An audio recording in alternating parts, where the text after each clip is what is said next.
two fastest losers go. And then sometime at 17:20, that's 5:20 local time here. That's 9:20 in Mauritius, 8:20 in Kenya, 7:20 in South Africa, 6:20 in Nigeria, and 4:20 in Senegal. That's over.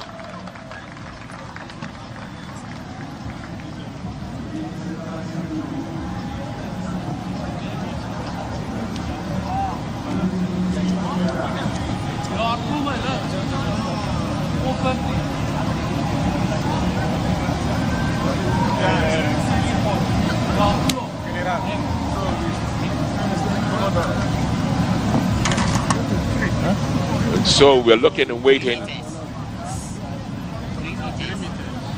We're starting with 3 meters.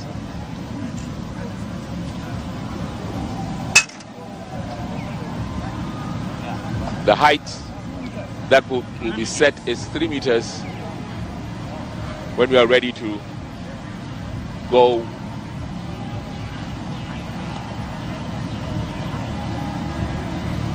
Here we are, folks.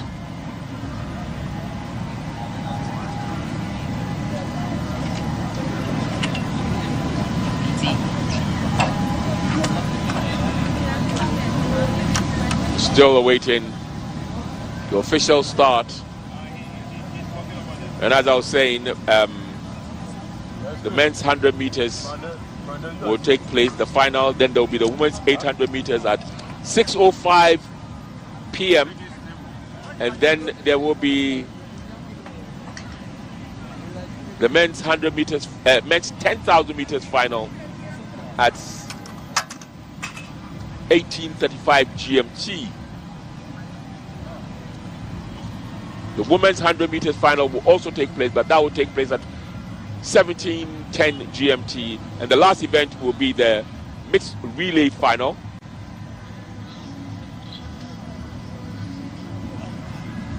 And that promises to be very, very intriguing.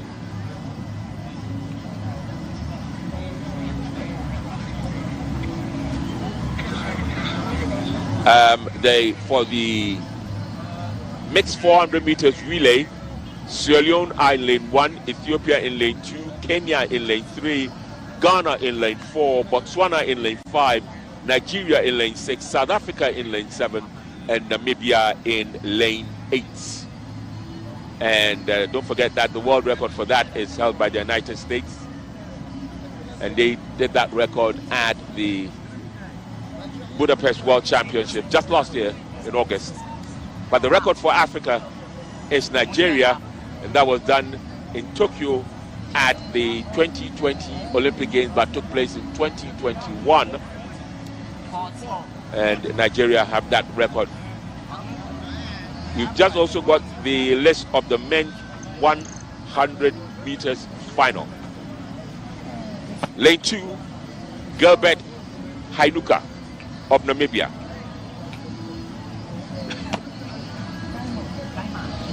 Lane 3, Kamara Ibrahima of Gambia. Lane 4, Ekanem Consider of Nigeria. Lane 5, Benjamin Kwekwam Azamati of Ghana. Lane 6, Emmanuel Alobwede Esime from the Cameroon. In lane 7, Ushieroti Ichekiri from Nigeria. In lane 8, Barnabas Age of Ghana. And in lane 9, Gary Noah Gerald Bibi. That will be the men's 100 meter final scheduled for 17:20 GMT. And so we are almost ready. The Egyptian Mahmoud will make his first attempt at 3 meters. Timer. 40? Yes.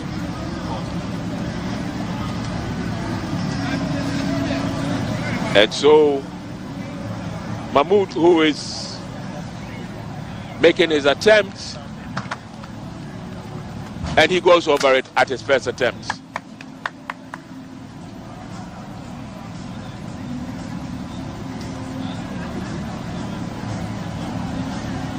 So automatically he will be ranked 1 because the others haven't had their vault yet. His first attempt at 3 meters has been cleared. The Egyptian.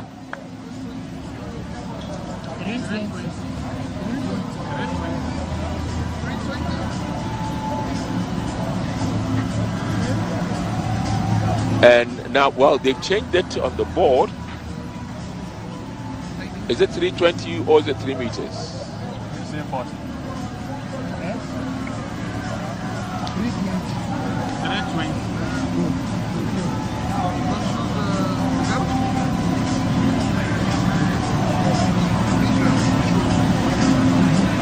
And we have been told that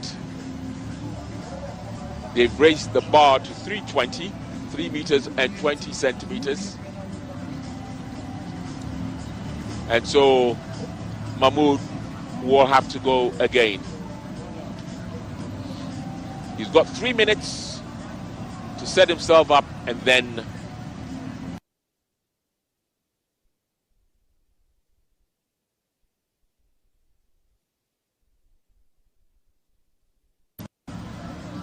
it is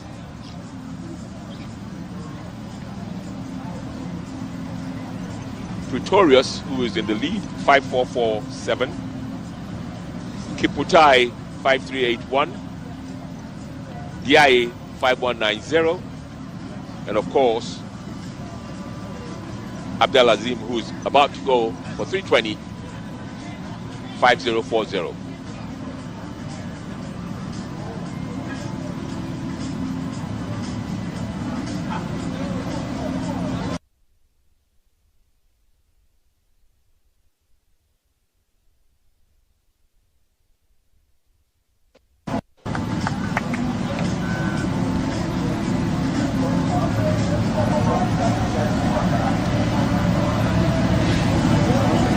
So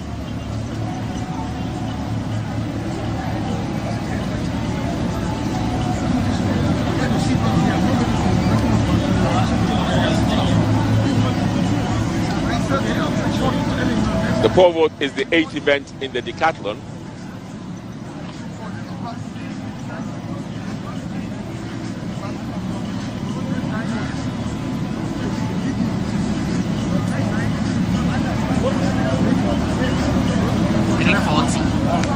And 340, he's going to attempt 340 as well.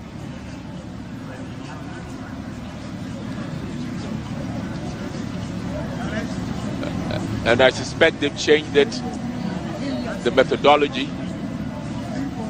They're going to make them take probably all their jumps at one go before the other one comes forward. So the bar has been raised to 340 now. 3 meters on 40.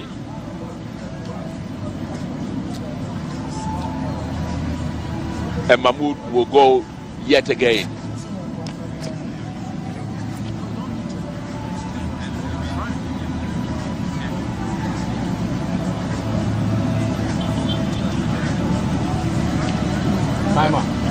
And now the time. The timer has started, the countdown has started. He's got 3 minutes, don't forget, to make an attempt to clear the vault at 3.40 meters.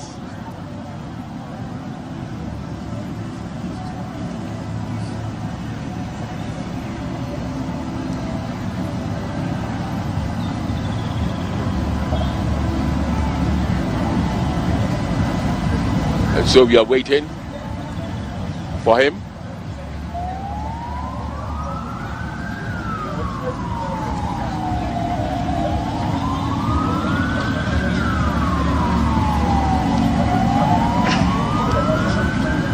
Here we go, folks, getting ready.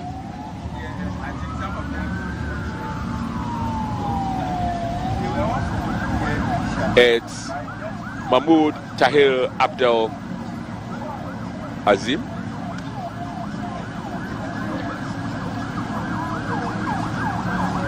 He cleared at the first attempt, 3 meters.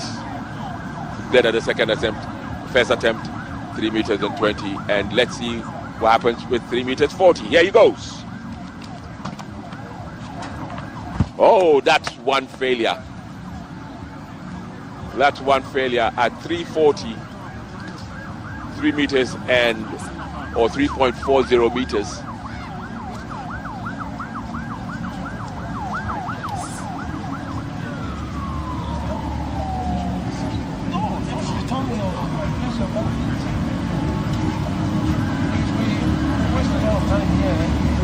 And so we wait to see what happens next.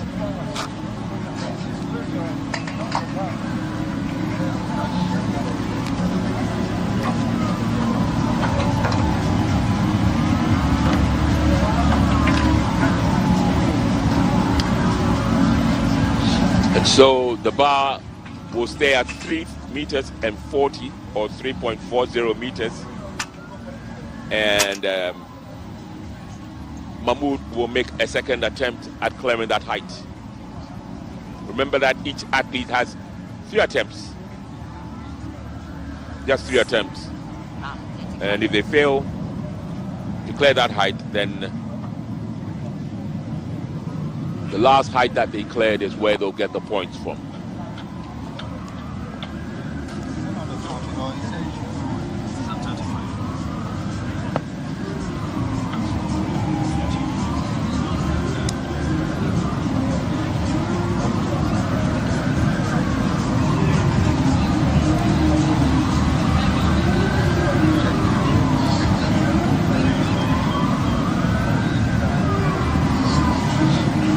And so we wait for Mahmoud to make a second attempt at 3 meters and 40 or 3 meters or 3.40 meters. He's ready.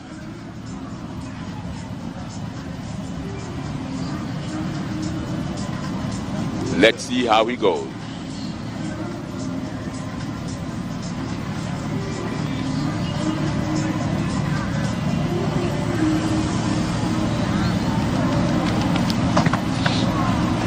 This time he clears it at the second attempt.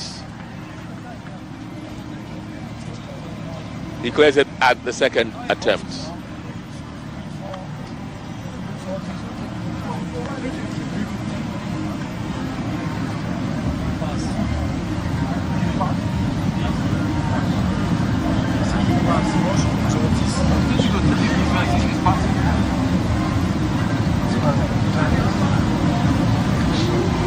And so he's cleared it.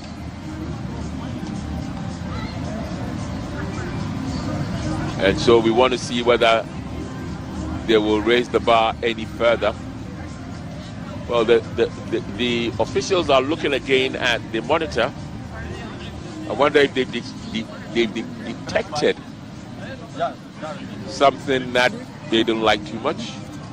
But I can see the Algerian DIA coming in or coming onto the runway, which presupposes that he may be going to do his own.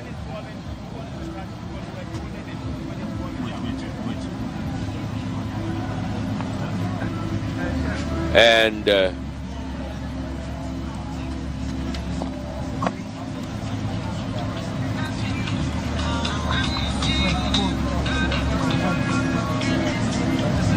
remember that for the Decathlon, there are 10 events. 10 events.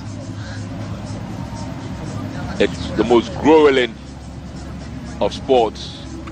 100 meters, long jump, short put, high jump, 400 meters, 110 meters hurdles, Decathlon throw, pole vault, javelin throw, and the 1500. There goes. And he clears it. That's the DIA, but we were not given the height, but he's cleared it at his first attempt.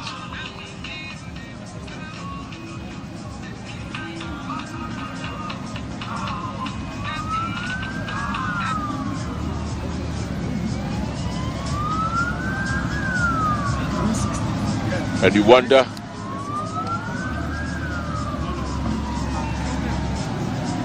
well, I can see Mahmoud coming.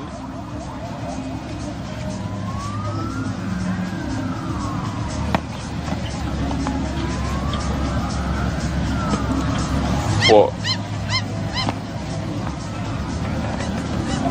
Mahmoud is now, well, we're told that the IE cleared it at 350, so Mahmoud is now going to go 3.50.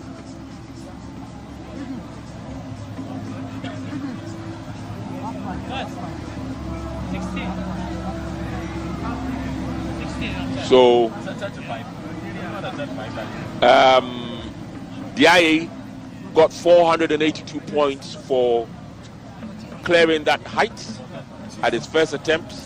That brings his tally currently to 5672. And Mahmoud had 457 for taking a second attempt at 340. Mahmoud is now going to try to go to 360, and that has brought his tally to 5497.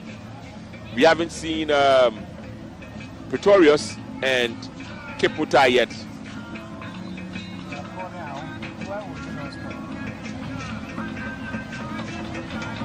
So it's Ahmed Mahmoud Tahir Abdel Azim. And folks, here you go.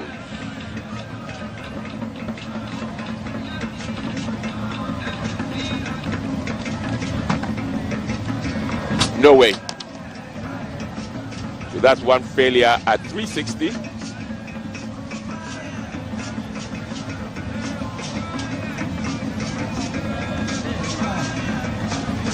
So it still stays in second position for now.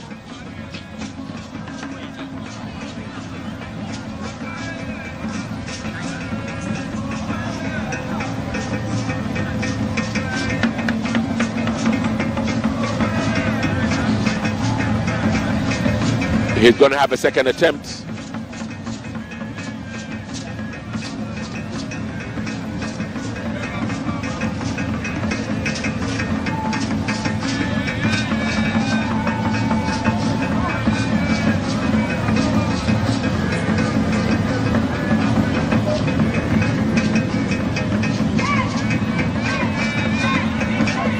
It's Mahmoud Tahir.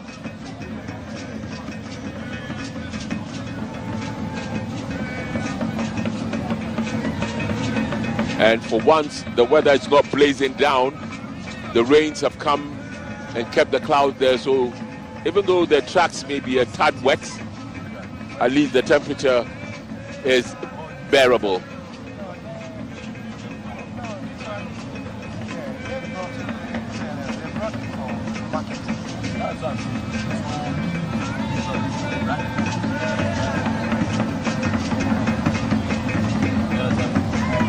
It's Mahmoud now with the second attempt at 360, 3.60 meters.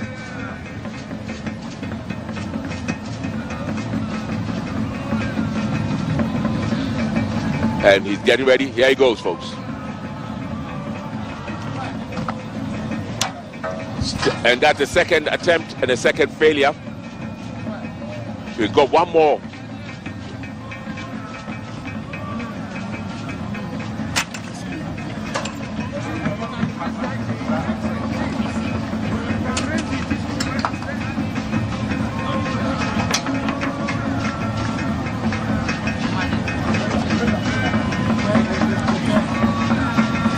Don't forget that Budumi DIA cleared his first attempt at 350 and has amassed 482 points for that event, for that jump alone. And so his ranking has moved from number 3 to number 1, from 5190 to 5672. But don't forget that Frigis Pretorius, who was ahead with 5.447. Has not taken a jump yet, or has not made a vault yet, as the same to Edwin Kipmutai, 5.381.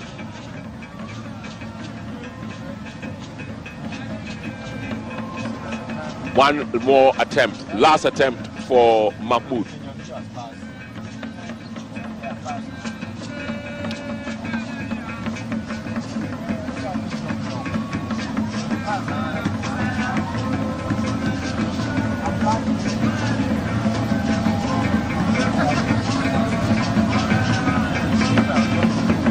Mahmoud actually at 340, he jumped at 3 meters, he cleared at 320, he cleared. At 340, he needed a second attempt to clear. At 360, well, he's going to need a third attempt to clear to stay in contention. Other than that, it will be the end, and he would have accrued 457 points from the pole vault. Here he is, a face of concentration, ready to go.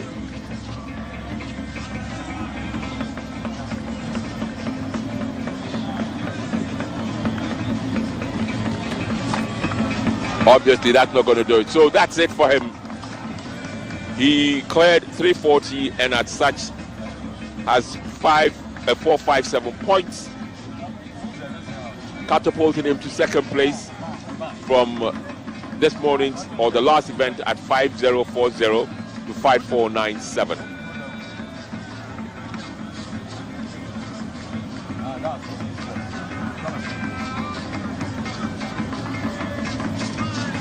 Now DI is going to go for 3.70 meters.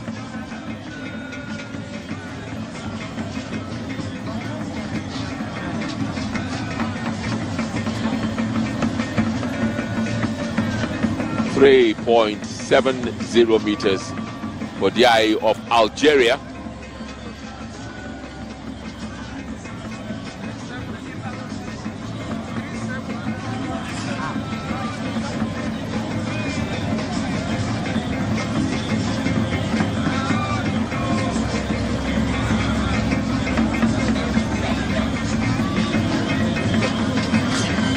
And we await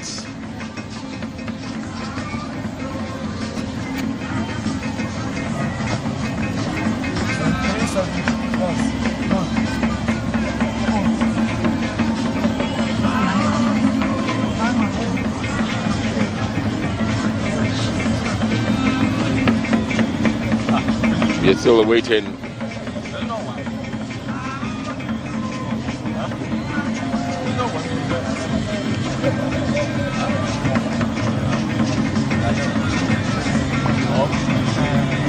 and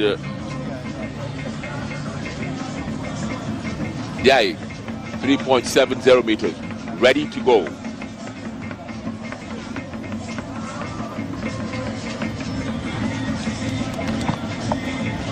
And he clears it. He clears it with ease. And that means more points. 370. So he's not going to get 482. He's going to get a bit more than 482 with the first attempt at 370. Remember, he passed for 3.60 meters. This is 3.70 meters. And it's now the turn of Edwin Kipmutai of Kenya. He's going for his first attempt at 3.70.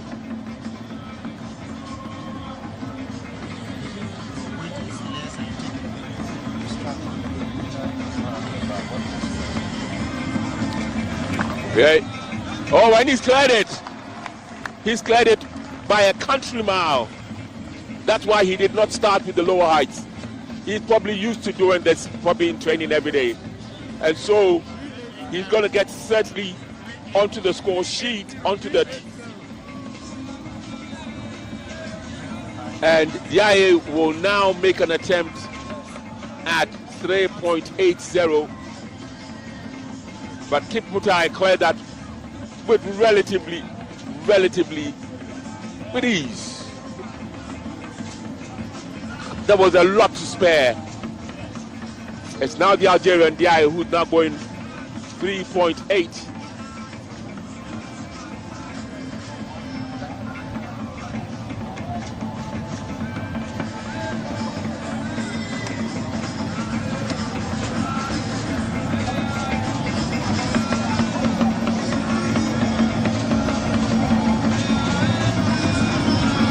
Yeah, and has Pretorius scratched the event. He's sitting there, but he's not going anywhere. Well, maybe he knows his strength.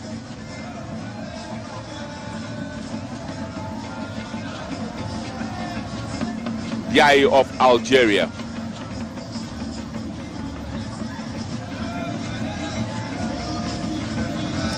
Has already got 5 points, and he failed to do that. So that's his first failure at 3.8. And Kip Mutai is now going for his first attempt at 3.8.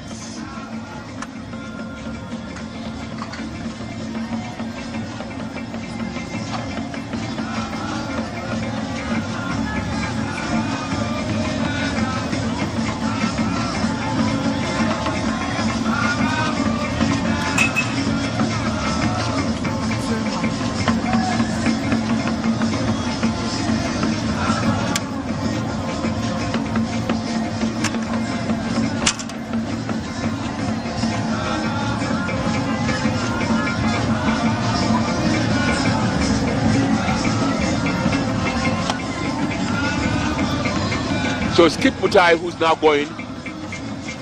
His first attempt at 3.80 meters.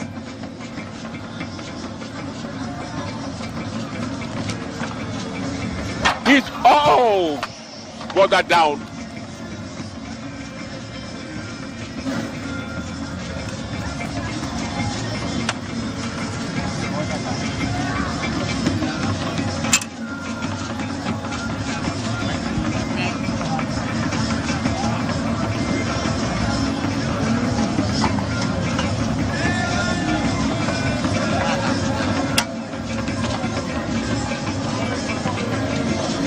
So, yeah, he goes for a second attempt. Remember, only 3 attempts at 3 meters 80.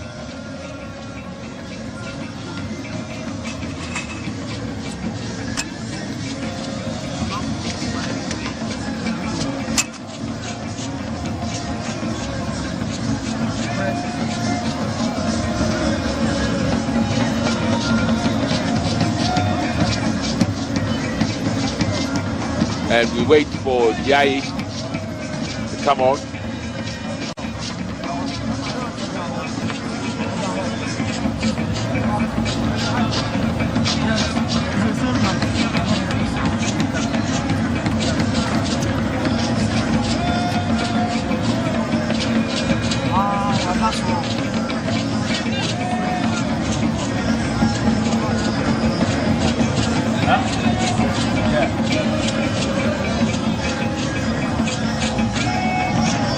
So, ready?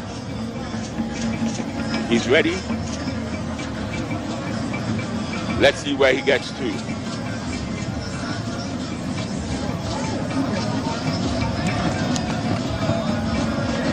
And he clears it at his second attempt. That is massive for him.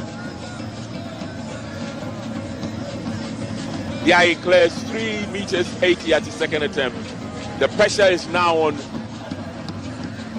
Kip Mutai to emulate him, because in the eventuality of them tying, they'll take a look at the count back, and obviously it means that since Kip Mutai did not go through the initial prelims, he may be found wanting.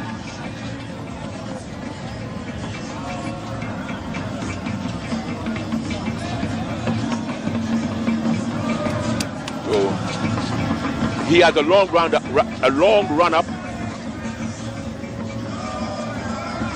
Kip Mutai. And he's fallen at the second attempt. He's failed it.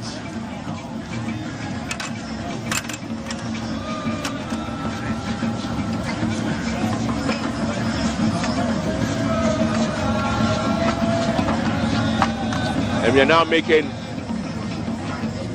he's going to have a third attempt.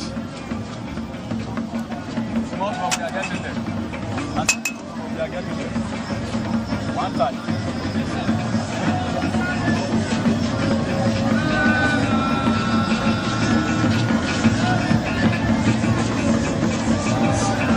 So we await.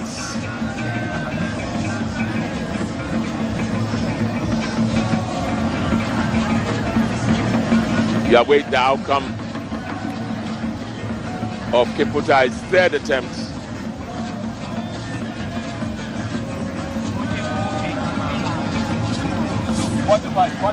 Upright.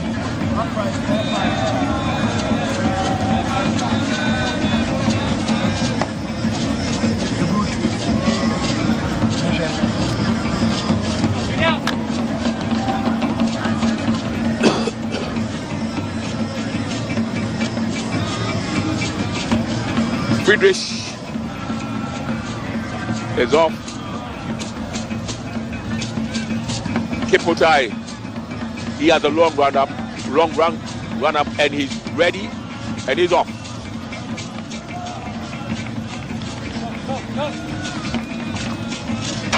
And he fails a third time, so that's it. He goes no more. So that's 2 outs. And still 2 in. The 2 out obviously being Tahir Abdel Azim and of course Edwin Kipmutai. And now it's gone to 3-9-0 where Diaye will make an attempt.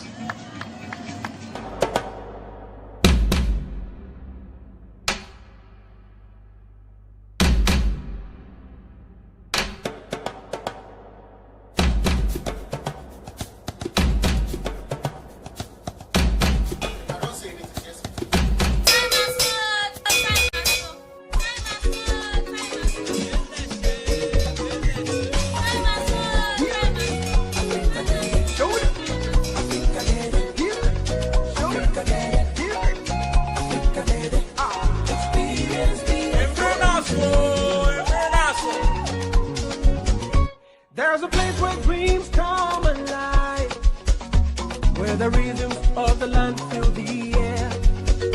Come and join us on this beautiful journey. Experience the African dream. From savannah to the deep blue sea. Feel the heartbeat. From every corner of Ghana, voices unite in a resounding call. The time is up. The African Games 2023 comes to our shores. Join us as we celebrate the unity of our continent through the power of sport. Experience. Every child is so unique. You like no other. Outstanding in every way. It's me like no other. So anytime you walk and play, you like no other. You are special like Indomie. It's me like no other. Did you know that every child on the planet has their own unique fingerprint like no other? You like no other. I can play the drums. I'm talented. It's me like no other. I can sing. I can dance. You like no other. As well as their own unique talents and abilities. I can cook. I can paint. You like no other. Indomie. You like no other. So every day, in whatever you do, remember you are special in your own way, like no other. Thank you, Mom, for letting me know I'm special and for making me my special Indomie. Thank you, Mommy. I love my Indomie. This advert is FDA approved. The African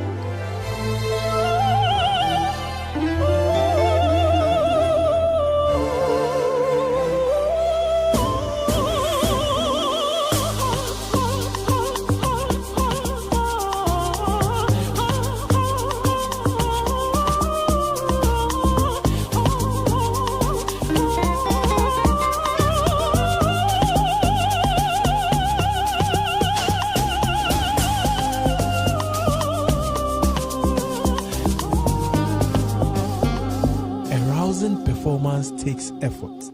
Ebony condoms, make it worth it.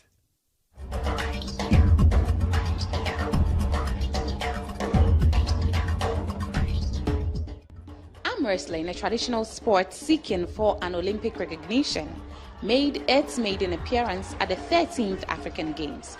Pula and referee Alberta Amponsa throws light on the technicalities of the game. Arm wrestling, when you're playing, your wrist needs to be straight, your shoulder needs to be straight, you shouldn't cross the center line, you shouldn't cover your knuckles, and you are good to go. When you do these three things, you don't have any problem with the referee. And when they ask you to grip, you grip under 30 seconds. Before 30 seconds, you are good to go. When they say ready, go, you just play.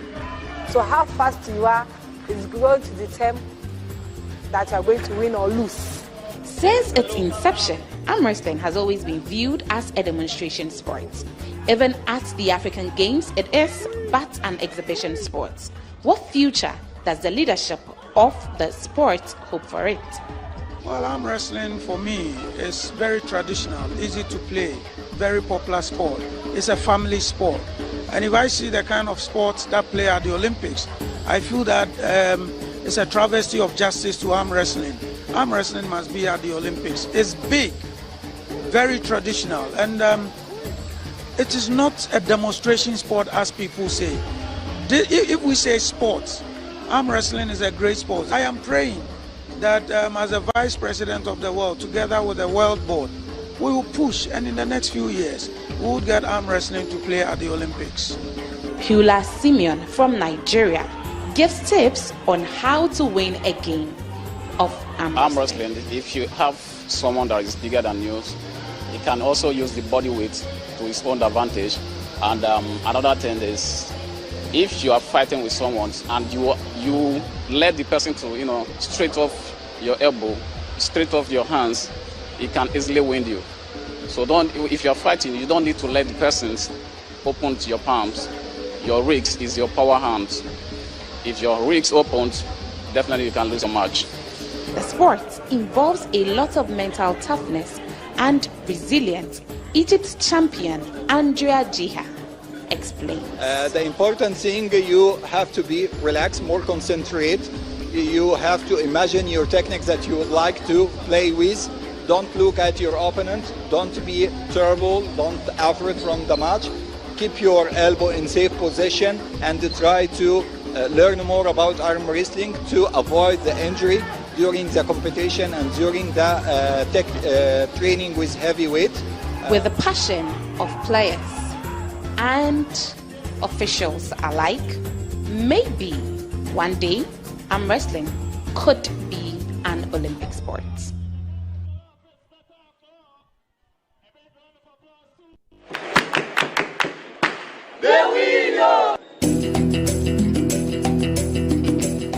A little bit nervous, but it's good. I know it's from Ethiopia, so I'm just gonna go over there and just play my game, and then hopefully I win.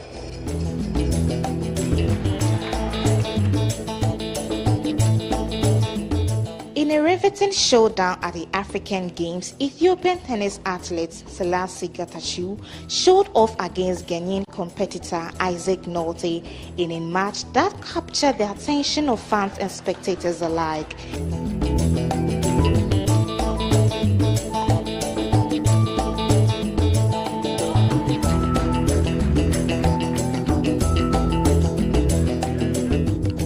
In a post-match interview, Selassie reflected on his defeat with humility, acknowledging that setbacks are inevitable parts of sports. Well, I lost, but the game was really nice. And then today I was injured. I have a little pain here, but I have to play because I was working for this tournament for the last 6 months. So I lost, I feel it, but next time. Despite the disappointment of the loss, he expressed a positive outlook and a strong determination to bounce back stronger in his upcoming matches. In tennis, everybody loses. Even the ranked world number one tennis player loses. So whenever you lose, you have to accept it. Whenever you win, you have to be happy. So I think it's not only for tennis, for all sports. If you lose, you have to work again and again to win. On the other side of the net, Isaac Northey, the Ghanaian tennis athlete, expressed joy and satisfaction after securing a victory over his Ethiopian opponent in the African Games. I really enjoyed the way I played today. I thought I was gonna be a little bit nervous a little bit, but since I started really well, which I thought was pretty good for me. I was doing really well. I was doing everything the way I wanted to. So, and the fans, especially the fans, the home crowd, which was pretty amazing. Yeah, so I think they helped me a lot to come through one match every day at a time. So we think it's gonna carry us moving forward. The story of Selassie and Isaac serves as a reminder of the ups and downs inherent in sports and the unwavering determination of athletes to strive for excellence despite setbacks.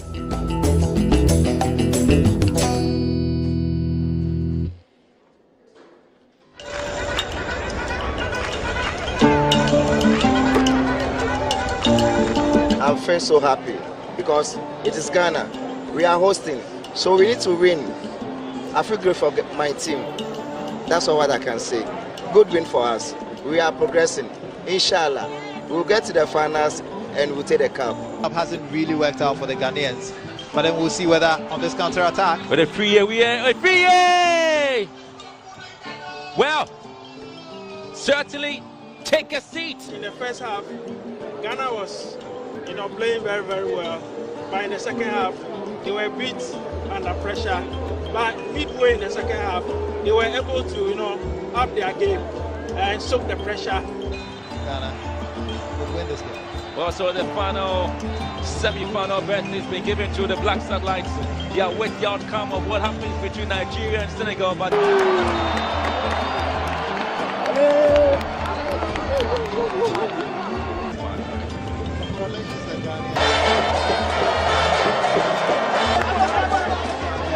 this is what we're expecting and it has come true. So we thank the Almighty for this successful win. I'm really happy. The fans are amazing. They are really supporting us and we are happy that we are home and they are also supporting us. It feels so good. Yeah, we are happy. We are happy. We knew that it wasn't going to be an easy game. The boys fought really hard. Sorry, but the pitch didn't help us today. We couldn't play our game, but either way, we got the points, the necessary points, and we are through to the semis. The 13th African Games has begun in Ghana as the host nation met with Congo in the opening games at the Accra Sports Stadium. Supporters thrown in the stadium, clad in the colors of the Ghana flag, to cheer on the players. Aziz again, a free. At a post-match press conference, Coach Desmond Offer said he's optimistic the players will match up their performance in the next match. We were a bit too anxious. That's why we went a bit too early with the long balls. And then second half, I think with the changes we made, we were dominant. I think we created enough chances, more than the opponent. And we should have been more clinical with the chances that we've got or we created. But we had a bit of tough luck today. As Ghana put up an impressive performance in the second half after a goalless first half, the results leave Ghana and Congo a point each ahead of Benin and Gambia, who will face each other in the second Group A game. Some supporters expressed disappointment after the game. If you don't win your first game, there's pressure on you. So as host nation, as we are now, at least we should have done something. It being Friday in Ghana, it's a good day for us. So we needed a win from here so that we can chill out on the street of Accra. But I didn't go away. As the tournament progresses, the Black Satellites will be looking to build momentum and secure positive results.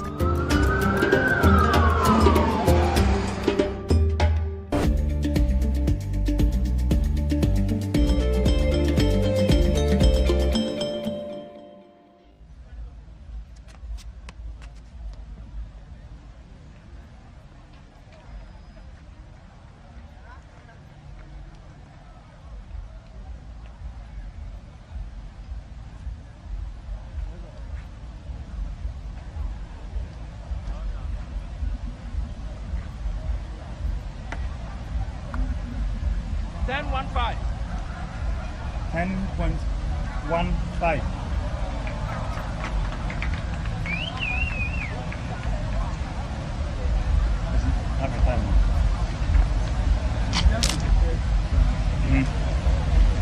They're moving on to the second trial.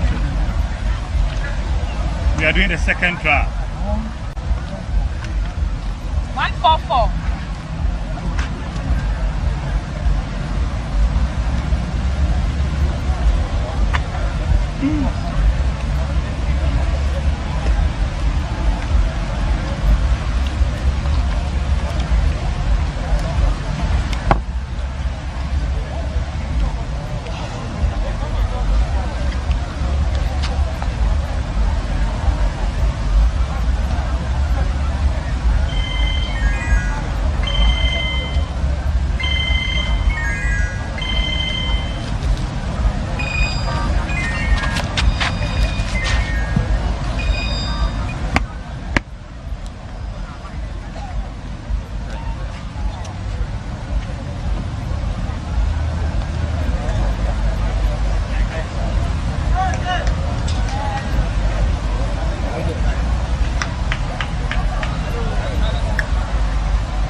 Satan hit a start to the athletics. We saw some downpours this morning with rain. I'm here today with Jerome Archery. Yeah. But of course, this morning we saw the dew. It's almost as if it was cooling all the heat from yesterday before the athletes get back to the tracks. Of course, we needed something to calm the atmosphere, wash the tracks, and wait for the finals of some of the other competitions today. Yeah, and while it was raining though, we went around to take a look at how the facilities were holding up with the rain. And so we got our man Victor Pashek going around taking shot. There you have it, looking at it there. It was, you know, the tracks had its rain and everything, but they were busy working on it, blowing all the water away to make sure that it is ready. And indeed, it's time to be in shape to host all the games that are to come. Very necessary, because I mean, the conditions have changed. And once the conditions have changed, you have to do the right things to get the field ready for all the action that we're going to see today. All right, so then with the rain now done, and of course the sky is clearing, it's going to be setting up and opening up for what would be in the evening. Very amazing athletics to come. Remember, today we've got the women's 100-meter final as well as the men's 100 meters final. So there's plenty to look forward to as far as the African Games are concerned. Meanwhile, let's circle back to some of the things we saw yesterday, because in football, it was Ghana beating Senegal in the semi-final by 3-1. Ghana now in the medal place. Yes, and that's big news for Ghana as host. This is what Ghanaians expected. Wanted to see the team doing well, not just in athletics, but in the other competitions.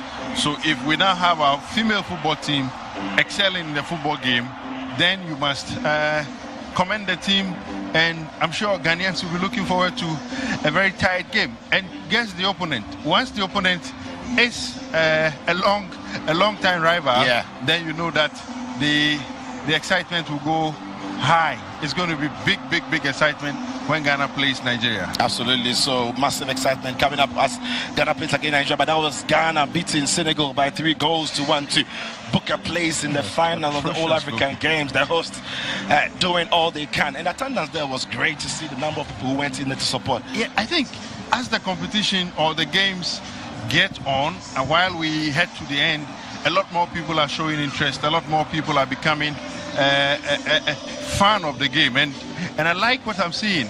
This was in Cape Coast. Yeah. Yesterday, the attendance here was also big. It tells you that we are going to see more and more people coming as the days to the end draw close. Right. So Ghana scoring his third to put the game beyond Senegal, who pulled one back from the spot. Ghana just too strong on the day for Senegal. But Senegal, they'll have got a chance to win some bronze going into the competition. But it was the other game that set up the final, where Nigeria played Uganda, beating Uganda by 2-0. Nigeria also showing that they can be strong as well. Yeah, I mean, Nigeria is one of the powerhouses in African women's football. And you would say this isn't their original team. I mean, this is one of their teams. Yeah. But it still tells you that once it's Nigeria and women's football, they will have a say in the finals. And that's why we've seen them here. But I think the Ugandans also have done very well. I mean, I don't remember the last time I saw Uganda rising to this level. But very key here, they've done very well to reach the finals. Not so lucky, but they would go into the 3rd and 4th place and see whether they can win a medal. Absolutely. So, all right. So, but the positive thing is African women's football is growing. We've seen when CAF introduced the Women's Champions League, we've seen how competitive it's been. And now the African games, the countries competing. The quality of game has been impressive. Yes. I mean, it is because, like Riley said, the various countries on the continent are picking up the pieces, trying to put together their teams and see whether when it comes to international competitions like this one, they can also participate. I saw Tanzania here and I was so excited. There's been Uganda. I was just talking about how they've done so well reaching the semis. Ghana, Nigeria, you would say, are already in the mix. But then the other countries are picking up. We have to commend CAF for also opening up the space so that these countries can enter competitions and see what they can give to their fans. Right. I have been excited seeing some of these countries around, and I would expect that as the years go on, they will also improve.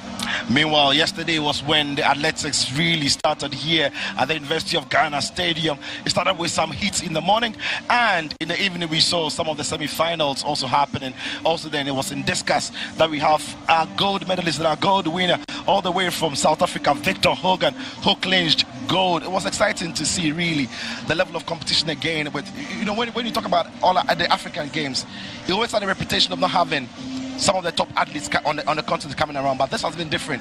We've seen the quality of competition, we've seen top athletes coming through, and in this case, it was Victor Hogan who won gold from South Africa. I mean, once you have the best on the continent assembling, you should expect the competition to be keener. Yeah. The last time I was here, I was saying that even if the top athletes are not coming, it broadens the scope. I mean, it opens up the room for the other athletes to also show what they have.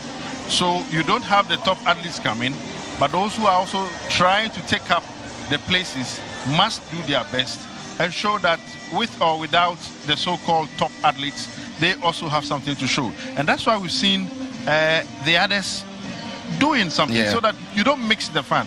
I have not missed the fun. I mean, you may be expecting some names, you didn't see them, but those that we have seen, I think have accredited themselves well. Absolutely. So also in the men's 3,000 steeplechase was Samuel Fitcher from Ethiopia who won it. I mean, it's no surprise that when it comes to the long runs, Ethiopia, I mean, Kenya, no surprise at all. And if you were at the stadium, you would have seen how the Ghanaian fans especially were cheering, because this is not something they are used to.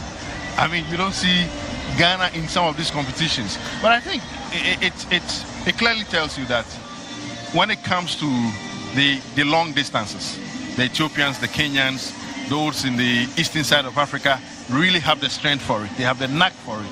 And that's what we saw yesterday evening, the Ethiopians dominating from start and also finishing very well. Yeah, Samuel Fetcher is the one who claimed gold in the men's steeplechase 3,000, and there you see it going to hug his fellow Ethiopian there. It was a pulsating race in the end. It was Team Ethiopia, and it was Samuel Fetcher who clinched gold for his country. What a story, what a lovely scene that was. But there's plenty more of glory to be held here. And as he climbed the podium, it was Ethiopia 1, Kenya 2, Kenya 3. So the silver and the bronze goes to Kenya, by Ethiopia clinching and claiming gold at the African Games in the men's 3,000 steeplechase. Fascinating. Meanwhile, though, tonight is going to be cracking because you're going to have the 100-meter women's final as well as the men's final. So let's take a look at those who have qualified for the finals and look at some of the times that in the semi-finals these athletes did clock the. For the home crowd, they're surely going to be cheering on Mary Boache, you know, who qualified with 11.64.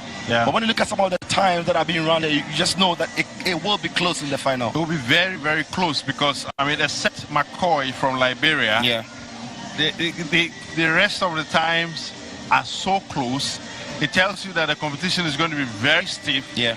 And the least of chances that you will spare, you'll be overtaken. We must look forward to a very thrilling race later today.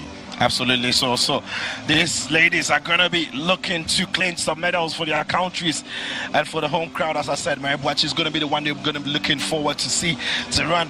But there's plenty to get to do. As right behind us, everything is getting set for what is to come later on in the evening. Also in the men's 100-meter final, some very excited matchups coming in there. Two Ghanaians are in there, as Barnabas and Azamati Benjamin.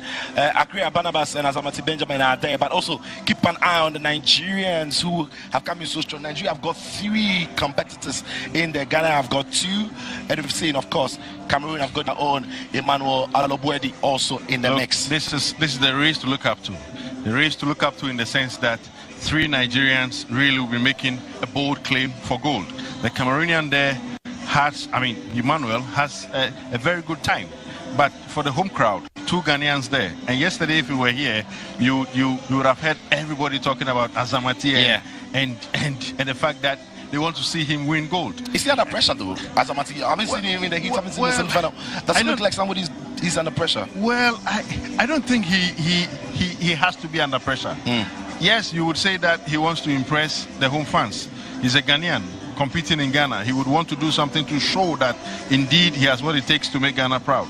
So pressure is part of the game. Pressure is part of these competitions, and they've gone through it.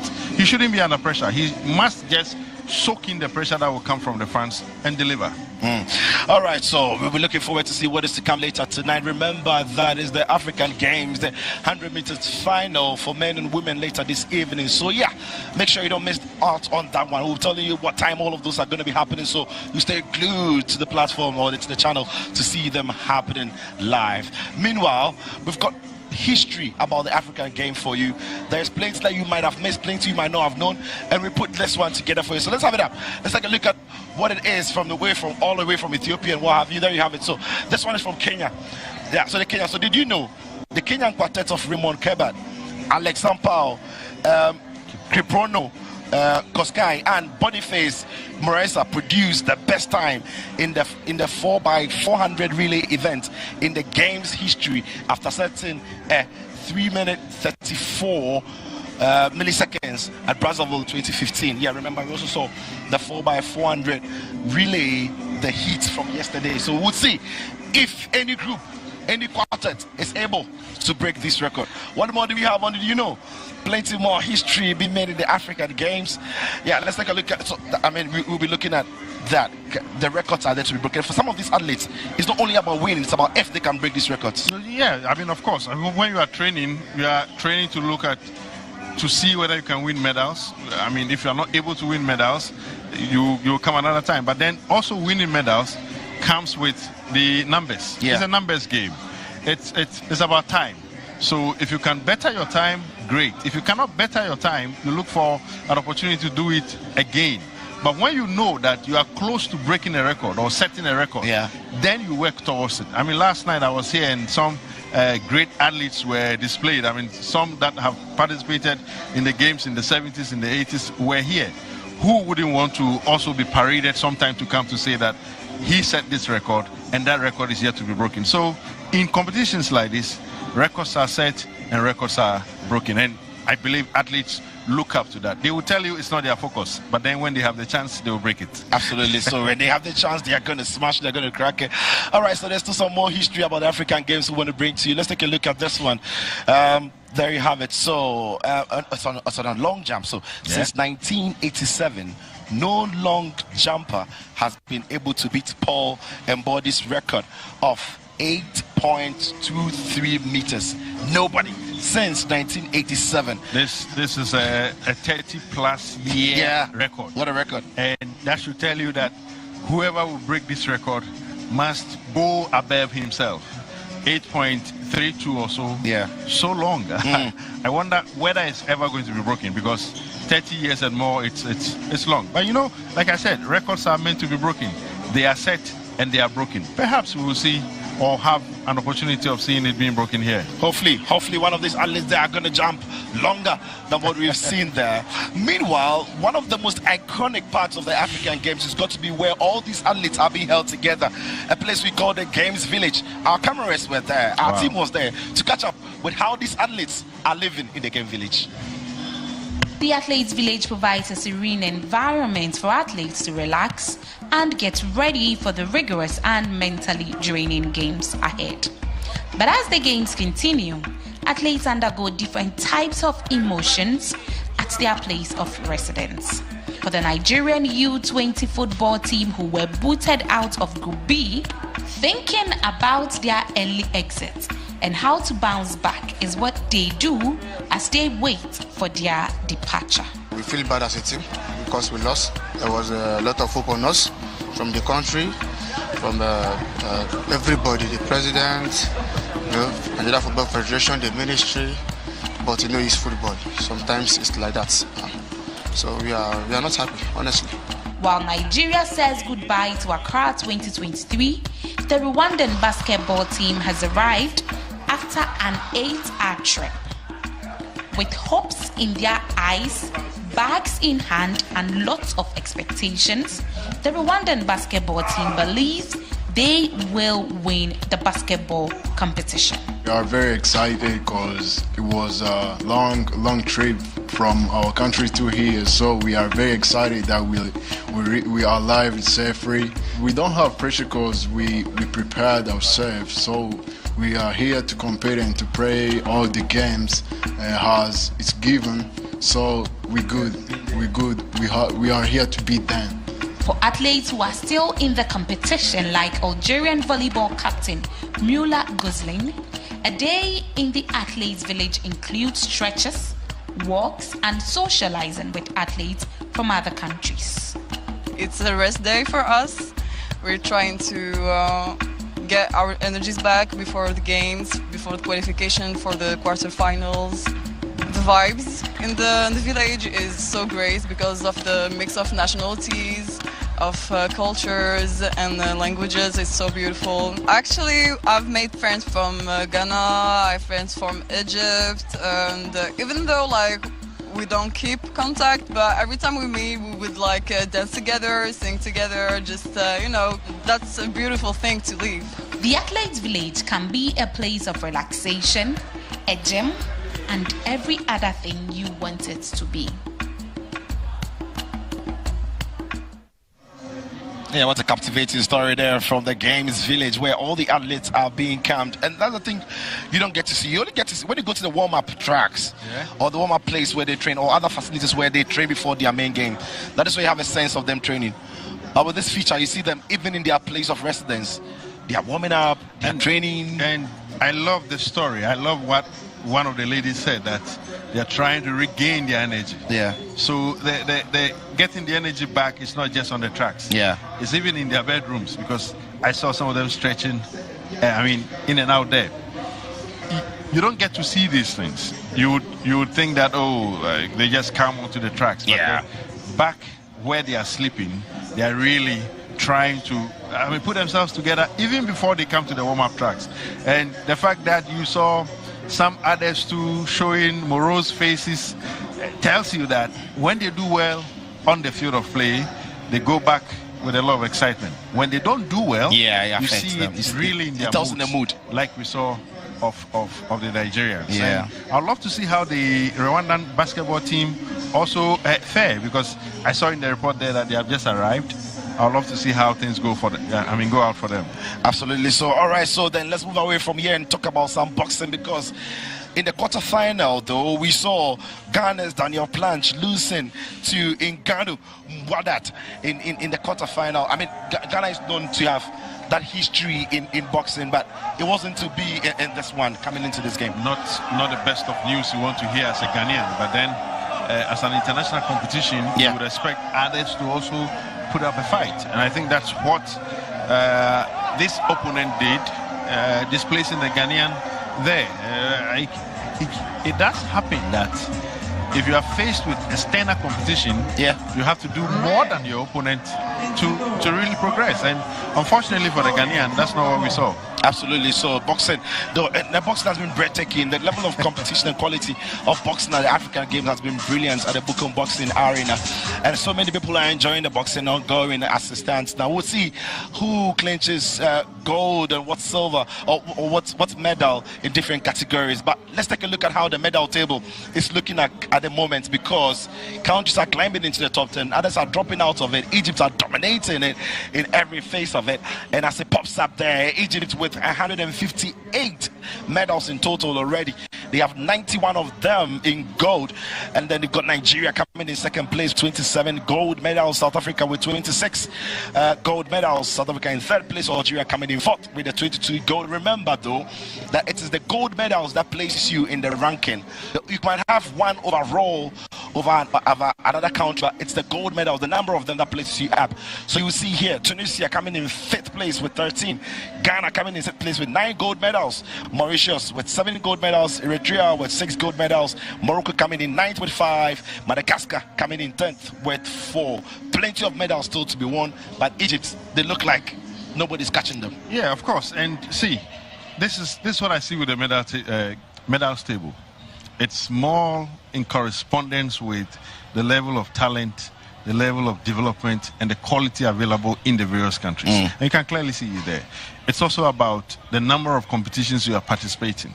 So if you are in more competitions, you stand your likelihood of the likelihood of winning more medals. And that's what we've seen of the Egyptians. It's not just about participating in more competitions, but it's also about the quality they are giving.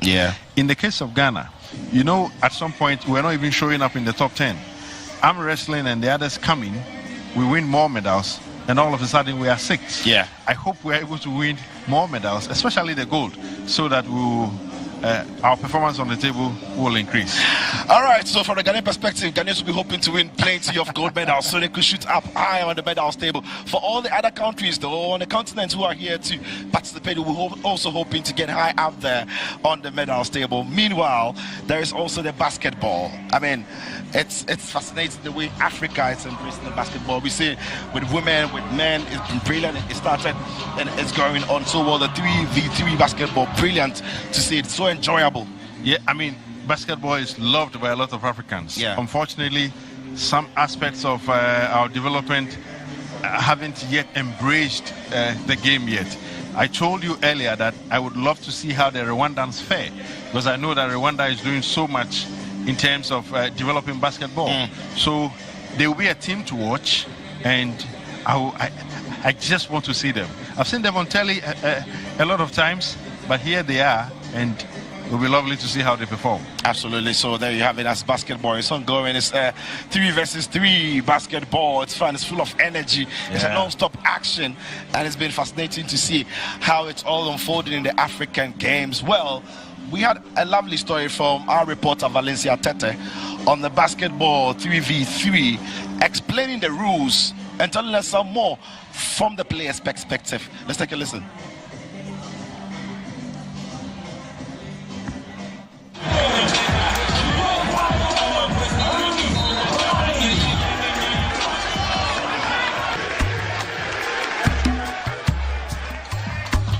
Three x3 is a half-court game.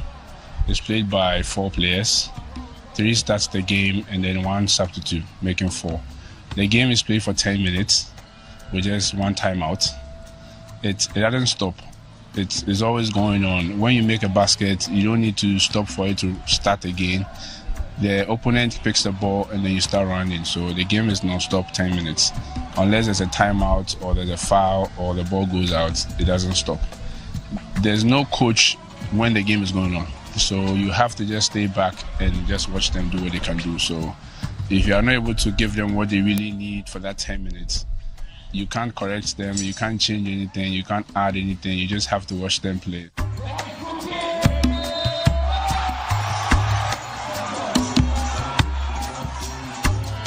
When I got into the university, I think there was one time that we had the opportunity to represent our school somewhere last year.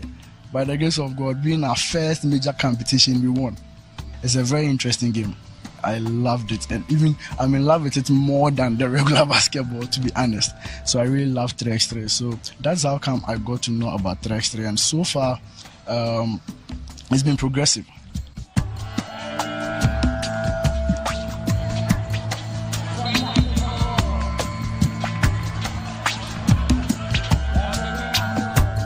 where we are coming from, even though basketball is in the shadows, we have good coaches training us physically, mentally, and emotionally. So when it gets to the physicality of the game, no matter how big they are, no matter how small they are, we play our ball. We understand what we are about, and then we just deliver.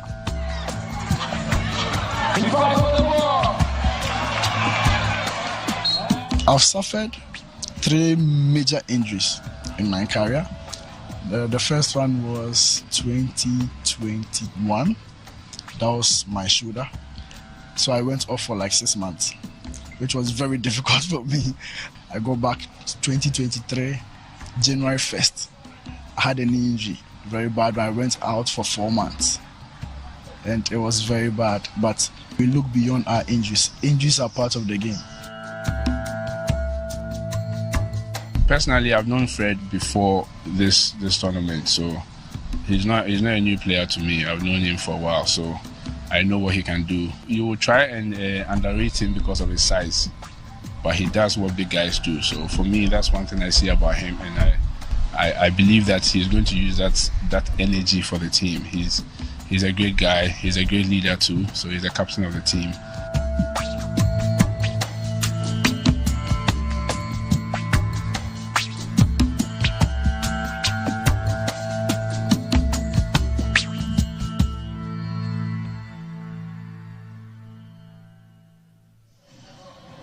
Right, 3x3 basketball, as you saw it there. Like I said, it's a non-stop action.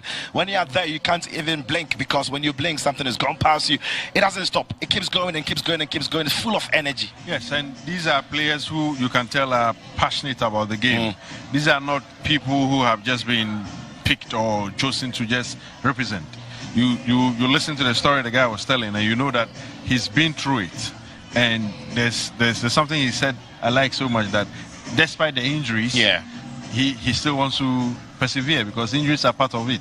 And you know, the focus on these things should shift from getting it done at the schools level.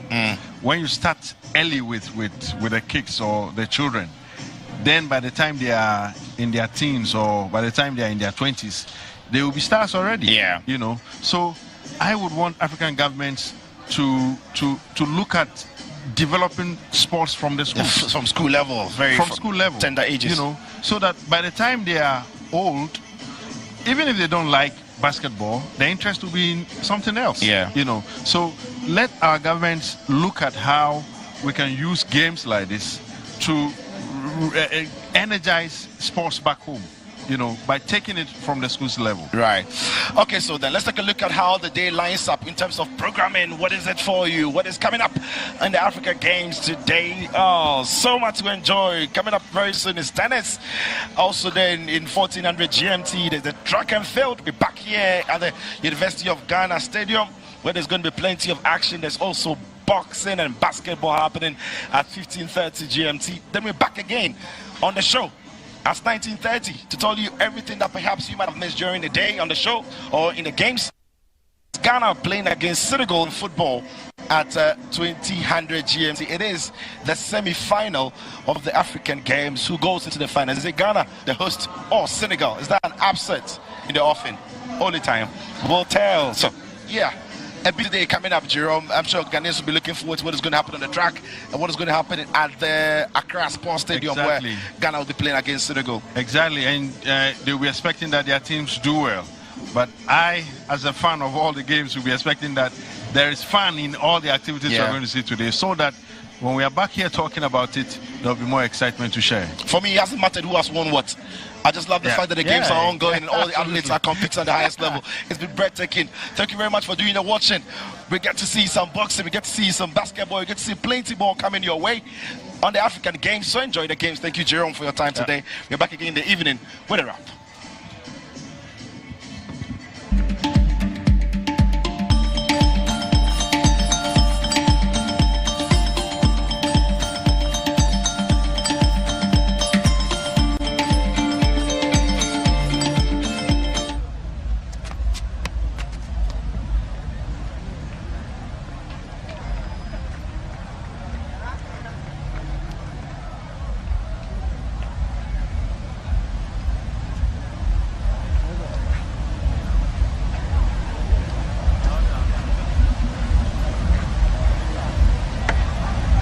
enough nutritious food, produced responsibly and sustainably, so children can thrive everywhere. Let's come together and stand with children to say we've had enough. Enough.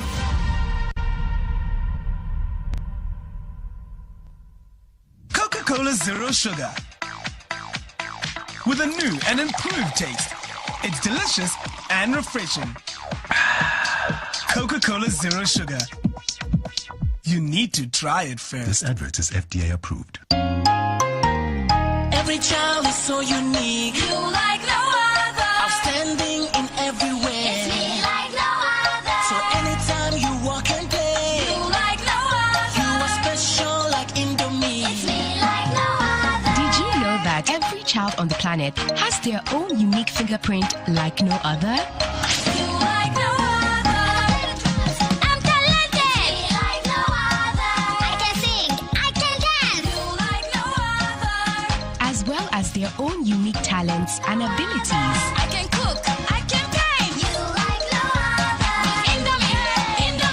You like no other. So every day, in whatever you do, remember you are special in your own way, like no other. Thank you, Mom, for letting me know I'm special and for making me my special Indomie. Thank you, Mommy. I love my Indomie. This advert is FDA approved.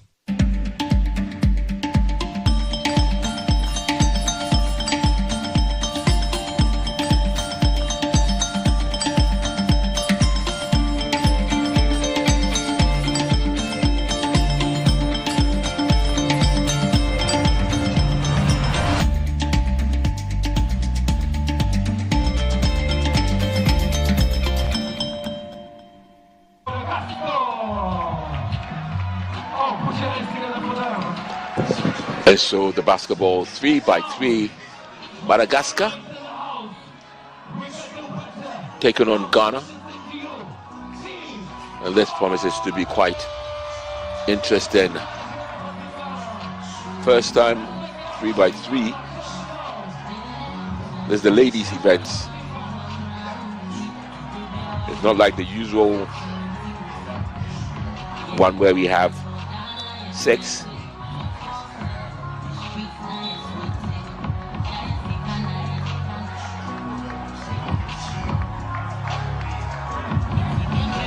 It's amazing, isn't it?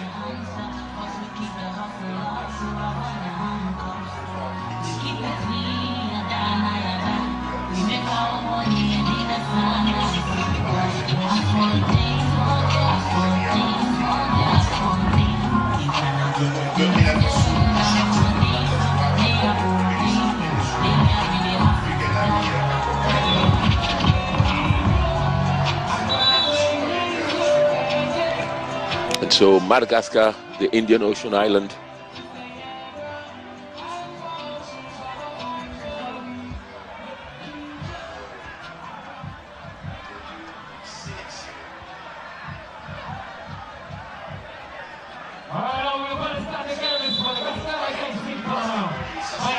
And it's not going to be already. And so Madagascar now have the opportunity. They are bringing it forward. An opportunity now for them. Well, so difficult to get the basket going. And remember that with the 3-by-3, it's half court and everybody is playing it at one basket. It's not like the full match where we go and then we change over. And it's 10 minutes for 4 quarters. And free throw now. Free throw for Ghana. And it didn't work out that way. So now it's Madagascar that will be coming forward. Still no points on the score sheet. And oh, that was very close. Ghana now comes forward once again.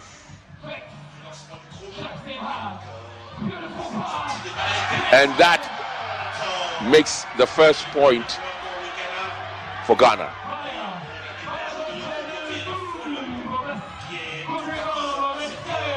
And still Madagascar can't get it in. Still they can't get it in. 3-pointer. In the normal basketball, that would have been a 3-pointer, but this is a 2-pointer, so it's 3-0 for Ghana.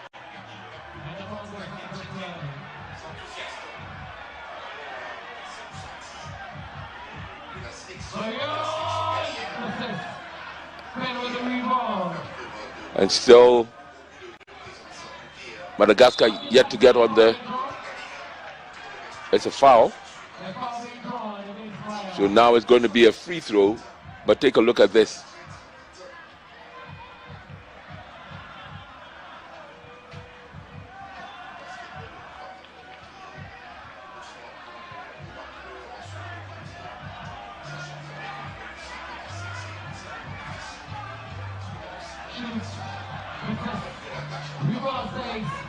It's Madagascar now on the attack.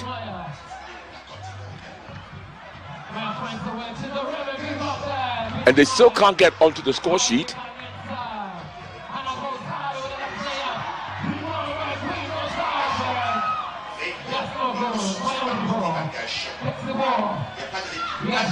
Here we are, waiting. Can they? And that's a free throw. That's a foul. That should be a free throw for Madagascar.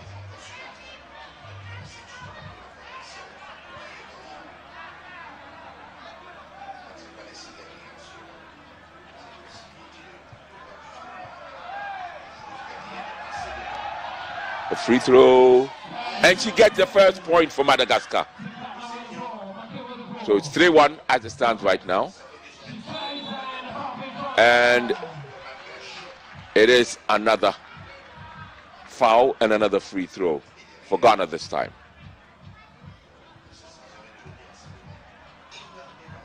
Promises to be very, very interesting here. A sport that only 3 players play. And that's it. 4-1.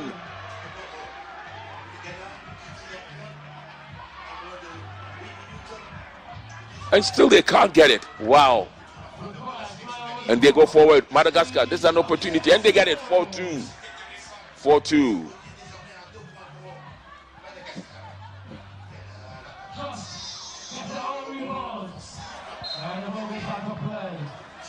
And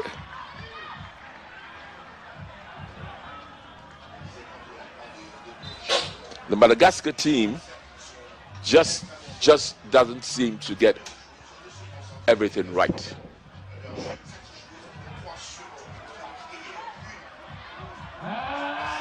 And it is yet another point for Ghana. 5-2. Remember that is half court. And then after half court, everybody are playing towards one basket. That's the difference between this one and the normal Madagascar team.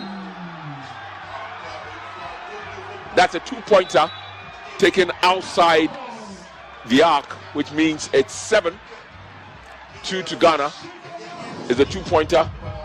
If it had been in the normal basketball, it would have been a 3-pointer. That's a 2-pointer now. And this is only 10 minutes. Yeah. In 10 minutes, yeah, and the first to get to 21 points gets the win. Yeah. I mean, that's pretty much an interesting sport, if you ask me. That's why they say basketball is the fastest sport in the world. Yeah, that's pretty interesting. And I'm sure from the very first second to the last second, you're keeping your eyes on the clock. Yeah, absolutely. And hoping to reach that 21-point margin, and then or the first 10 minutes. Or the first 10 minutes. So if at some point no one has hit that 21-point mark, the game would go until all 10 minutes. Yes. But if you have a situation where one wins after 10 minutes, that's it. That's it. It's over.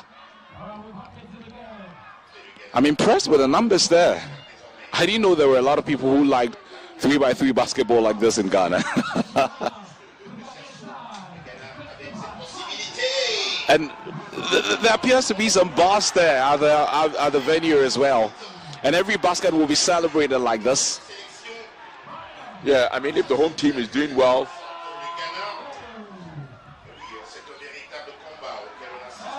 And I'm sure you can see the clock if you're watching on television. It's 6:30 now. Yeah. So it's just about 3.5 minutes more to go. Ghana in the black and yellow outfit. And there's no 3-pointer in this. 2 points. It's 2 points. If it's outside the arc, yeah. If it's outside the arc, it's a 2-point game. Is a 2-point basket. And they put another basket in there, Ghana. So that's a 1-point basket. 1-point basket. Yeah. 2 points up. Yeah. So it's now 9-6. And he's got it, and they're really beginning to drive forward, Madagascar. Oh, that means the other one was on the line, and so they didn't make it as a 2 point. Yeah. If it's on the line, it will be a 1 point. Yeah. If it's outside the arc, then it will be 2 points. Timeout. Get some water. I love the atmosphere of the venue. I really do love the atmosphere of the venue there, and especially with all the noise that is also being made by the crowd in there. I know the Ghanaians love their basketball. What I do know is that a lot of Ghanaians love the 5x5. What I do know is that they love their 3x3 as well. And I'm sure quite a number of these players will have friends, family to come see them as well. I've seen that. Yesterday I spent some time at the athletics arena, and I noticed that quite a number of people who were there were friends, family who had come to, if you like, support the Ghanaian athletes as well. And I also noticed one thing there when you talk about the athletics, that it was the schools people who were coming in. Yeah. And so and it was nice to see, to be honest. It was nice to see rather that than having the same old exactly guys, the younger guys getting interest, because they have the future of the sports. Absolutely. I mean, whether you like it or not. So I'm sure there will be a lot to talk about when the athletics start later this afternoon. Carl and I will be here, Fenty will be here, Sami Battles will be here as well, as we bring you all the action from the athletics over here at the Lagos Sports Complex. But for now, we focus on the 3x3 basketball, where it's Madagascar who have 7 points and Ghana have 9. So Ghana is in the black outfit, Madagascar in the white outfit. Remember, the rules are quite different from what you would see for an everyday basketball game. If you're scoring outside the arc, it's only 2 points. If you're scoring inside the arc, it is 1 point. This game is only 10 minutes. And when you have possession of the ball, just like basketball, you have 24 seconds. Here, you have only 12. Then another key thing that you also need to add is that they play half the court. Yes. Okay? And once somebody scores, the ball is recycled or recycled, whatever term you want to use, and you go back to the same basket that you're trying to score, your opponent tried. That's wow. I thought that had gone in. Myself. And remember that the first to hit 21 points wins the game. Yes! That's brilliant there from the Ghanaian. 12-7. That's brilliant. Yeah. Yes. You've got to go back and then start all over again. Yes. You can only keep possession for up to 12 seconds. Yeah. If you keep possession for up to more than 12 seconds, it goes against you. Just like you have with main basketball, where if you keep possession for more than 24 seconds, then it goes against you. So these ladies understand that, some instructions coming in from the crowd. Probably that's the coach of Madagascar, I guess. It's 12-7 right now. 12-7. And still they can't get a basket in. Yeah. Yes! Oh! Yes! That's 12-9 now. No. That was an air ball. Madagascar will look to restart this. 12-9. It's not 11-9, that's good. What is this? You don't want to keep possession for more than 12 seconds. Right.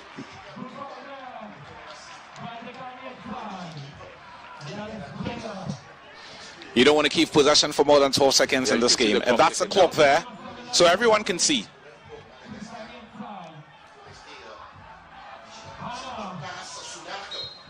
What? Okay, that appears to be a walk. Yeah. If you carry the ball illegally, it goes against you. Yes. I didn't see it that way.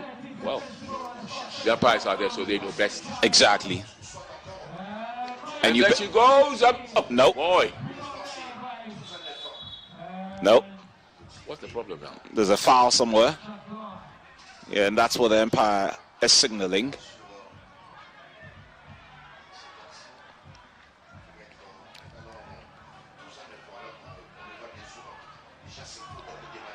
Ghana in possession of the ball at this point, failing to score there. Remember, if you score from within the circle, is only 1 point. Only 1 point. But if you score outside of the arc, then you get 2 points. I wonder who developed this game. I really wonder sometimes. Because they've made enough variations to make it even a bit more exciting than the basketball. That's right. That's right. And it's a bit faster than that one as well. And it's a very small court. Yeah. So the fans are relatively closer. Yeah. Fans closer, half court, and then obviously everybody's going towards one basket. Yeah.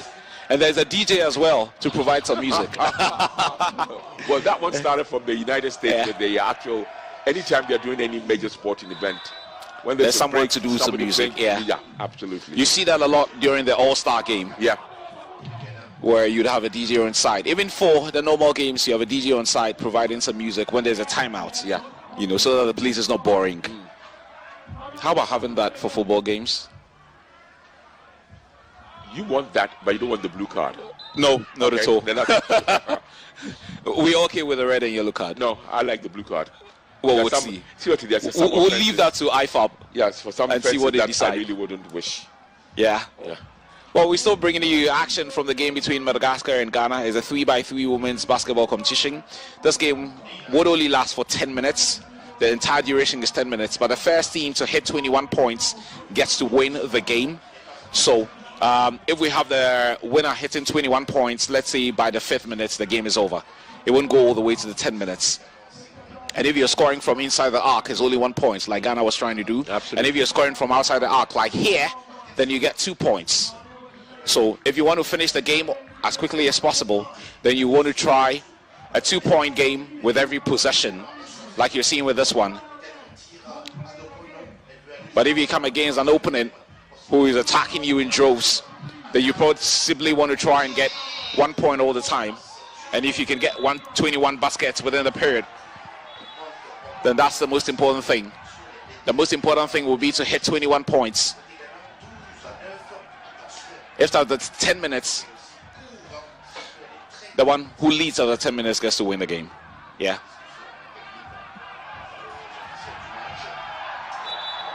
What? It's a free throw or? Looks like. Nope. Okay. Possession advantage Madagascar going in for 1 point. Oh, nope. Come on. It wasn't going. Last touch. That appeared to be off the Malagasy player. So it's 13-9 right now. I wonder how many minutes are left. We should see that on the clock somewhere on court. That should be in the corner somewhere. 3 minutes, 20 seconds to go.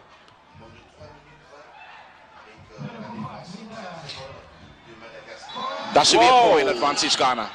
14. That should be a point advantage Ghana. 14-9 at this point. Uh-oh. I think it's been cancelled. They said it was a foul before it. So that won't count? Yeah, so that won't count, so it goes back to 13. Oh no. They've missed so many chances, Madagascar. They've missed loads of chances. And now they get one, 13-10. A little too nervy when they get to the basket, I think. Yeah. A little too nervy. I think they're in a hurry to finish off every possession. No.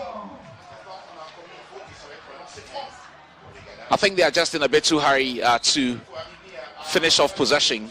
And that's why so many times they've been at the rim and have failed to convert.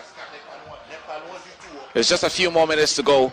The first to get 21 points gets to win the game. We've got just a little under 3 minutes more to go. And then she gets it in, free throw, 14-10. This one, she's going to have 2 attempts. Yes. 15-10. Yes. That makes it 15-10. 15-10. What a brilliant throw. What a brilliant throw. That is absolutely That's a 2-point now 15-12. Yes. That's a 2-point. And she steals the ball. No.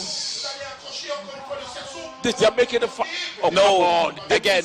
They've simply missed too many. One too many, Carl. Yeah, one too many. Folks, it's 15-12. Ghana leads 15-12, but for Madagascar are a team who are so good. Someone would have whispered to them that time may be running out, and you've got to start picking up maybe 2 points. And now they're giving away a free throw. Yeah. That should be 16-12. One more. One more. To make it 17-12 advantage Ghana. And with what, 2 minutes and 29 seconds? That goes in. So that's 17-12 advantage Ghana. Not too many minutes left for Madagascar to get back into this one. They are sincerely, I'm not going to mention words. One too many opportunities they've blown away. One too many. On chances alone, let's call a spade a spade. They should have been ahead. They should have been way ahead if they had converted as many of the opportunities that they created for themselves. They get so nervy when they get to the basket. A bit too nervy. They've got to be calm in front of the basket, and they would have picked up as many points. 18-12. Can Ghana finish this off? Or would Madagascar be in for a surprise? Yes, no. Against the rim. Against the rim there, but Ghana will look to make a point from this. No. What is it? A foul has been called. Is that a free throw for Madagascar? I think so. It looks rather to be for Ghana. Well, we'll get a confirmation of that from the ref. No. It's a foul against Ghana. Is it a foul that was called? Yes, you have to give it. Yeah. So the possession will find its way back to Ghana. This is the 3x3 basketball. Very, very quick. Very. This should be it. No. What is it this time again? The ref whistling for something. Not too sure what exactly that was for. And the players look baffled. You could even see her exclamation, ah! I mean, what was that for? What was that call for?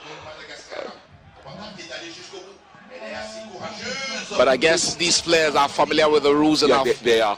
Less than 2 minutes and this game should be over. It's 1 minute 16 seconds. It's 20 now. 19-12. So Ghana now a point away from, 2 points. Ghana now 2 points away from victory. Never mind. Going to make one more attempt. For a 2-pointer, didn't work out well. Ghana will lead 2 points away from victory. Although we have 1 minute on the clock. Less than a minute. It's timeout. This looks like timeout called by the Malagasy. Looks like timeout there. It's been one hell of an effort from the 6 players and more who have had the opportunity to be a part of this. 23 more seconds. But normally when there's a timeout, the clock should stop. Yes. Normally when there's a timeout, the clock should stop. That's what I find surprising, that it hasn't stopped. They only continue from where they left off. Well, at least the good thing is that the umpires and the referees do have their own, and they'll probably go by that. Yeah. Not too many timeouts have been called in this one. But Ghana would not care at this point. They have a very healthy now lead. Exactly a minute. Yes, now it's exactly a minute. Rectified the situation. It's been rectified. 8 fouls committed by Madagascar. Will this finish it off? Oh boy. So that makes it 20. So Ghana just 1 point away from victory now. Ghana just 1 point away from victory now. Can they finish it off? Can they finish it off with this possession? Yes, they can. 21. Yes, they can. Over and done.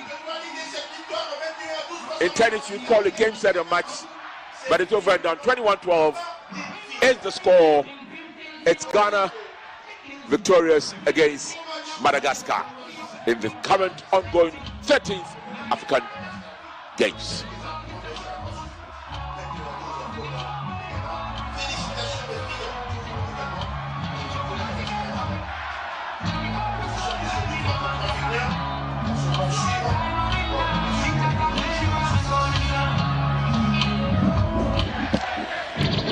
Game over, and the Ghanaian fans can afford to celebrate this one.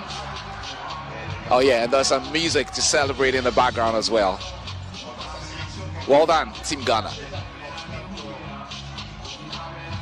We're to recap some of the highlights of what transpired a few minutes ago. Ghana up against Madagascar and winning by 21 points to 12. The rules of the sport are very clear. The first team to get to 21 points gets to win. So it doesn't necessarily have to make all 10 minutes. If you're able to score 21 points, even within a minute, the game is over.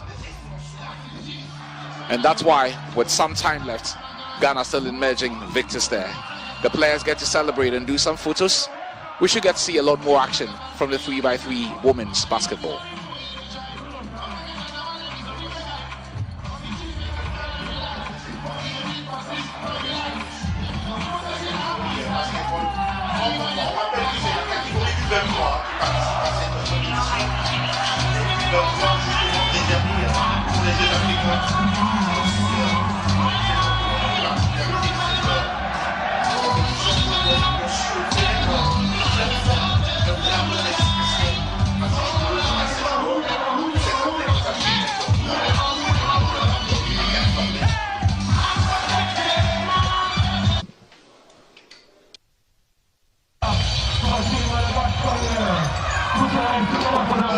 And so this is the men's basketball game. Madagascar again. And still, it took them a while for them to change the details. The women's results are still there. But it's Ghana that's coming in now. So there's a male division. Yep. So that's Ghana again. Basketball 3x3 men this time and not 3x3 women. And you love the energy of these guys. So one substitute at a time. So one would be on the bench, the other three gets to start. And they can go on and off anytime they want for the entire duration of the games. You can only have 3 on the court at a time. So a total of 6 players will be there. Aziz Hassina and co representing Madagascar. The match official just making sure this probably to do with who starts with possession, I guess. Well, you could hear that clearly. Noun. There's men's 3x3 basketball. Hassina and Aziz representing Madagascar.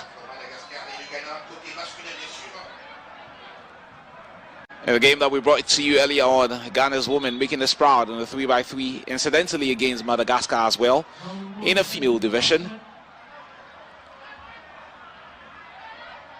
Can Ghana win this one? Just like they did in the women's category as well. Remember, it's a game that we played in only 10 minutes, but the first to hit 21 points gets the win. And also the fact that when you score outside the arc, that will be 2 points awarded to you. But if you score inside the arc, then it will be only 1 point. Game just about starting. 10 minutes. This game will be over. Okay, Ghana to start. Looking for the very first points. No. That goes out. That goes out. Possession lost on the part of Ghana. So this should be possession, probably advantage Madagascar. Mako. Oh, the ref calling for something. The ref whistling for something. It does appear that has gone against the Malagasi's. So advantage Ghana at this point. Looking for the very first point of this. Will this go in? No. It comes off the rim. Could this be the first point? And the thing is that when you do not have possession of the ball, and if you recoup possession of the ball, you've got to start an attack against the rim. You don't just try to look for a basket when you have possession of the ball, when you're not the one who started the possession. So that's why when you see a team which started the possession losing out to the team out of possession, they've got to bring the ball. A slam dunk. You could see he was really raring to go. Well, these guys who play basketball are quite tall, so yeah, they have to be. They can afford to jump and make an attempt at the rim. It's 2-1 to Ghana as it is right now. Poor pass. You've got to try and do the simple things. No, just try to do the simple things that would get you the points. Just try to do the simple things. Just 3 and 3.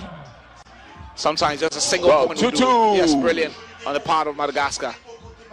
Just do the simple things. Ghana has many points. It's 21. Yes. 1 point for Ghana. Ooh la la. 3-3. And that's it with the men's game. Once you put the ball in the basket. Oh, that was a great block there. Absolutely fabulous block. That was a great block there Reminds me of the legendary Hakeem Olajuwon and Dikembe Mutombo. That one going. Ghana going in for the 2. No. Off the rim again. We'll probably do it 1. But I did hear. Did the whistle go before it went in? Looks like. Okay. I did hear the whistle before the ball did go in. We get to see a replay of that again. The whistle did go before the ball did go in. But with the ball out of his hand, other than that, they get the point and then they get the free throw. That's right. Once the ball is already out of your hand, the point will count. Well, it does. It's 4-3 now. Yeah. Free throw for Ghana. No. Off the rim. Ghana going in for the 2. No. Ghana like going for the 2 a lot, you know. Probably looking to finish the game off early. Maybe that's a strategy. And that's the thing with this. I mean, until we have a situation where nobody hits 21 before the 10 minutes. Yeah. Then, okay, you'd say we're going all the way to the wire. Okay. But if you can finish it off in 2 minutes, why not? Fine. Yeah. Score is currently 4-3 in favor of Ghana. If you can finish off in 2 minutes. This is the male. Yes. And he's got it in 4-4. You've got to try and make your possessions count. You do. Yeah. You do need to do that. Yeah. And that one goes in as well. So that's 5-4. You've got to make the possessions count. If it's possible, make every single possession count. You don't necessarily need to do 2 points all the time. Just 1 is okay. He's going for a 2-pointer. No. Oh. That one going. That one going. It's 4. It's 5-4 now. It's 5-4 in favor of Ghana. What has the referee whistled for? I don't know. If we'd been there, we would. We still have a little over 7 more minutes to go. We've done only 3 minutes. And it's 5-4. It's 5-4 for Ghana.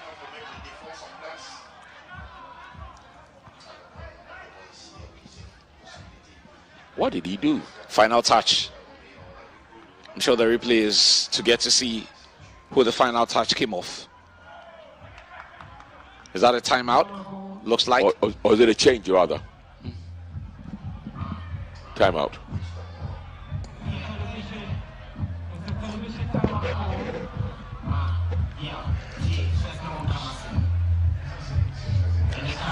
An opportunity to pass a word or two over the advice. But you know one thing that freaks me about this particular one? Tell me. It's not the coach. No. It's the players themselves who the do players it. themselves. You've got to find a way of coaching each other and passing on some instructions if you're on the bench. That's an interesting one. You would have thought that even with one-man sporting disciplines like, you know, track and field, they still have their coaches somewhere in the corner. Yeah. So a 4-man team should have a coach somewhere in the corner there. He wanted to go for the slam dunk. It didn't work. An opportunity for... And there's a protest. As to who the final touch did come off. Whoever with possession of the ball should tell us who the final touch did come off. What do they say? It does appear that it's been awarded Yeah. advantage Madagascar. Yep. And the Ghanaian player is complaining about that. When Almost stealing the ball there. Oh, Brilliant well done. block. Well That was done. a brilliant block. And because the ball touched the foot of a Malagasy person, it would go against him. Yeah, and that's what the ref is signaling in the corner over there. Once it comes over your feet, there's a foul.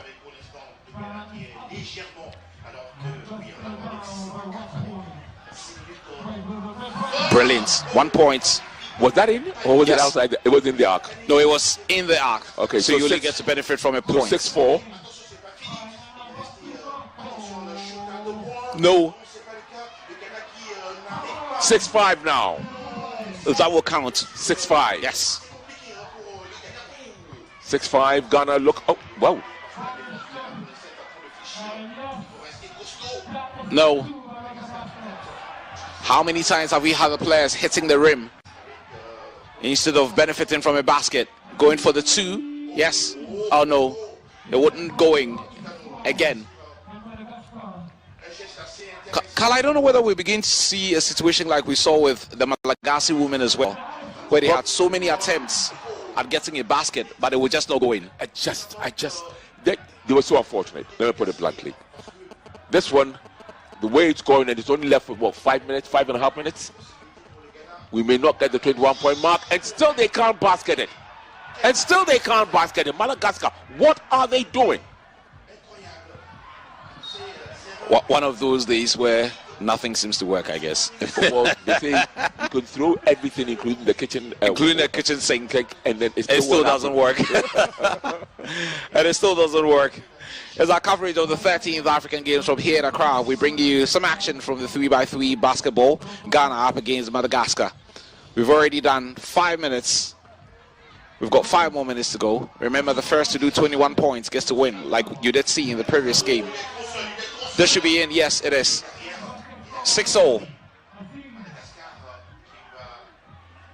6-6.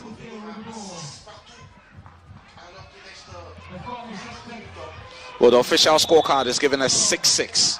Yep. So we want to go with the official scorecard.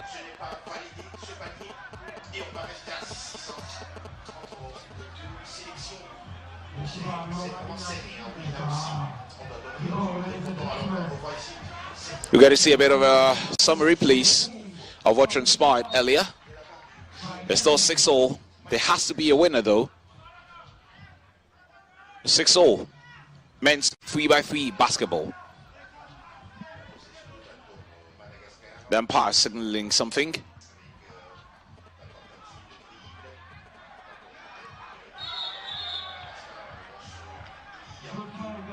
Did that come off the legs of the Ghanaian player? It does appear he did. The last touch came off the Ghanaian player here, literally blocking the ball with his 2 legs. So that'll be a foul against Ghana. That's why possession has been ceded to Malagasy. Mafko winning the foul there.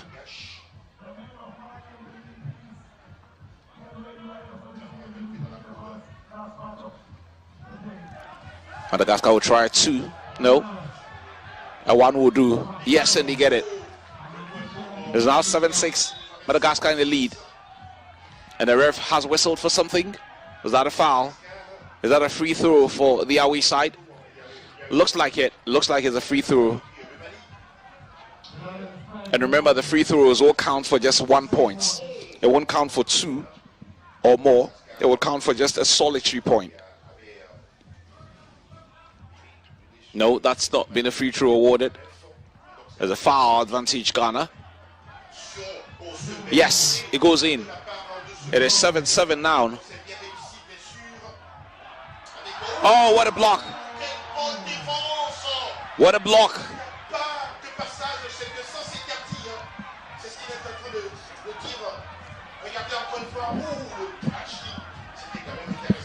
What a block from the Ghanaian player. But game resumes. It's 7-0. Easy. Easy. No, it won't go in. Last touch of a Ghanaian player, so that will go out. Madagascar will look to restart. Another timeout.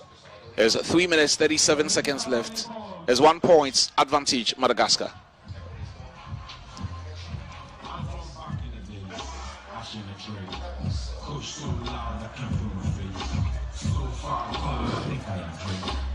The players will take a breather, and of course, they coach themselves, which is weird. Loads of sporting disciplines, almost every single one of them have their coaches somewhere in a corner, somewhere where they could pass on very, very important advice or the other. You only see the 4 players on either side of the court when they go for timeout. Nowhere did we see the coaches show up in a ladies' game, and so far we have not seen it show up in the men's game.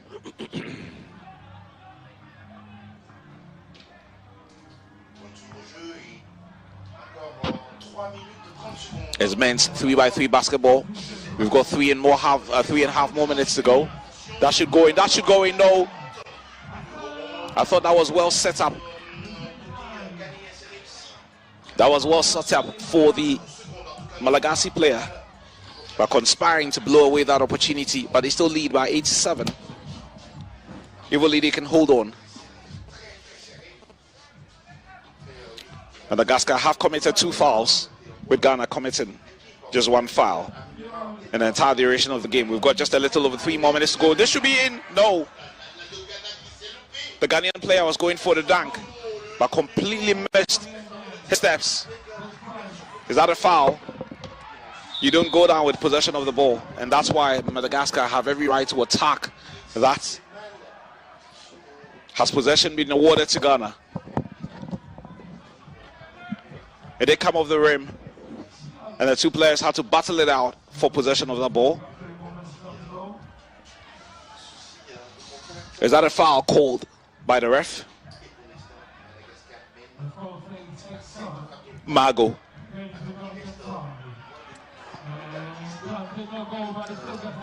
Mago going for the 2. Again, it won't go in. Again, it won't go in. Oh, brilliant block. What a block. Brilliant block from the Ghanaian. It's still 8-7, just in case you're tuning in and enjoying our coverage of the 13th African Games. It's Madagascar in the southern part of the Indian Ocean.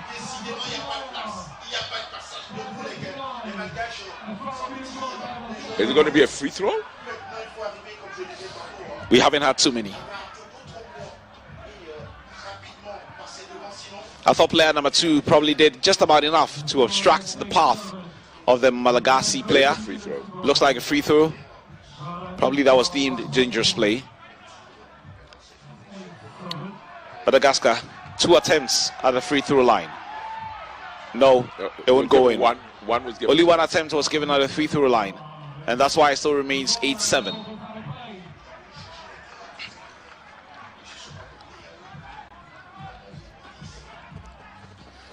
The 6 players are giving it everything in this one.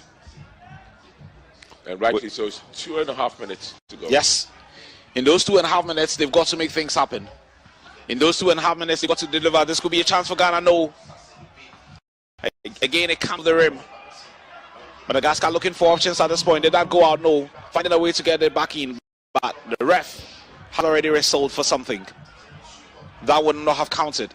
Even the Malagasy side that score a basket.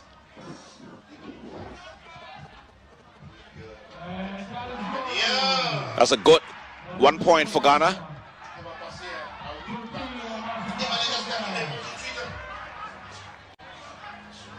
Every time one scores, the other is looking for an avenue to get back into the lead. That's a good one from Team Ghana. It's 9-9. Not too sure what exactly the ref is implying with that hand movement. Is that to suggest that that should be a free throw? Yep. No. Nope. So it's 9-8. So the Ghana score is reversed. So there was a foul in that one. It's 9-8 to Madagascar. How they would love to silence the crowd here. But in a way they have, you know. This should be it, yes. 10-8. It's 10-8 now. 10-8 to Madagascar. And we have got just 1 minute and 43 seconds left. Ghana would not want to be trailing. Yes! Oh, 10-10. It's tied. 10-10. It's tied now.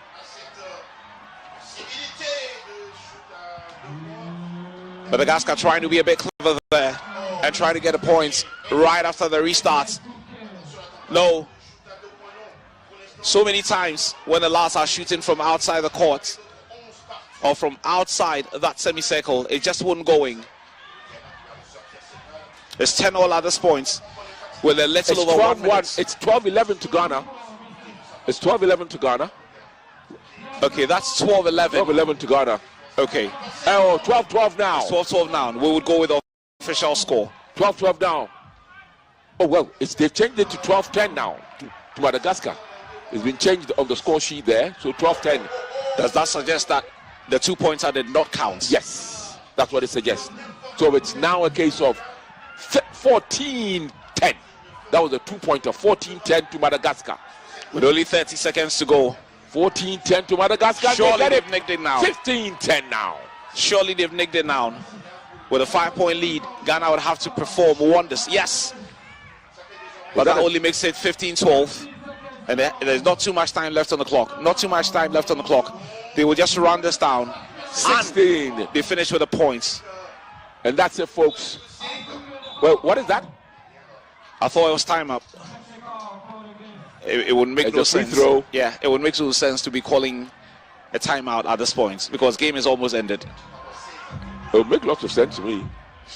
Game is almost ended.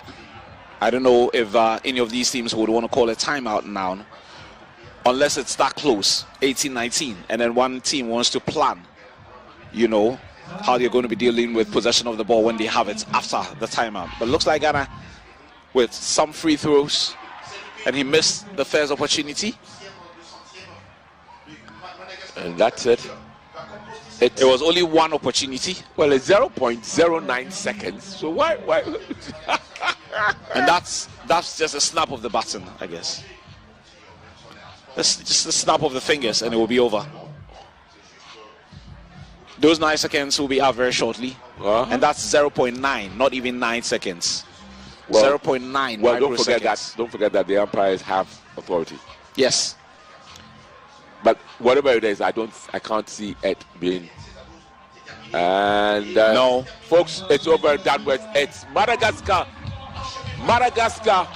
and probably rightly so because they are rated higher than Ghana in the African ranking. Madagascar winning by 16 points to 12. This one didn't get to the 21, no, but it was the 10 minutes had been up, and so therefore the one who was leading is the winner. Well, after this, they found a way to revenge. Absolutely, for their ladies' defeat. Yeah. and then after this, we will be having boxing. We'll be having boxing. So, folks, let's wait for it. Let's see the highlights first.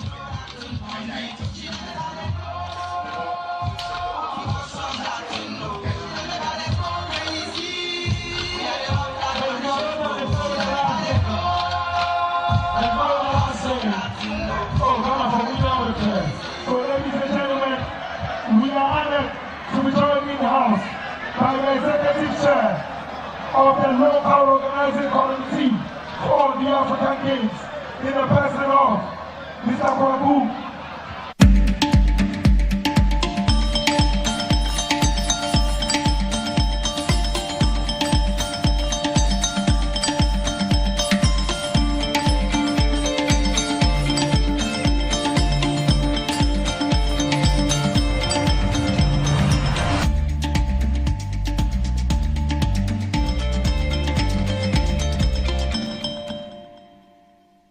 We have enough. A life of plenty for every child. We've had enough all along. There's enough choice for every child. Enough nutritious food, produced responsibly and sustainably, so children can thrive everywhere. Let's come together and stand with children to say we've had enough. Enough.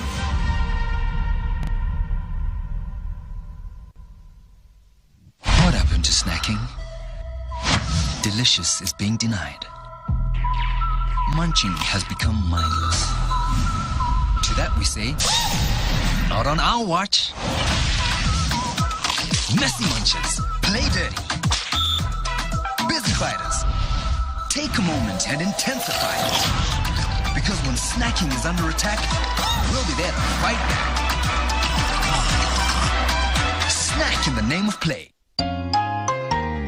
Every child is so unique. You like no other. Outstanding in every way. It's me like no other. So anytime you walk and play. You like no other. You are special like Indomie. It's me like no other. Did you know that every child on the planet has their own unique fingerprint like no other?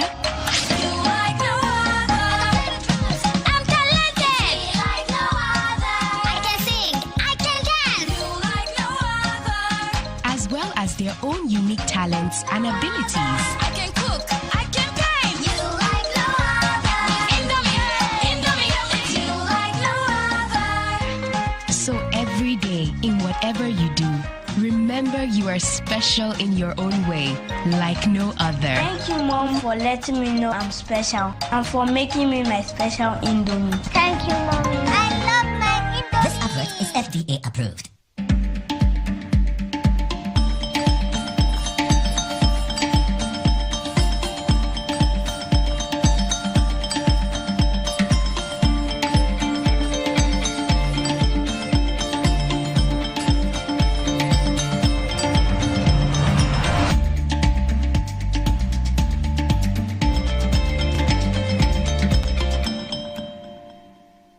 In this division, Omole Dolapo of referee from Egypt, Judge 1 Algeria, Judge 2 Tunisia, Judge 3 Tunisia, Judge 4 Uganda, Judge 5 Algeria.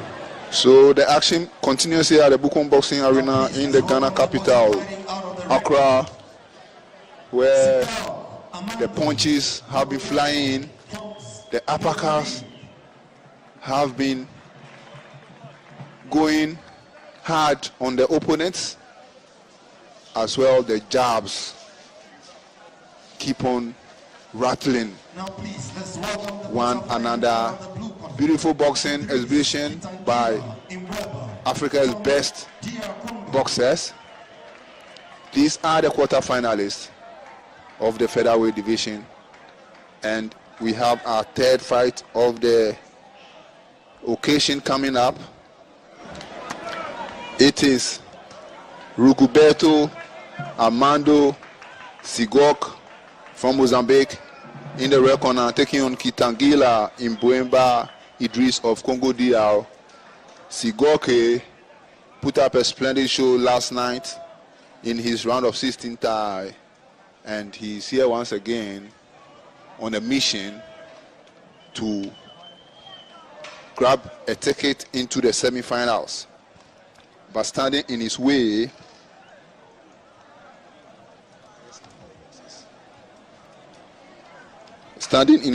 is Idris Mweba Kitangila of Congo DR.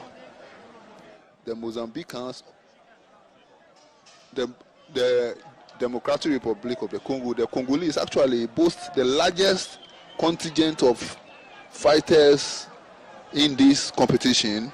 They have a total number of 22 boxers competing here in Accra, 13 men, 9 women, with Algeria following closely with 11 men, 8 women, for a total of 19 boxers. The host nation Ghana, of course, has 16 competing, 12 men with only 4 women, 3 of whom have already gone out of competition. The only Ghanaian lady standing is Janet Aqua, who just returned from Italy, where she tried to bid for a place at the Paris 2024 Olympic Games, but unfortunately she couldn't qualify. But she is assured of a medal here in Accra. We will see in the days to come, when she takes to the ring to fight in the semi-finals, how far she can go here at the Accra 2023 Africa Games. As we continue on round 1 of our action, and right away, the man in the blue corner, Idris Mweba Kitangila of DRC, is in trouble. He suffered an apparent cut, which the ringside physician will examine to see if he must continue this fight. And the referee apparently has said the fight has to be stopped. He's signaling something, and I believe he has said the fight is come to an end. It's very end. Thereby, the Mozambican said Armando Ruguberto Sigok is through to the semi-finals. It's a very disappointing, sad situation for the man from Congo DR. You can see his coach very furious in his corner. He says this guy can fight with this. You can see some of the DRC boxers also off your camera in the stands, all indicating that what is this? This guy can continue fighting. This reminds me very much of the Ghanaian boxer Abdul Baki Adam, the first Ghanaian to take to the ring in this competition back on Friday evening, and the same manner the fight just started and he had a cut and the referee had to be forced to stop the fight disappointingly for the host nation. So our third fight in this category, the 57 kg men category featherweight quarterfinals, Mozambicans Sigok will soon be raised his hand as the victor. There you go. Winner by points 5-0. Red. And actually, he was with 1 minute 35 seconds left in the round. The DRC's man was declared a loser by 5-0 in favor of the man from Mozambique, Armando Ruguberto Sigok. He's through to the semifinals, and he will be waiting at that stage for the winner of the next fight coming up between Ghana's Abdul Wahid Omar and Kasim Murungi of Uganda. Is another occasion for the host to move into the medal zone. Can Abdul Wahid Omar take advantage of the situation? Can he take advantage of fighting in front of his own countrymen and grab the vital victory needed to proceed to the semi-final stage and into the medal zone and securing a 5th medal for Team Ghana in boxing? You can see the man from Uganda, Kasim Murungi. He was very impressive in securing victory last night.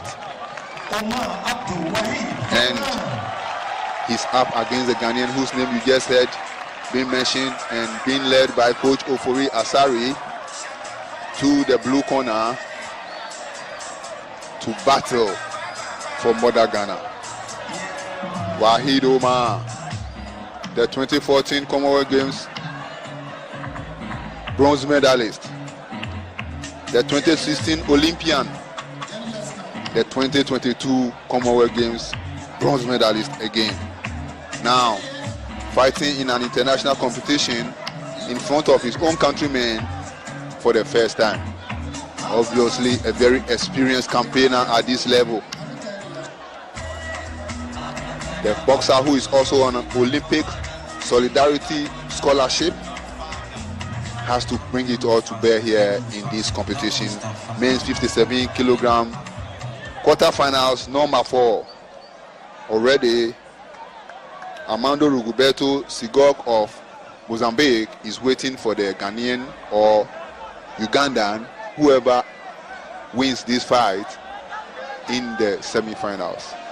And Wahid Omar is so much the man with the bigger advantage in terms of height and reach. Can he make it count? Wahid in the blue.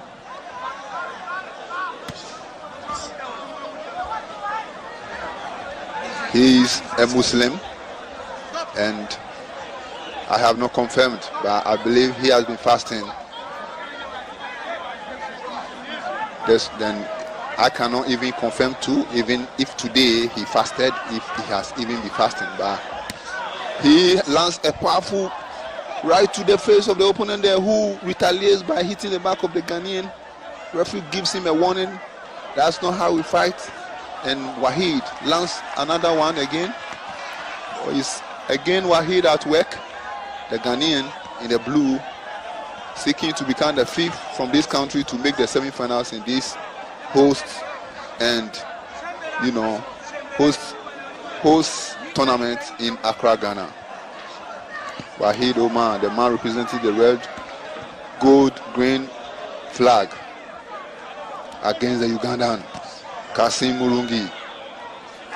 Wahid obviously using the tactical approach, and the Uganda did land some Nice job there. He goes with the left again.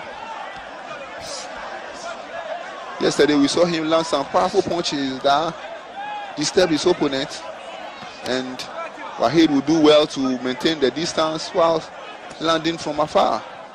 And the Ghanaian is taking the fight in that manner, as you can see. He not allowing the man from, and that's a very beautiful jab there from Wahid Omar. He goes to the body of the Uganda. It's all Wahid at this point, scoring some crucial points, but the Ugandan is not a man who will lay low for his opponent, as you can see him going on the offensive. But obviously he knows very much that Wahid has some power punches out there, and he is using his reach advantage very, very well, the Ghanaian. Wonderful performance from Wahid Omar against an equally durable and strong fighter from Uganda. The action continues here at the Bukom Boxing Arena. The very opening round of quarterfinal number 4 in men's featherweight boxing, Accra 2023. Ghana's Wahid Omar in the blue corner versus the Uganda Kasim Murungi in the red corner. The Ugandan adopting the strategy he used so successfully yesterday, jumping, then delivering the punch as he does once again at the sound of the bell. And we will see how the judges saw this very opening round here in Accra. Our judges are from,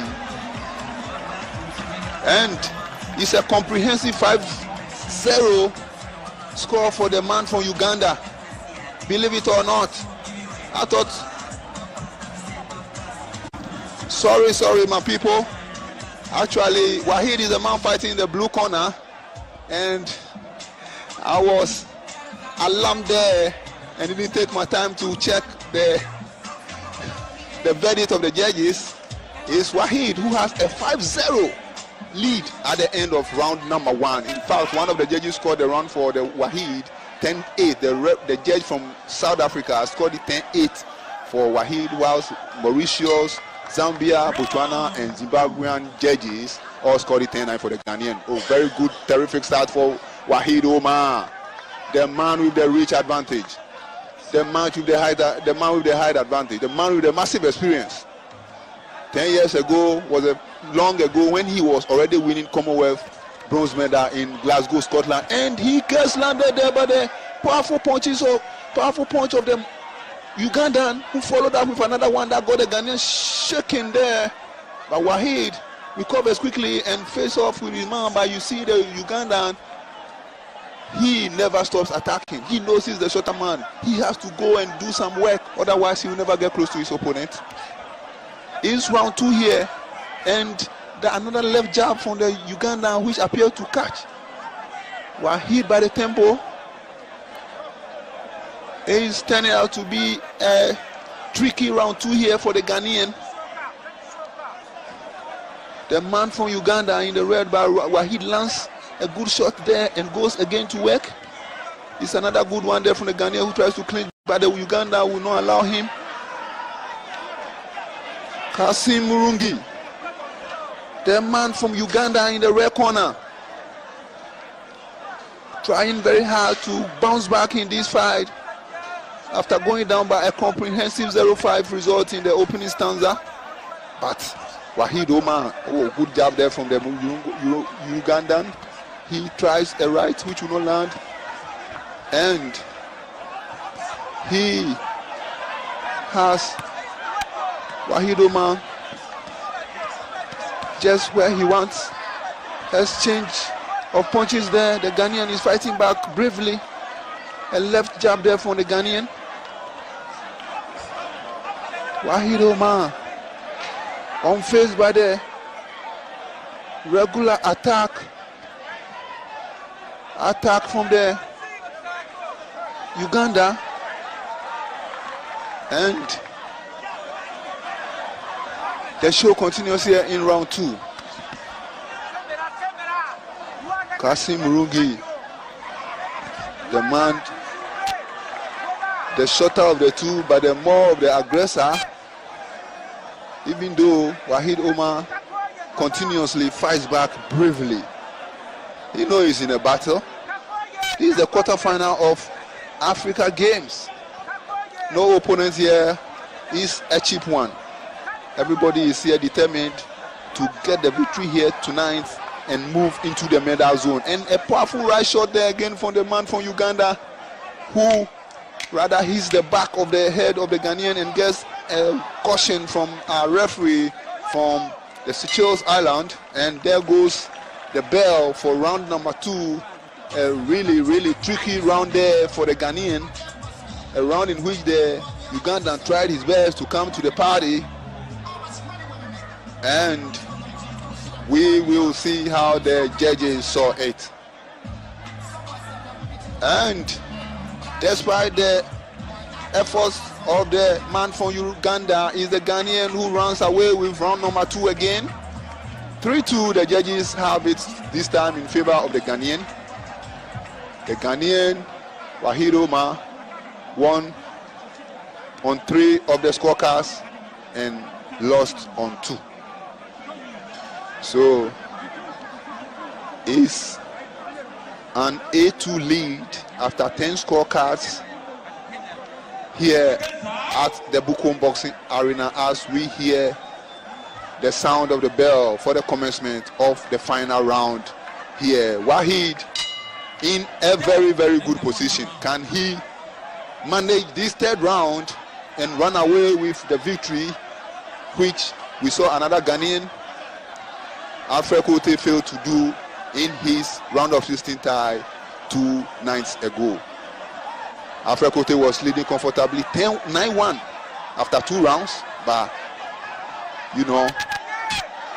failed to manage the final stanza and gave the opportunity for the opponent to stop him with some ferocious punches that the referee deemed the Ghanaian was not in it and stopped the fight even though he was leading. So Wahid Omar is in the same situation now and he's managing the round, just making sure that he doesn't get hit, and in that way he will edge this fight.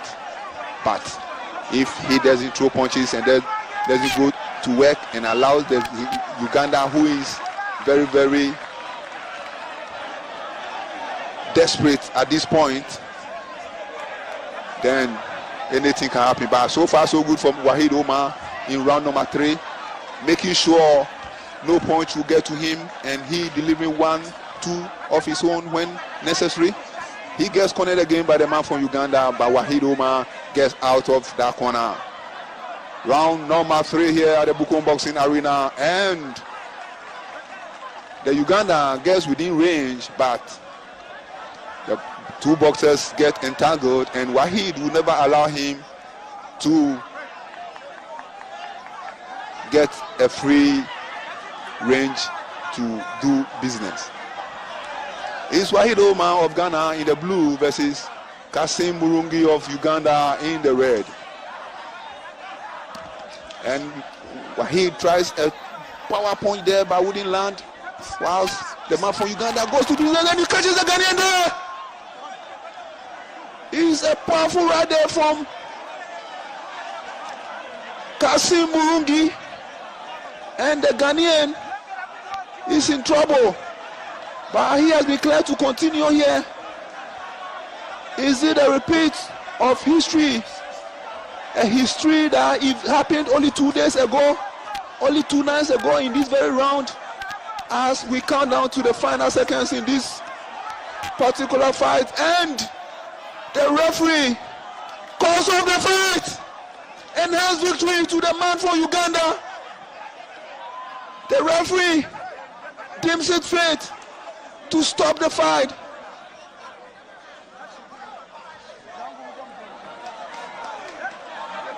The referee actually has stopped the fight, and I think it's not clear who has won here, because Wahid Omar is celebrating, and the referee has been called by the his own bosses are ringside, and Wahid Omar is celebrating, but he doesn't know that he has been declared a loser by the referee. Of course, the Uganda was the one in control when the referee stopped the fight, so obviously he has to be the winner here. But the Ghanaian obviously doesn't know what's happening and is raising his hand that he's won. But we'll see when the official verdict is read out here. It's a very disappointing situation here for Ghana. I may be wrong, all for all you know. So let's hear the verdict. Now the results by referee stop contest. Red Burundi. And it has been declared Kasim Murungi is the winner.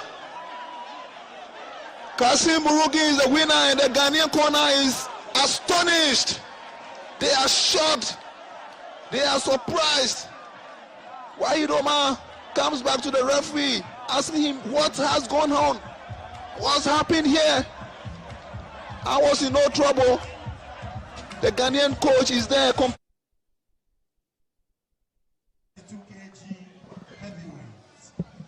Well, Prince Ganuleku, you brought us a lot of tough bouts this evening from the Bukum Arena in Accra, Ghana, where the 13th African Games boxing is ongoing. We are at the quarterfinal stage.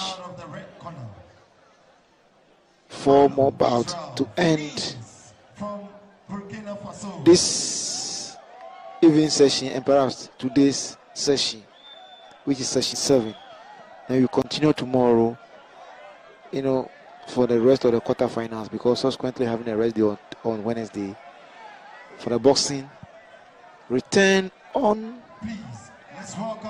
Thursday for the semi-finals, the subsequent the finals, and the medal presentation, goes on alongside the fights. Now, upcoming next is the men's heavyweight quarterfinal bout, starting with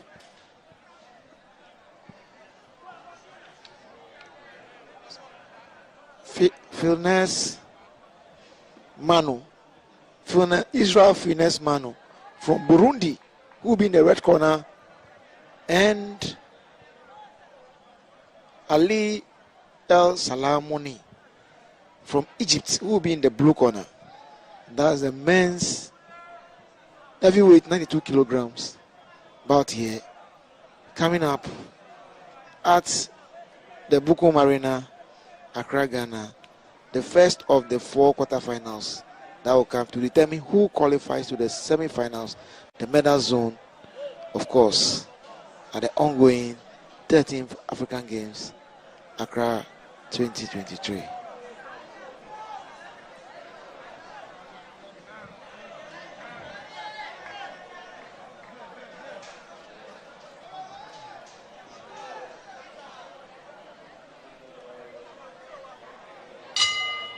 Round 1.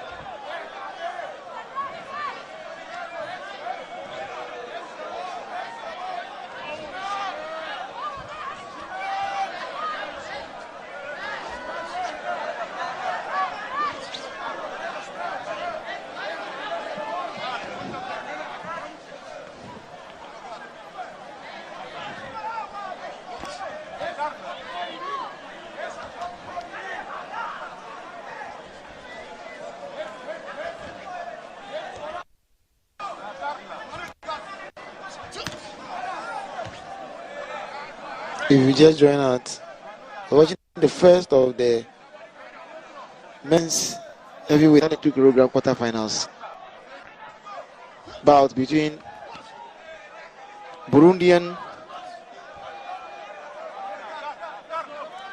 Israel Finesse Manu and his Egyptian counterpart Ali El Samoni, who is in the blue corner, sorting it out for a place into the semi-finals at the ongoing 13th African Games in Accra, Ghana. We are in day four of the boxing bout. Started on Friday with the prelims, then Saturday the prelims, then yesterday day 3 we had some of the prelims and the quarterfinals, and then subsequently we having part of the final stages of the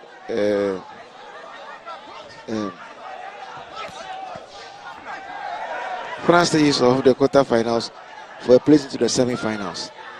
And you look at it,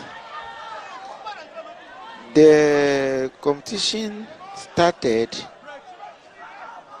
with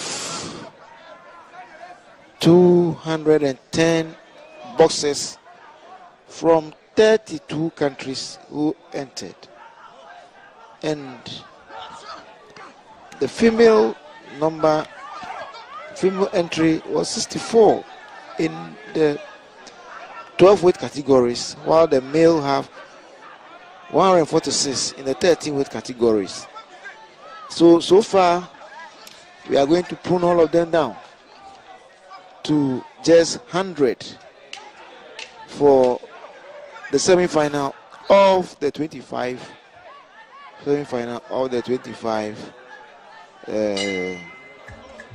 slots. We determine positioning of who plays where. Morocco, are the different champions of the African Games boxing contest. Now the results of the first round, which just ended, shows Egyptian leading by 4-1.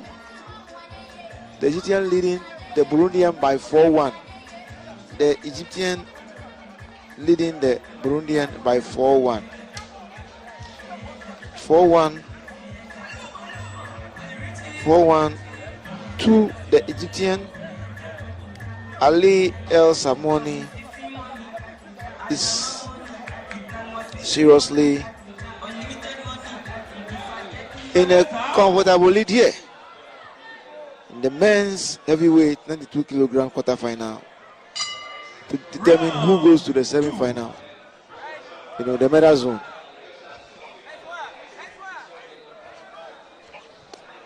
He looked very tall as against his Burundian opponent, who also have a very good height. Hey, no, that is uncalled for.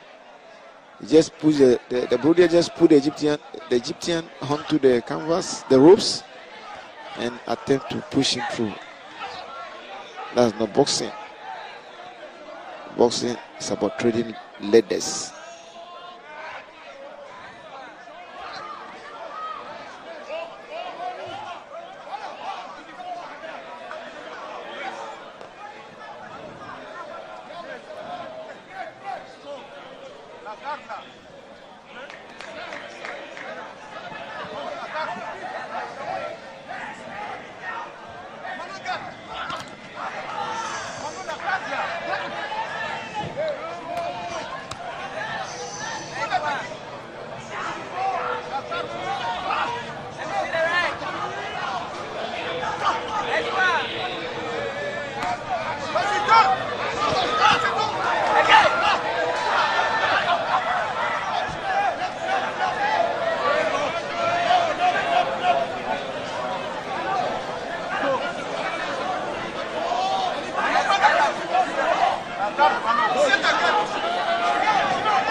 No.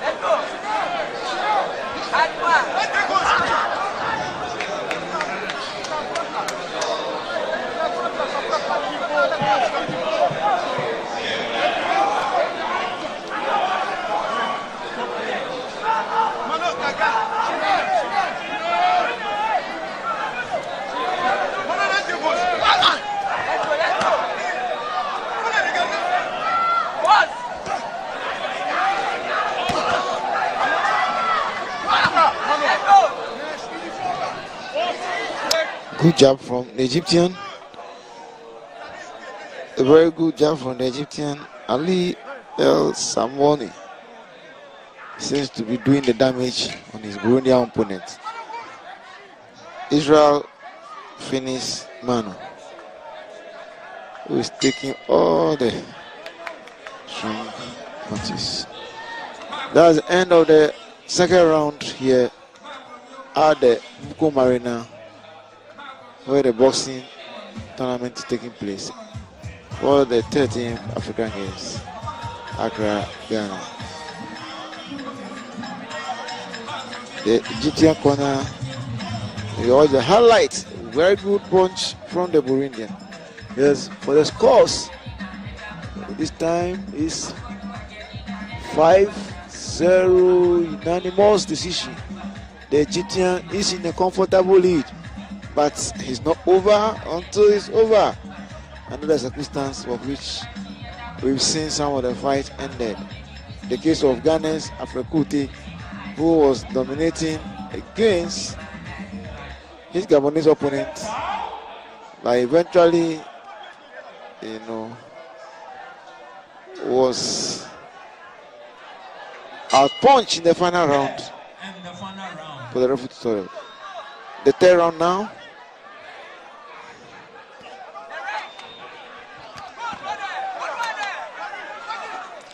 The third round now.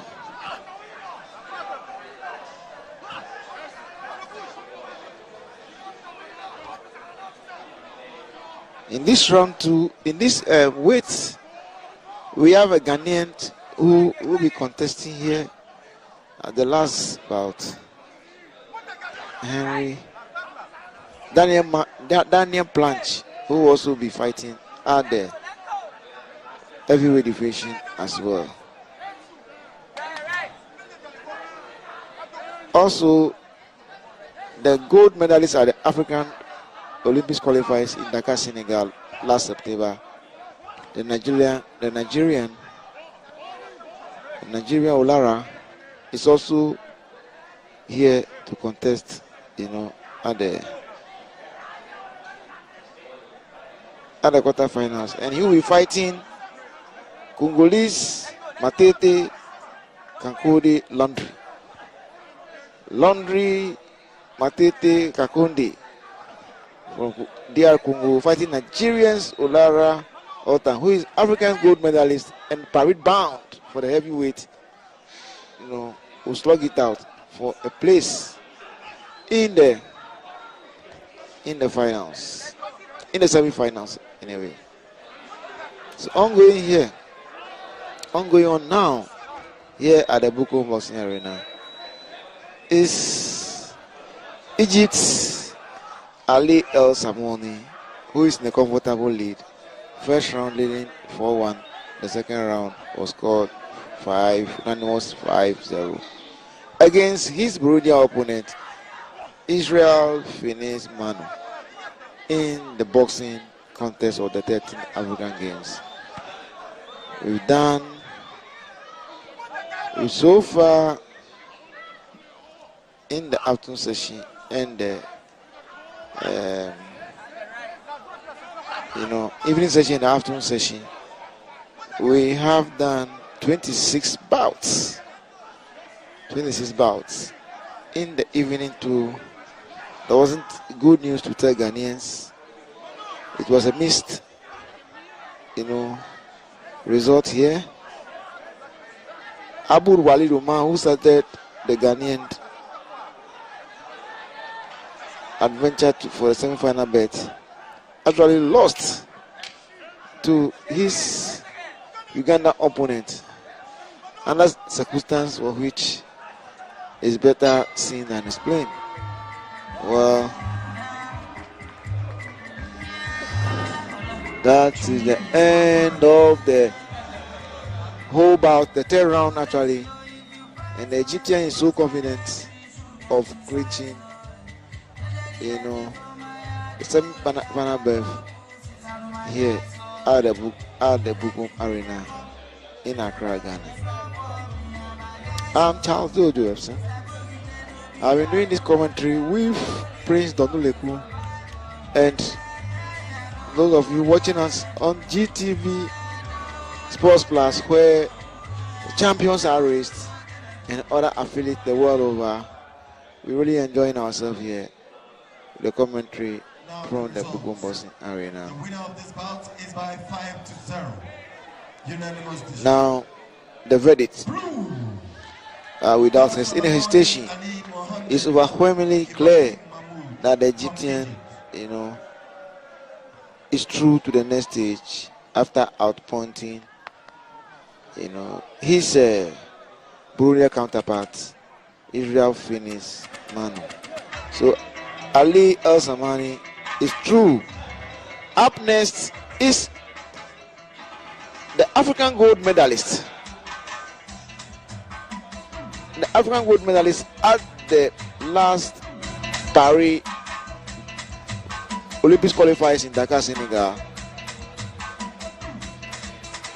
Olatan Olari from Nigeria, who will be in the red corner, as against Laundry Matete Kakundi from Democratic Republic of Congo. Democratic Republic of Congo. Jet 1, Morocco. Jet 2, Egypt. Jet 3, Zimbabwe. Jet 4, Botswana. Jet 5, Mauritius. Democratic Republic of Congo. That's the second men's heavyweight 92 kilogram quarterfinals bet. The winner from this bout will meet El Samoni from Egypt. So, Nigerians, Olatan Olari, the African gold medalist, and the man who has qualified on the ticket of Africa for the heavyweight, going to the Olympics in Paris, is coming up here against Laundry Matete Kakunde of the RC Democratic Republic of Congo, also known as Congo Kinshasa, Mobutu Seseko's Congo. Now it is Etienne Tshisekedi who is the president of Democratic Congo after Kabila Senior and Kabila Junior came in after Mobutu Seseko, was kicked out of power. So here they come, the tall-looking Congolese, Laundry Kakonde Matete, very tall, as against Nigerians, ever gentle-looking Olatan Olari.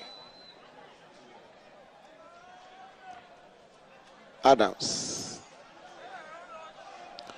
Olatan Olari Adams, the African gold medalist. They seem to have the same height. This is going to be a pure display of fist. Round 1. And brain. Fist and brain. Boxing is not only about strength or how aggressive you are. You need to be a bit crafty. Skills count here.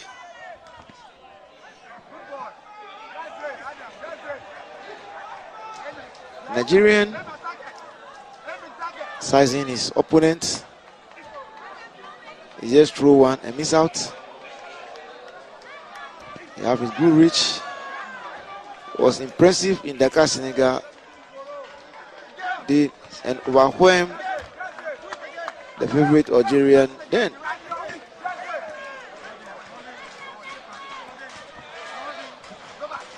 This is Olari Adams. Olari Adams.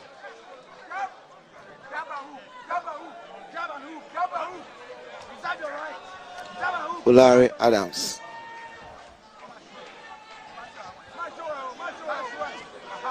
Olari Adams. Well, nice one.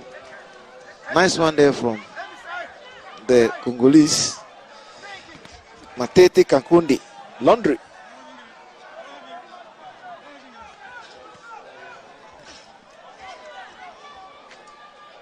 They are slugging it not now.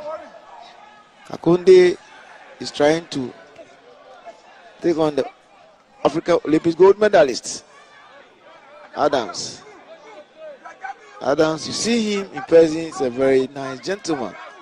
But in the ring, he's a beast. Oh, Adams is in trouble. The Congolese seems to have no respect for the African gold medalist.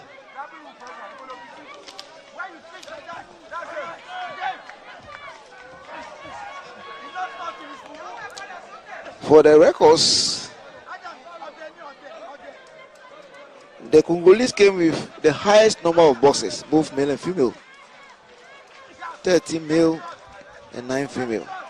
22 in all. No wonder they are making a mark getting to the medal zone.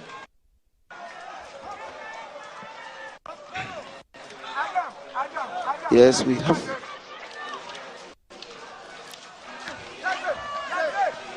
a little under 20 seconds to end the first round here.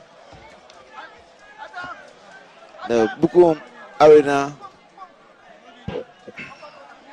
in Accra, Ghana. The boxing tournament for the 13th African Games.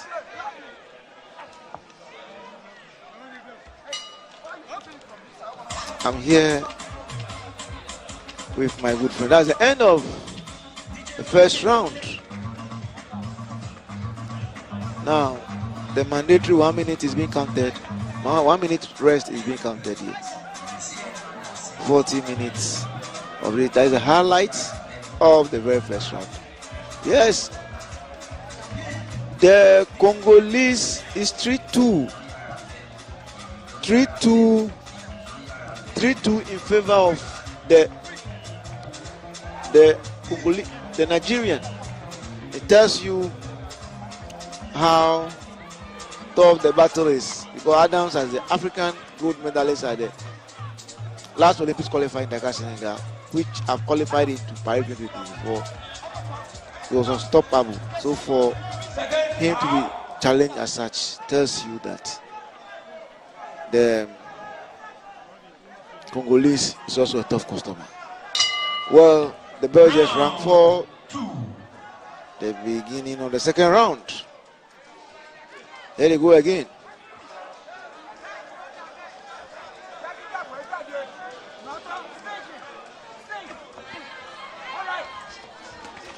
Yes. For the Adams is being counted after taking a punch in the face, and also the Congolese wanted to have an early celebration, but Adam is back on his feet to continue, and it been restored. Falling down, take away a lot from you. Adams is actually having a match here tonight, and as I spoke to my good friend, also the favorite for the gold medal, Joshua Dulapo Omolele, the featherweight contender, who is also a good medalist from Nigeria. The Nigerian Olympians are using this Accra competition as a training or preparatory towards the Olympics. But the opposition is very, very stiff. The opposition is very, very stiff. And it's actually preparing them to go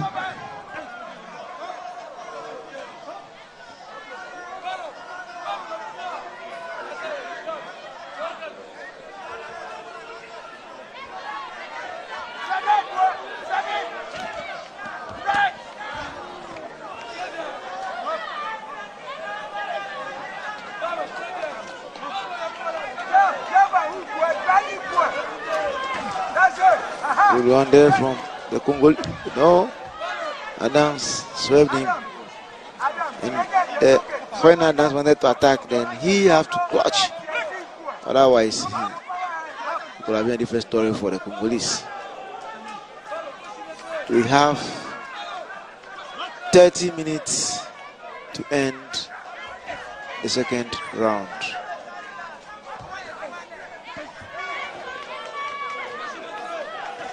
And a reminder, the last of the Ghanaian to be on the bill, Daniel Planch will be the last to fight, for the Knights, with his opponent from Gabon. Already, yes, that's the end of the second round, and the mandatory 1 minute count, rest count, just started. We done 45 minutes of it. That's a highlight of the second round, where Adams was flawed, and as it is now, it is 4-1. It is 4-1 in favor of the Congolese. So it's very balanced here. The Congolese seems to be leading, and that will be a serious upset here. The African gold medalist is being upstaged. So he will go to Paris knowing that all is not well. After also upset in Algeria to win gold is Adams Olara. My good friend is also being upset here. Third and the final round. That's the last bout. The last bout around for the night is now the Congolese, who seem to be slightly on top with the result now. So Adams must go all out. Otherwise, the upset that keep continuing at this 13th African Game boxing, will happen. As I said, boxing, though, thrive on strength and energy, it needs thinking, very, very deep thinking, skills, and then techniques. Otherwise, the strongest will have been those who will have been winning in the ring.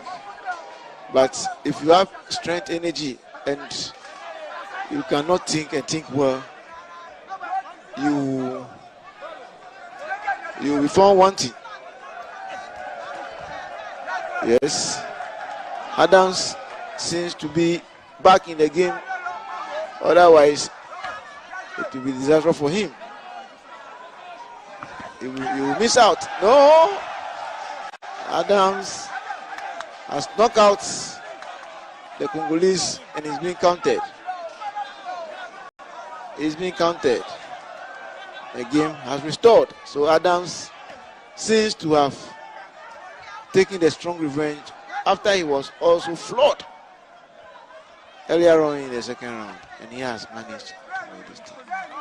Champions don't give up that easily. That's what Adams is trying to state tonight at the Bukum Arena in Accra, Ghana, 13th African Games boxing tournament or competition. No, the Congolese, have landed badly after being swept by Adams. And I keep saying it, boxing is about thinking. Yes, champion die hard. Adams still displaying his boxing skills, but any means possible just to go through using his brain. Very good. He seems to be using his experience. Yes, so far Adams has managed to avoid all the dangerous punches from the Congolese. And no, the Congolese,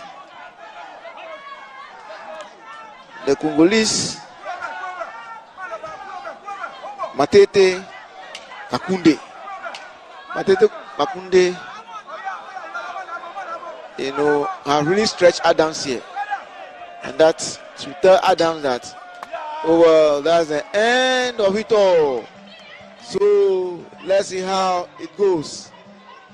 The two men were not disgraced. Adams winning the first round 3-2. Kakunde coming to win the second round 4-3. So let's see how it goes with the third round. The referee inspects now. So let us. The bout is about to be reviewed. That's the dangerous aspect of it. But it goes with a lot of discretion. And discretion, someone must apply. Both are dancing to the Ghanaian music here. And because the review can go either way.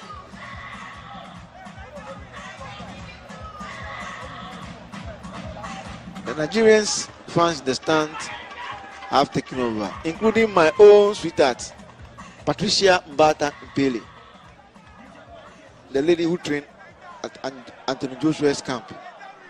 Here we go for the announcement of the verdict and the result. Now the results. The winner of this bout is by review, 5-2. It's 5-2 here.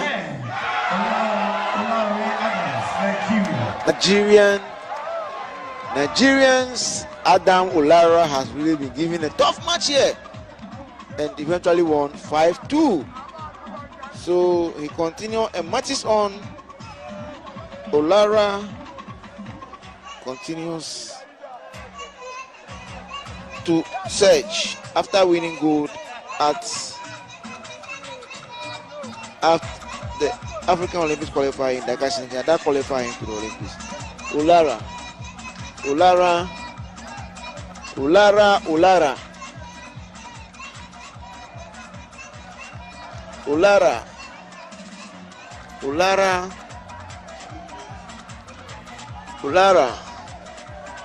Now Matete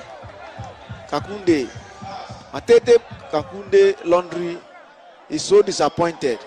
He did his best, but it wasn't enough. Adams, as a champion, could not have gone out that easily. The upset that we were all expecting did not happen. Please, I hereby ask my good friend, the co-commentator, Prince Oleku, to continue and perhaps bring us victory. He's here to bring us victory tonight. So I expect it to bring victory as I take a backstage for a while. Okay, thank you very much, Jojo Epson. And just gone by pass is the African champion, the man who's already qualified for the Olympic Games, Olaore Adams of Nigeria. He earned a 5-2 victory after review of the bout with the man from the DRC who clearly was very devastated not to get a victory here. So we are down to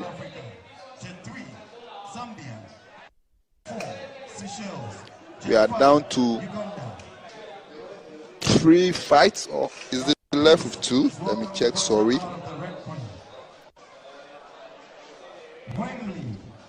So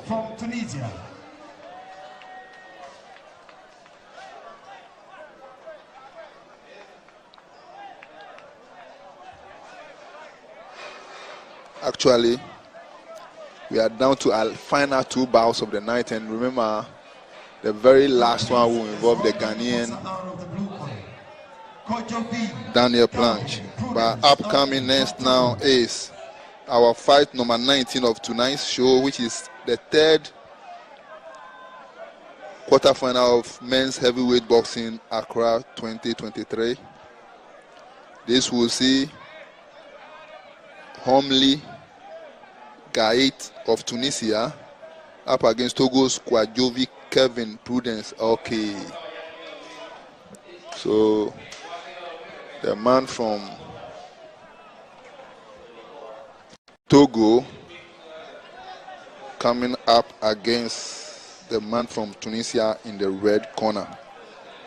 Kwajovi Kevin Prudence. Okay, which means Prudence Kevin Kwajovi is his name, the Togolese, against Gaët Homely in the red corner.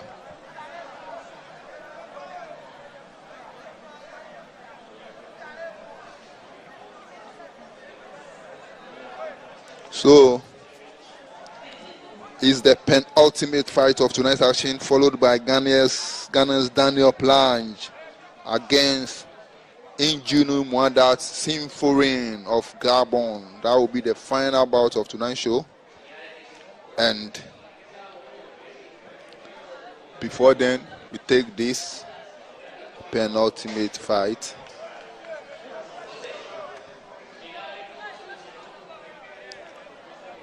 And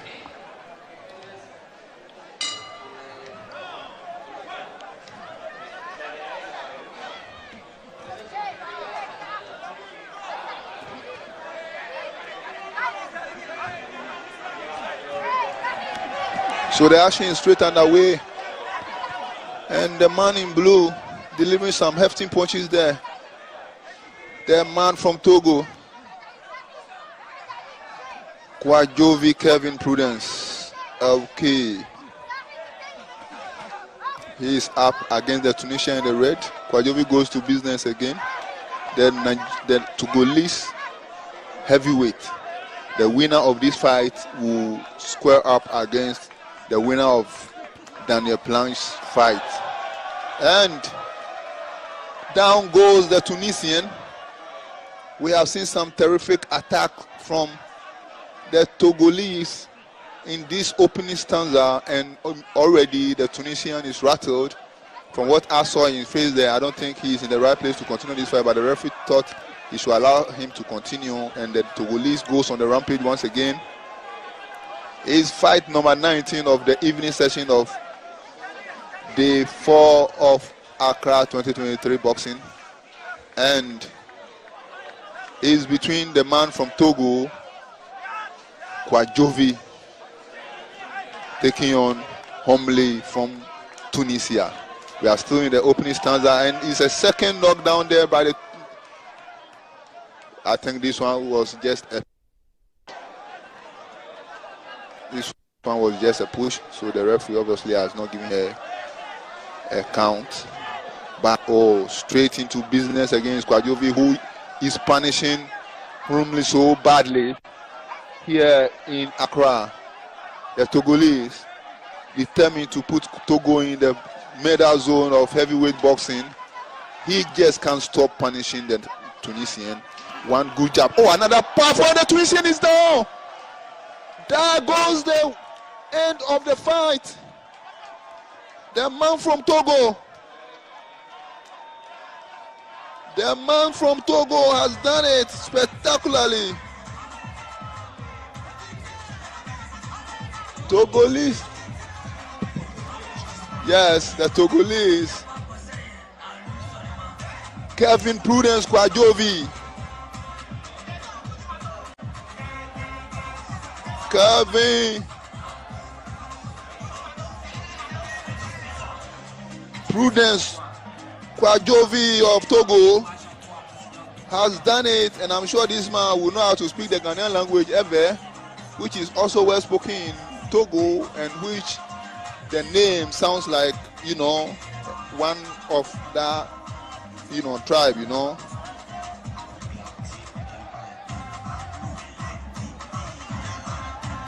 And it brings us down to the final fight of the night, which is Ghana's Daniel Planche in action, trying to become the 6th Ghanaian boxer to get the country qualification into the money zone.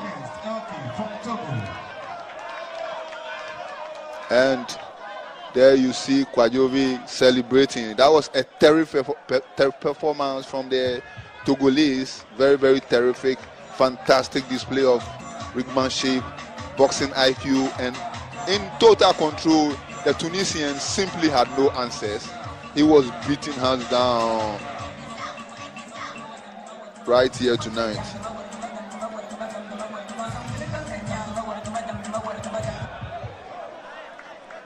Ladies and gentlemen, now to our last bout of the night in the 92 kg heavyweight elite men. So now it's time for us to watch the highlights of that dominant performance by the Togolese. Look at the point that took out the Tunisian for good. Jet 1, Egypt. Jet 2, Tunisia. Jet 3, Zimbabwe. Jet 4, Mauritius. Jet 5, Zambia.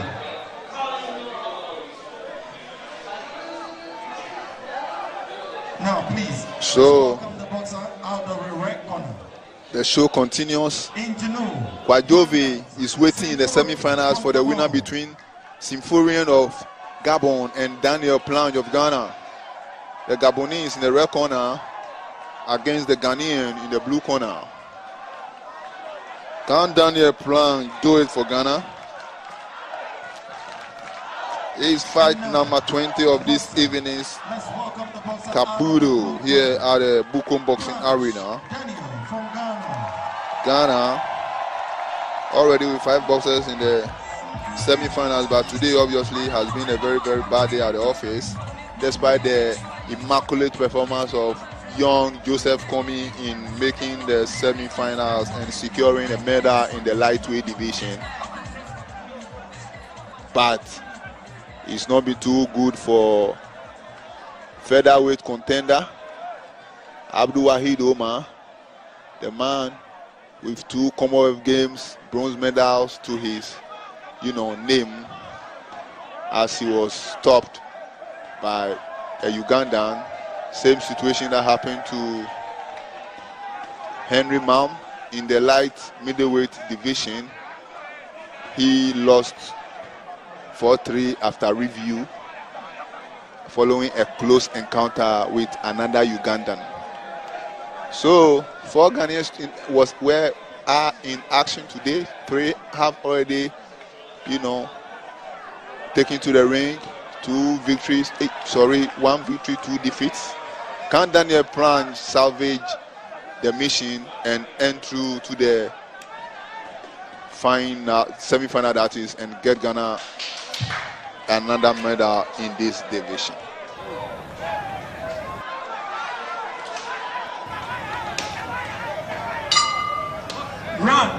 There goes the bell for the beginning of the first stanza here. Daniel Plange, the blue of Ghana, is the Gabonese who goes to work first. The Ghanaian delivers a point to their face. The Gabonese, obviously the taller, bigger man of the 2. It will take a lot of work from Plange to overcome this boxer. But he has the home advantage, the home support. Let's see how he can do it. Daniel Plange in the blue against Symphorian of Gabon in the red. The Ghanaian obviously fired up for action, goes to work early, but the Gabonese is ready to take over. As you can see, Plange does well there. Plange has his back obviously against the wall, against the much taller and obviously vastly experienced, opponent. Is a big test for Daniel Plange of Ghana, but he's doing so well so far. He's maintaining composure, throwing some punches, even though the opponent appears to just be sizing up the Ghanaian. He goes to business. He corners Daniel Plange. Plange, he's in a big trouble here. Plange again. And he gets cornered. The Ghanaian is in trouble. He has been cornered. He'll be taking a beating.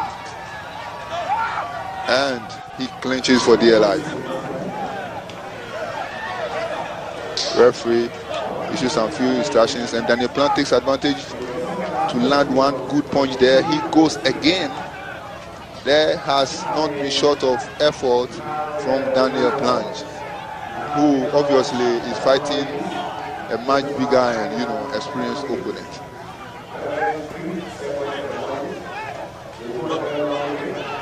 The action continues here at the Bukom Boxing Arena. Is the 4th of our end. That was a terrific punch that caught the Ghanaian. He is in trouble and receives the standing count.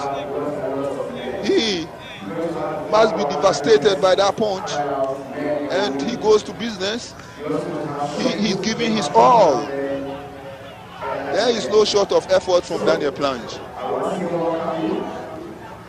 Oh, the Gabonese goes to business again. Oh, he is in the mood. He smells blood here. And is it going to be another disappointment for Ghana? It's still early days here, and the end of round number 1. And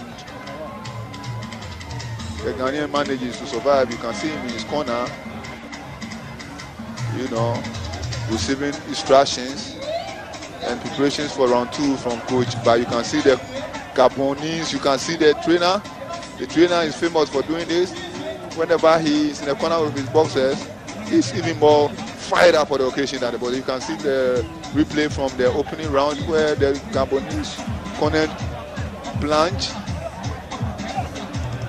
With some, there you can see some body punches, and there is the killer punch.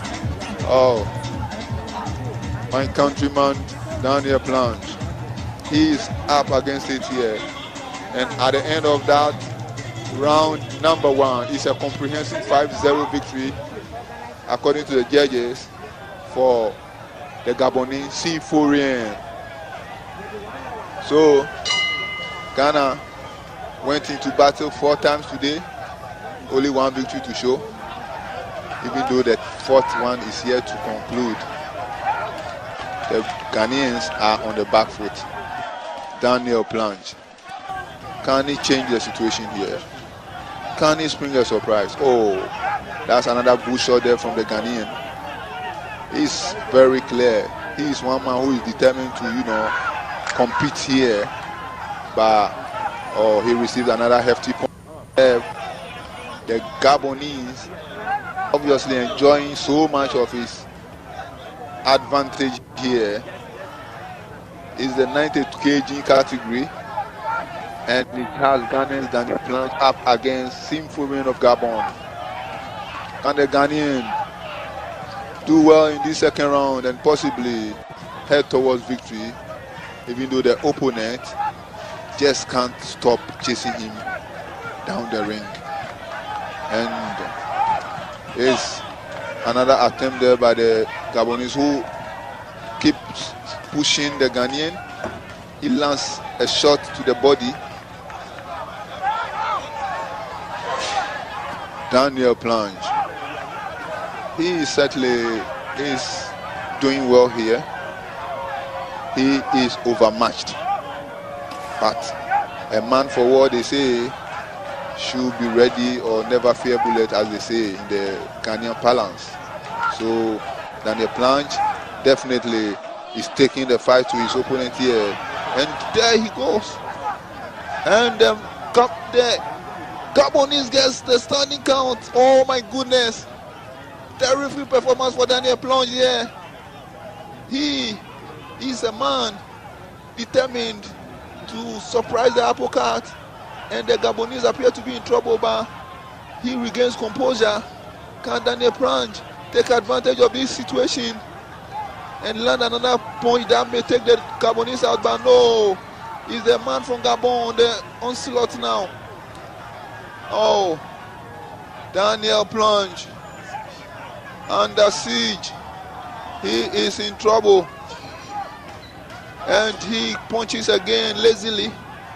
He appears to be in trouble. He appears to be tired already, and he clinches, you know, that for the Ella, but he goes back into business and lands a couple of shots there. Oh, Daniel Plange, can he upset the apple cart? Oh, he receives another hefty point there. That results in another standing count.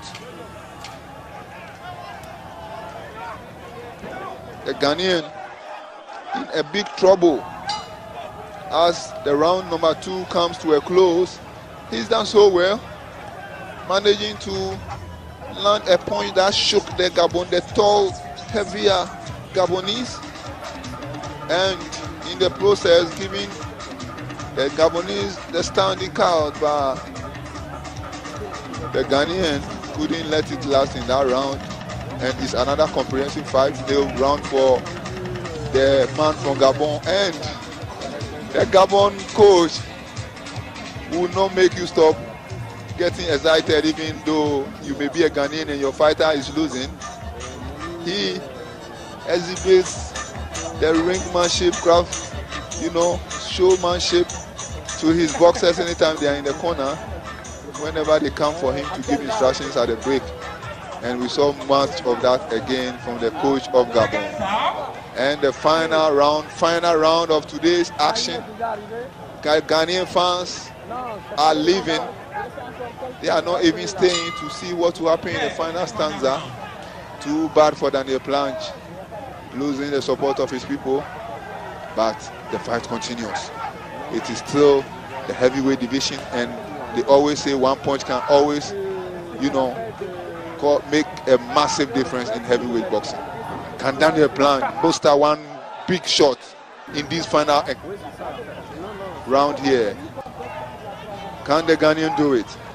He goes to the body, and the man for Gabon certainly taking advantage of his huge frame in front of the opponent and pummeling him. That was another hefty shot to Daniel Planche. The Ghanaian is giving another standing count, a third in this fight. He suffered a standing count every round so far. And the fight has to be stopped at this point. And he's the Ghanaian who appeared to have landed a shot that shook the Gabonese. He appears to be, dazed. Can Daniel Planche do it again? But the Ghanaian obviously appears tired himself. We have exactly half of this final round left to go. Can Daniel Planche spring a huge surprise in this final 1 hour 30 seconds as the man from Gabon, catches the Ghanaian again, and you can see the Gabonese complaining that he was headbutted there by Daniel Planche. That fight has been called off. It's another defeat for Ghana, and you can see the man from Gabon saluting the crowd. He is through to the semi-finals of men's heavyweight action, and he's finished a very disappointing day for Ghana. You can see Coach Asari, the Ghanaian head trainer, and his assistant Elvis Robertson talking to Daniel Planche. The fight is already over. Whatever you have to tell to the boxer is not here, I believe. Our show for today is over. The referee stopped the contest in round 3 following a barrage of assaults on the Ghanaian. So we'll listen to the official verdict as we round up the action from the Bukom Boxing Arena in the Ghana capital this evening. We have successfully negotiated fight day 4 of boxing action in Accra 2023, and it's proven to be a very disappointing day for Ghana, despite the great skills, the great ring artistry we saw from young Joseph Komi. He has been the only Ghanaian winner of 4 in today's quarterfinal action. 4 Ghanaians had the opportunity to just win today and end through to the quarterfinal, the semi-finals that is, and the money zone or medal zone that is. And you can see the slow motion from this fight, the highlights. Daniel Planche taking a beating. Oh, too bad for the Ghanaian, and the referee thereby saw enough and called off the fight. So it's a very bad day at the office for Team Ghana in terms of boxing. It's now down to the 5 who are through.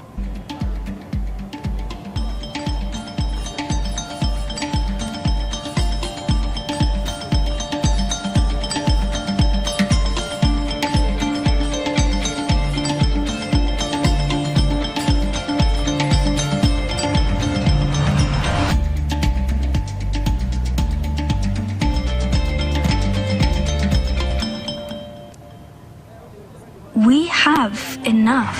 A life of plenty for every child. We've had enough all along. There's enough choice for every child. Enough nutritious food, produced responsibly and sustainably, so children can thrive everywhere. Let's come together and stand with children to say we've had enough. Enough.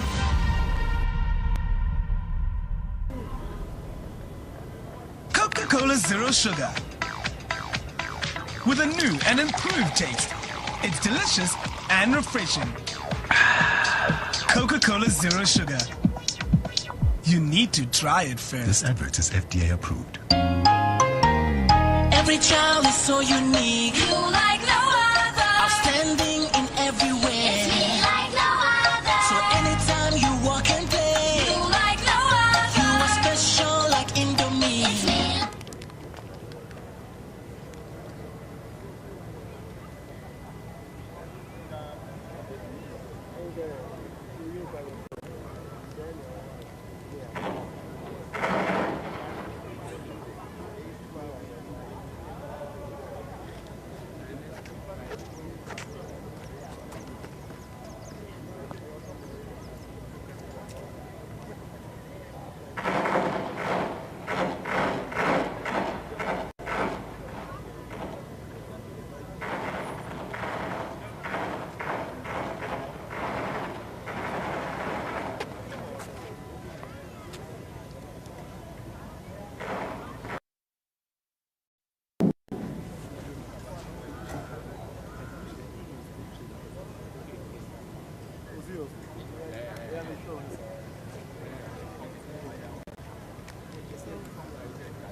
I'm around. I'm here, so I'll come.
And you what?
Looking for you.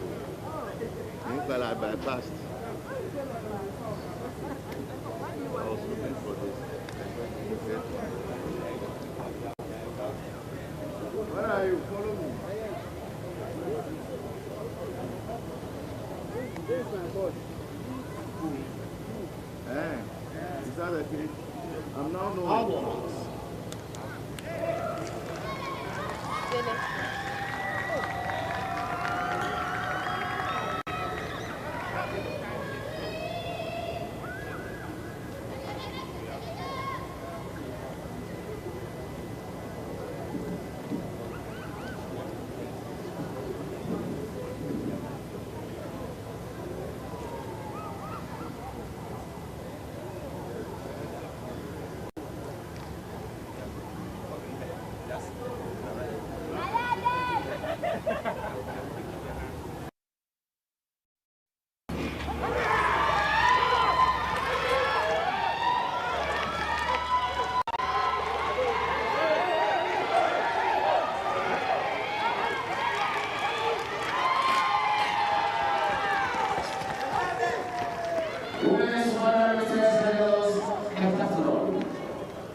And it's the very first event out of 7 disciplines in the women's decathlon.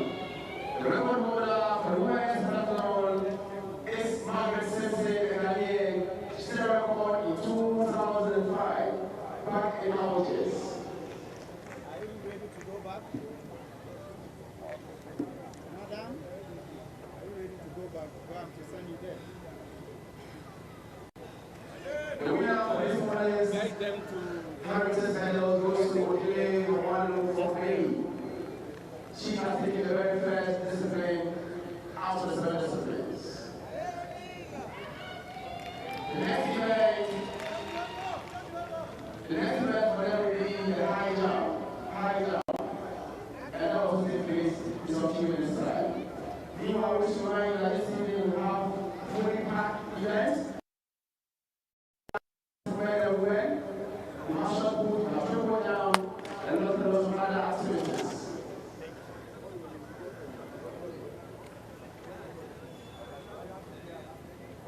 Earlier on, we had the race walk,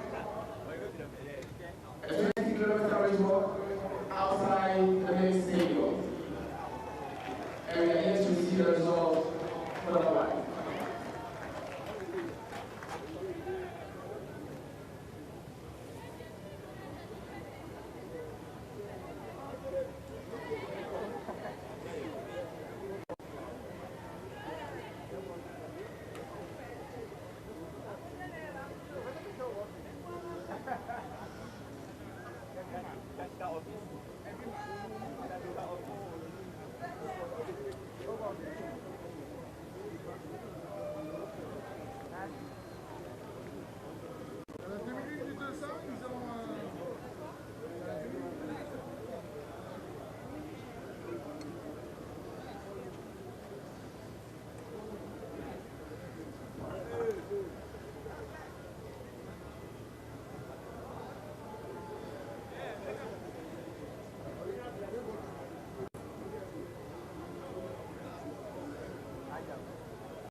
the jackets for the guys or no? So,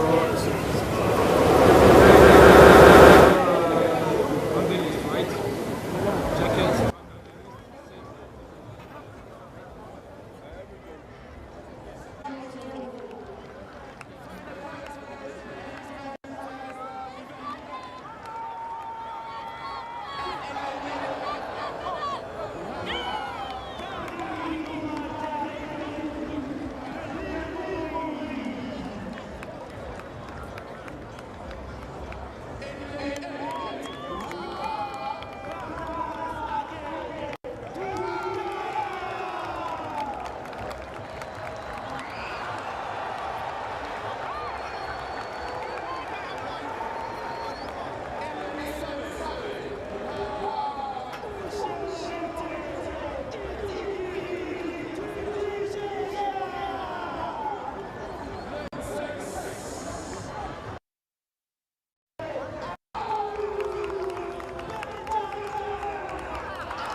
Position, defending her gold medal she won 4 years ago with a height of 1.90 meters. I introduce to you Rose Amonimwa Yabua.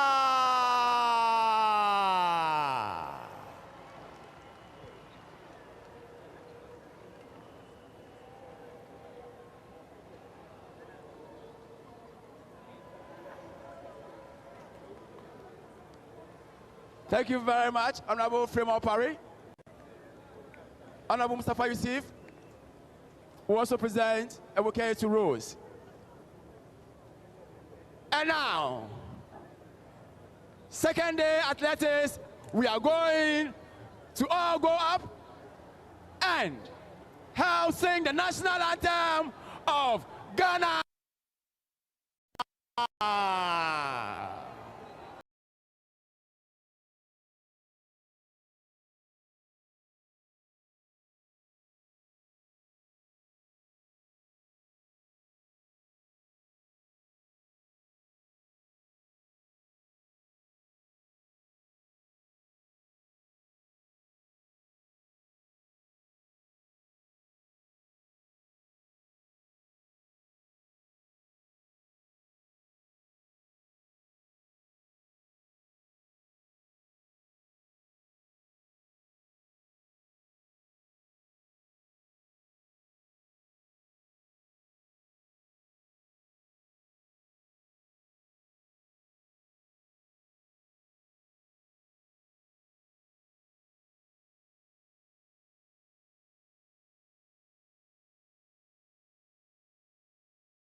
of the women's high jump event. National record holder.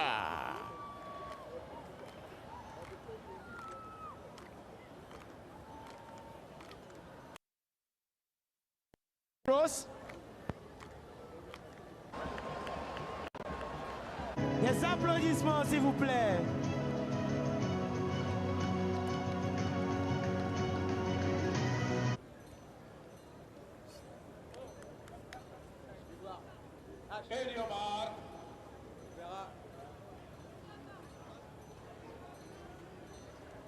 Quand ils sautent, c'est serré. Dès qu'ils ont sauté, tu réactives la fille.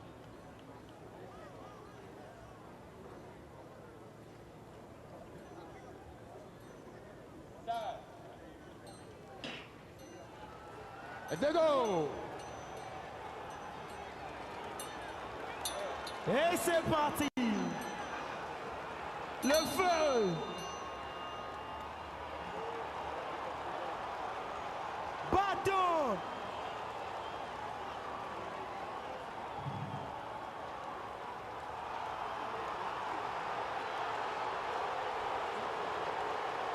Ghana! Ghana! Ferons-nous quelque chose ce soir? Ghana! Ghana! Ghana! Ghana! Ghana! Ghana!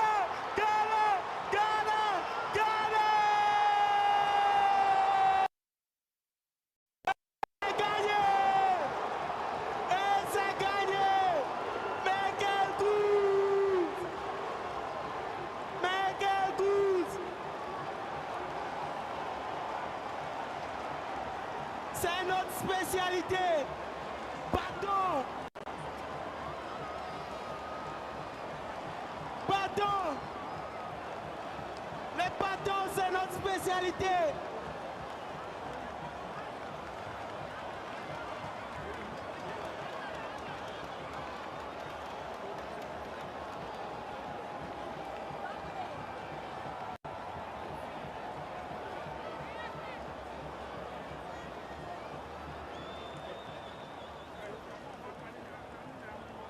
What a race by the Ghana women's team in the 4x100 meters relay.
Et j'ai l'honneur de vous présenter l'épreuve des 4x400.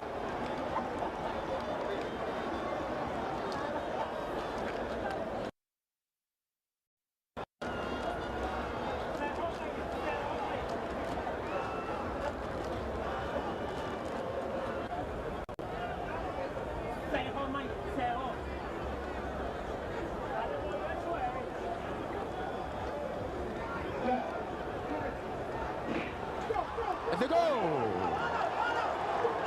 Et c'est parti! Mesdames et messieurs, le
Very soon we shall present to you the 8 finalists for the mixed 4x400 meters relay. That is going to be the last race of the day. And it is going to be a very hot, keenly contested race.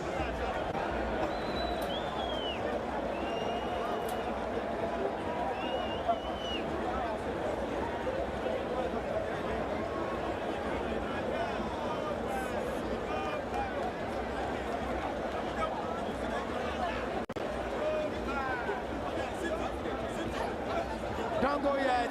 We have another big race.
ترانسبوندر تما عاود ردوها ما وصلش ترانسبوندر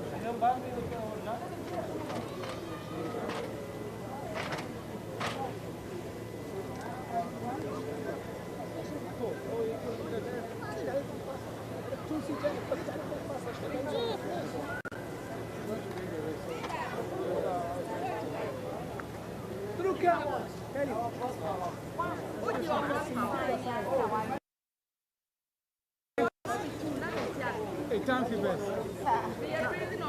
Thank you, best. Muito cheio.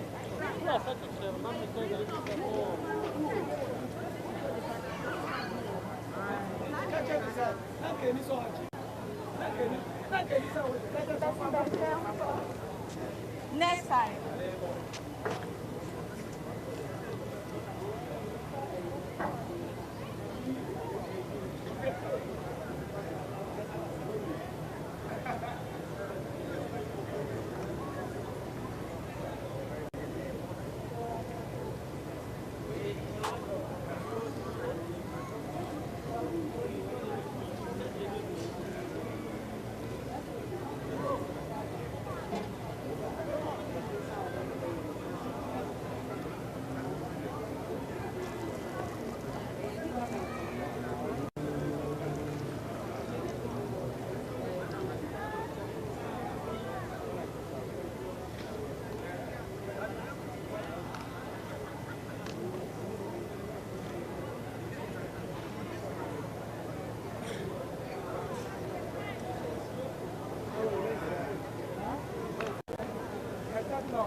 And the games record holder is held by a Ghanaian in the person of Margaret Simpson. Margaret Simpson is the games record holder in the heptathlon event. A few minutes ago, they had the 100 meters hurdles, and that's also part of the heptathlon event. And so we are waiting the start of the high jump in the heptathlon event.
Me to come? Okay.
Okay.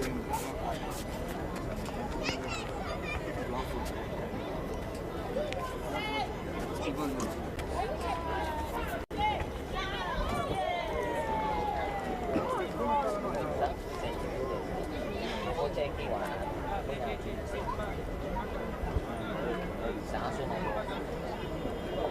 was even the Kobo week.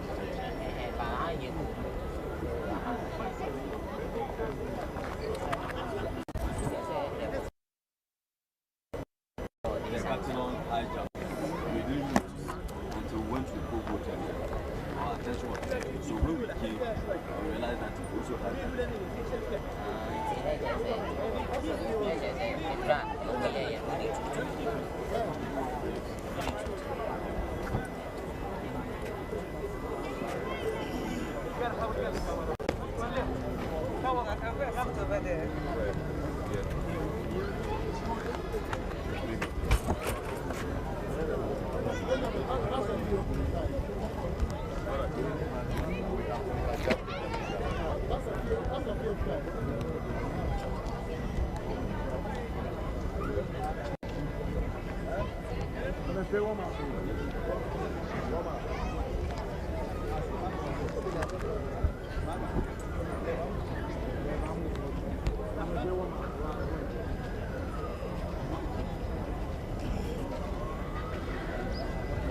Yes.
Nigeria.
South Africa.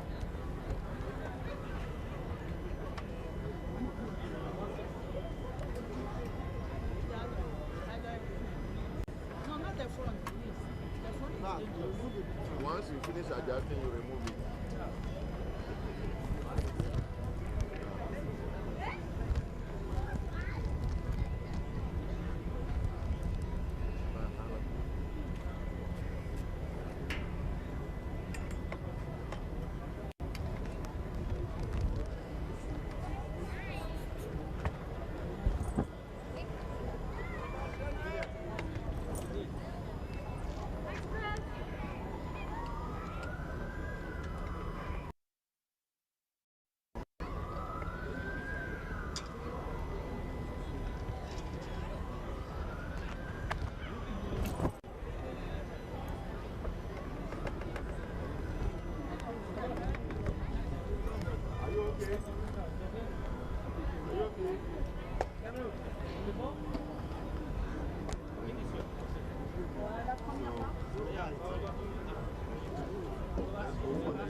Yeah, it's still warm up.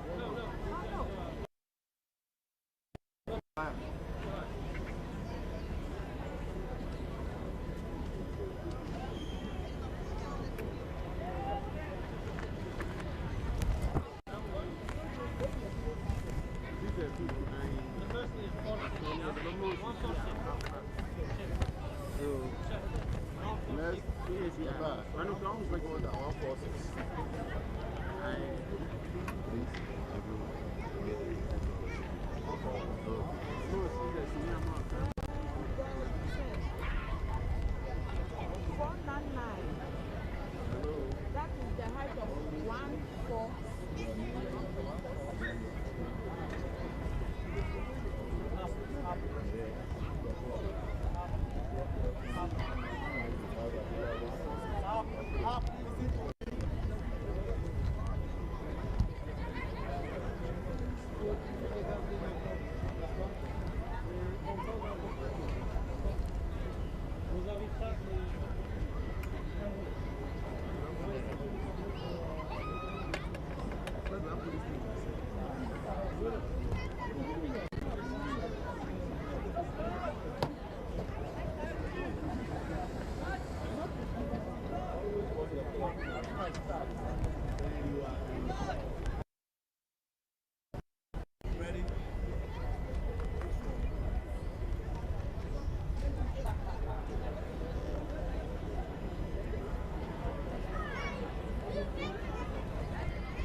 That's the first one. Okay, no. New height.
Deuxième épreuve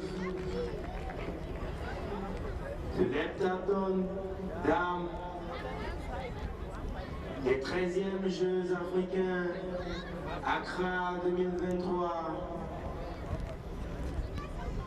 L'athlète dorsal numéro 499, Kemi Francis Peterson du Nigeria, qui vient de tenter la hauteur de 1,52 m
Let's check the record. Starting height.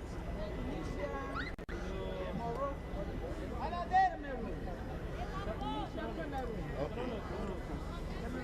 So right now it is Cameroon.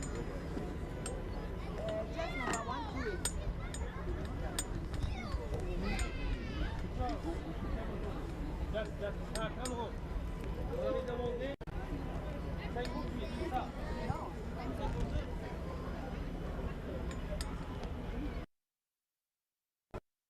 L'athlète dorsal numéro 128, Mafongan Tenkwe Adel du Cameroun, en train de préparer, passer la hauteur de 1,52 m.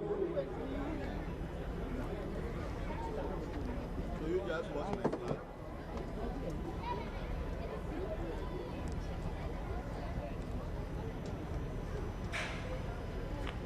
From your record, is the same 152? Yes. For the next one. Yes.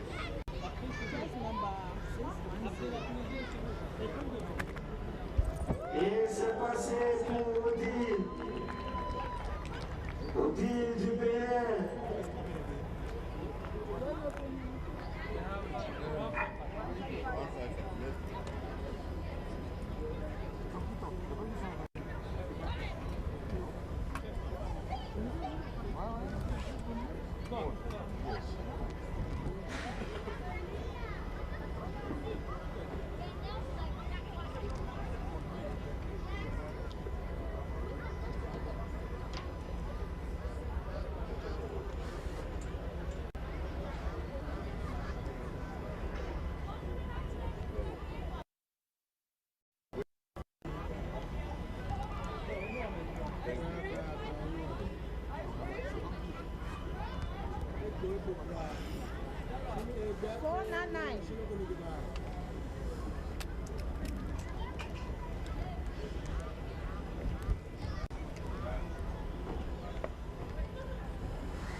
The back.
Malheureusement pour Nada Charodi de la Tunisie, elle n'a pas pu passer sa première essai.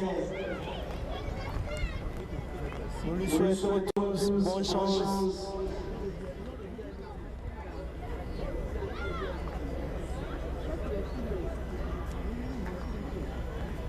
Pour rappel, nous sommes actuellement en train de suivre le heptathlon dames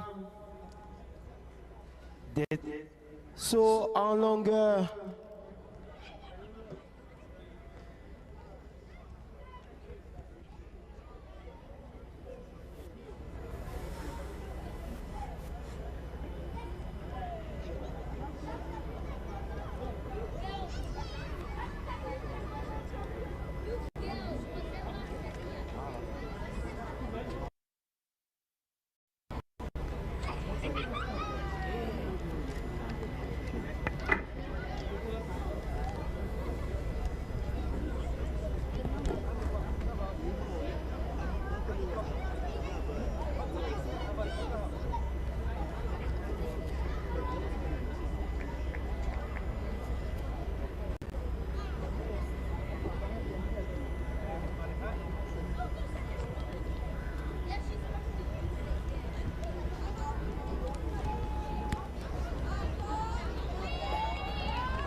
Deuxième essai reçu par Nada Charoudi de la Tunisie.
Kemi Francis Peterson du Nigeria qui vient de passer la hauteur des 1,58 m.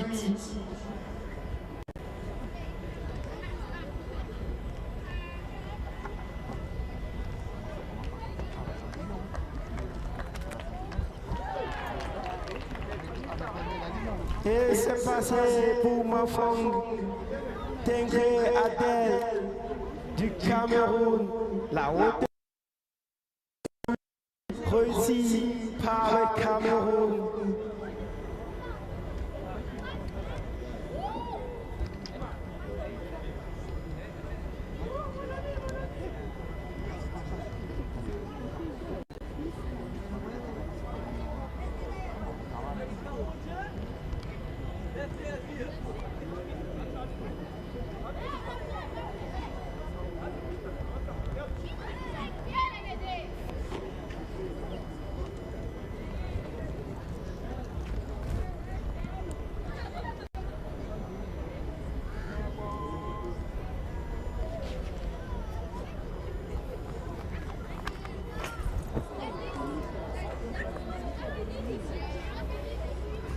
Premier essai des 1,58 m raté par Nada Charoudi de la Tunisie.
Francis Peterson Kemi du Nigeria qui va maintenant tenter de passer la hauteur de 1,61 m.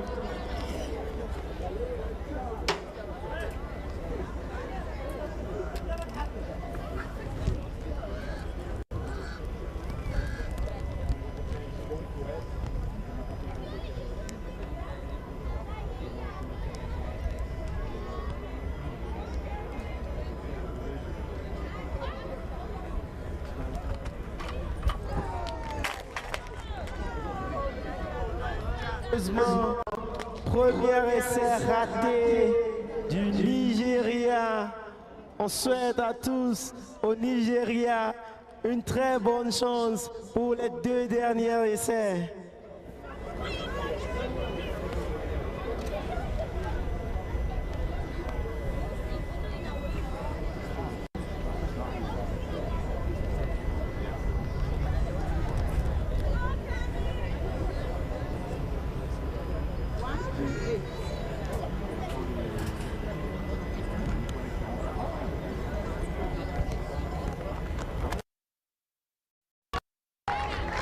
Et c'est passé pour la Camerounaise Mafogan Tenkwe Adel qui passe la hauteur de 1,61 m. Bravo.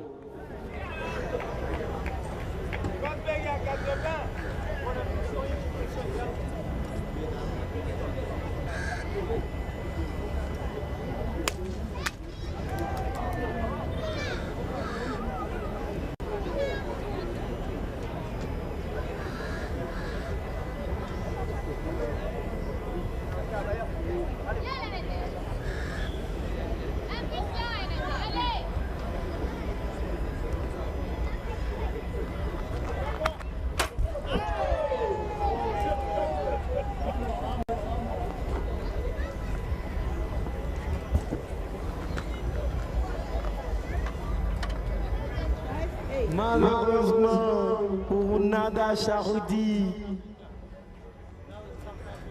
Bonne chance encore pour la prochaine essai.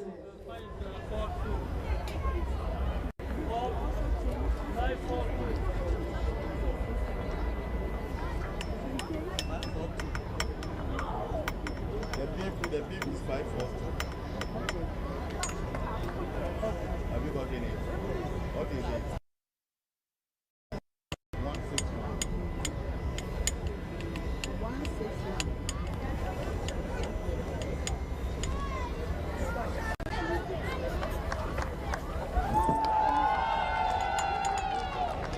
Passé pour l'athlète dorsal numéro 542 de la Sud-Afrique, Shannon Vestes, qui passe la hauteur de 1,61 m.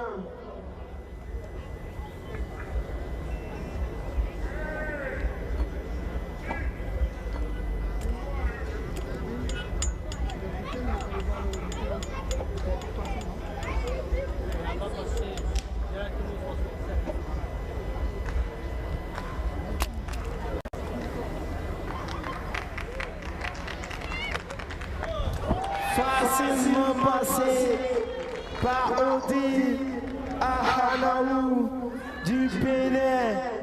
Bravo Odile, 1,61 m de passé, bravo.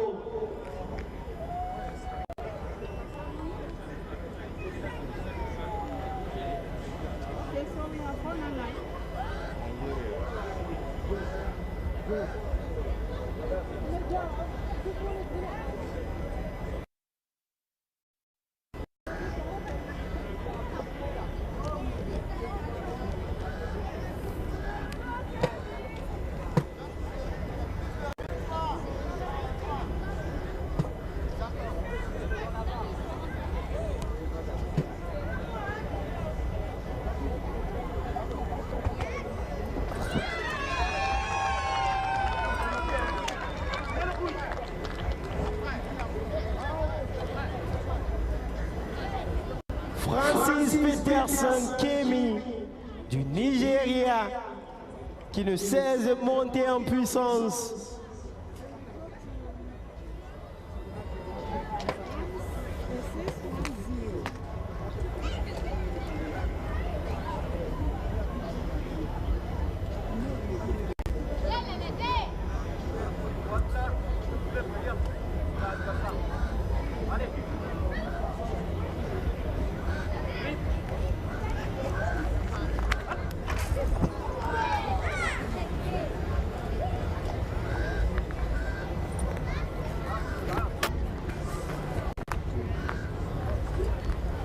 Deuxième essai de raté pour Nada Charoudi de la Tunisie.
Et c'est passé.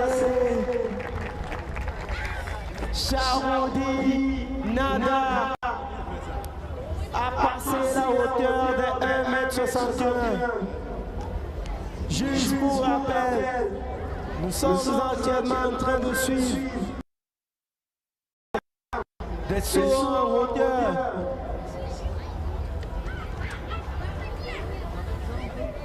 Ces 5 dames vont compétir dans cette discipline.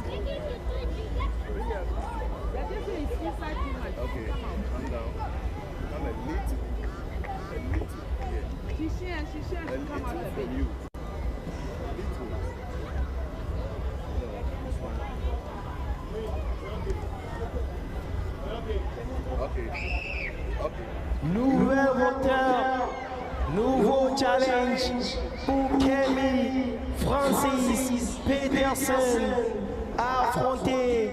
Est-ce qu'elle va passer cette hauteur 1,64 m? On ne tardera pas à le découvrir.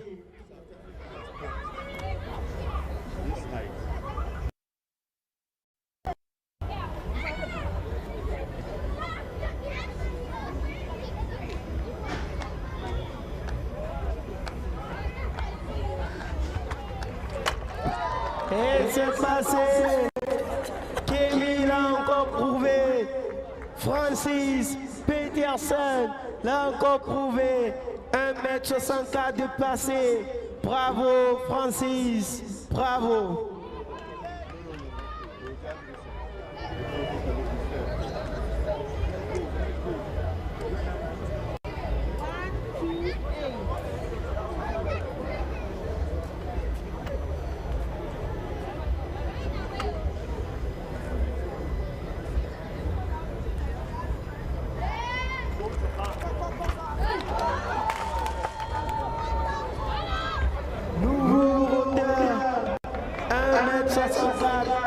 Malheureusement, Adèle n'a pas pu passer son premier essai. Bonne chance pour le deuxième essai, Adèle.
Nada Charoudi de la Tunisie, nouveau hauteur, 1m64, premier essai raté.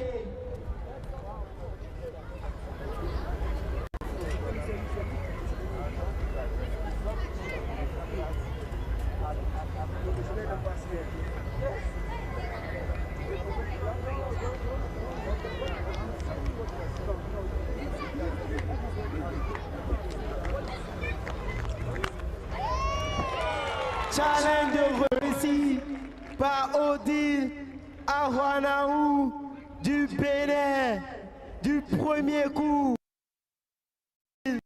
1m64 dépassé. Partout. 1, 2, 8.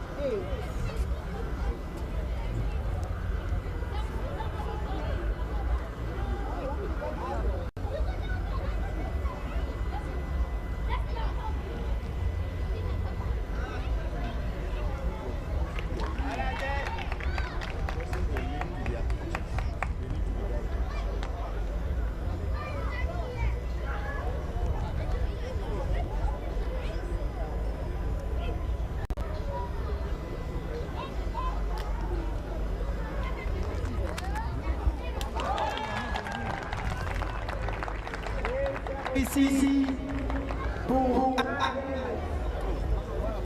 Mafogan Tenke du Cameroun, challenge réussi, 1m64.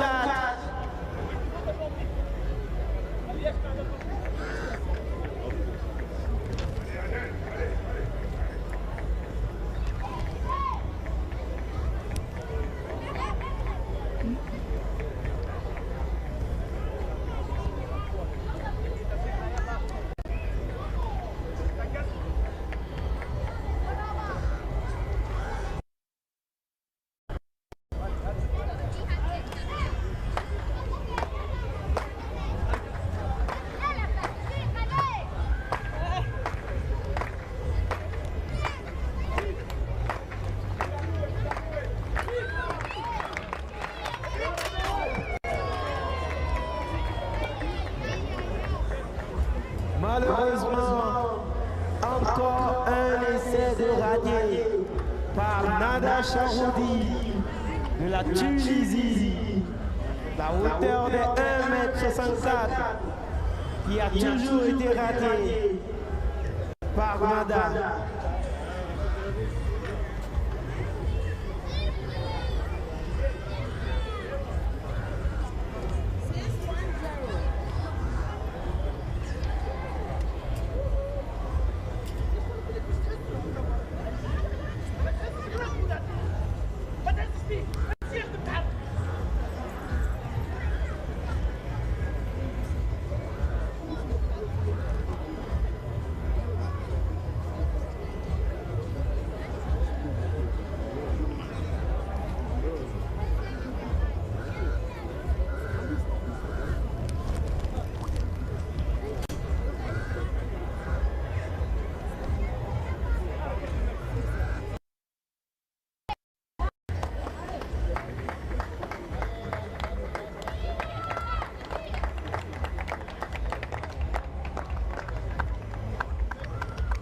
Des encouragements pour Nada Charoudi qui tentera de passer sa dernière essai.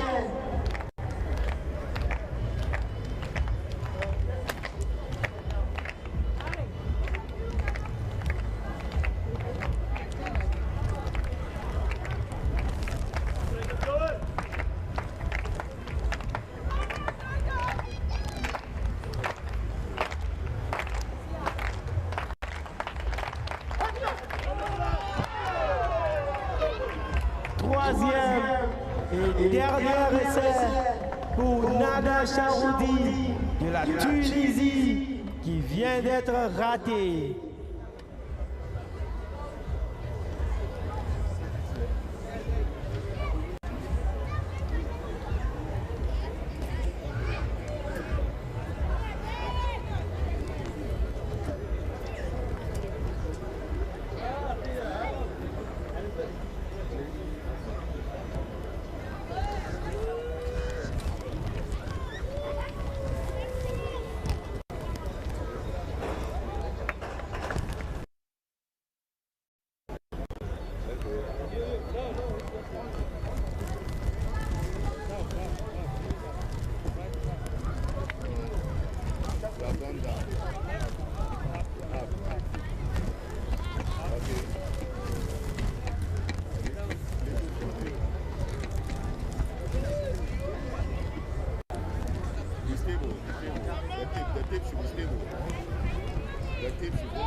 Nouveau challenge pour nos chers athlètes qui tenteront de passer la longueur, la hauteur des... Juste pour rappel, le record mondial de l'heptathlon dames est toujours tenu par Joyne Kese Jackie les États-Unis. Le record des Jeux est tenu par Simpson Margaret du Ghana. Est-ce que nous aurons des athlètes qui prendront de nouveaux records ici aux Jeux africains Accra 2023? Nous ne tarderons de les avoir.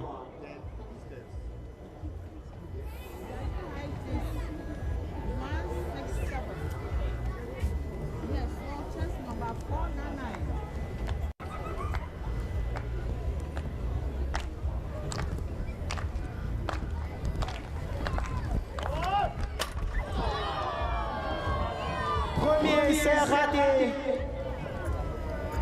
par la Nigériane Kemi Francis Peterson. Elle n'a pas pu passer le premier essai des 1,67 m. Bonne chance à Kemi pour les 2 autres essais restants.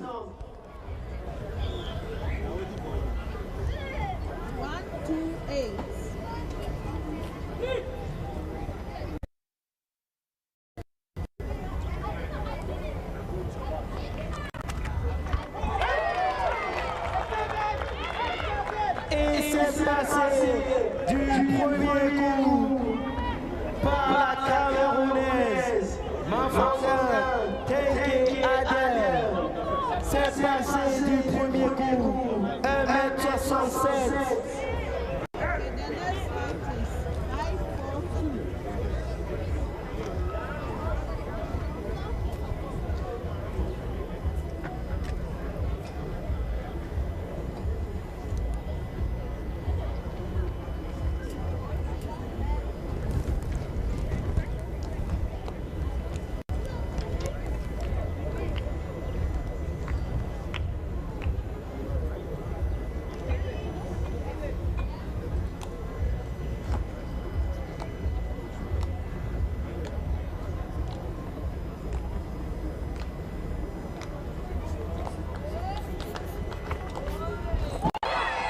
Challenge réussi par Shannon de la Sud-Afrique. 1,67 m passé du premier coup par Shannon de la Sud-Afrique. Bravo Shannon.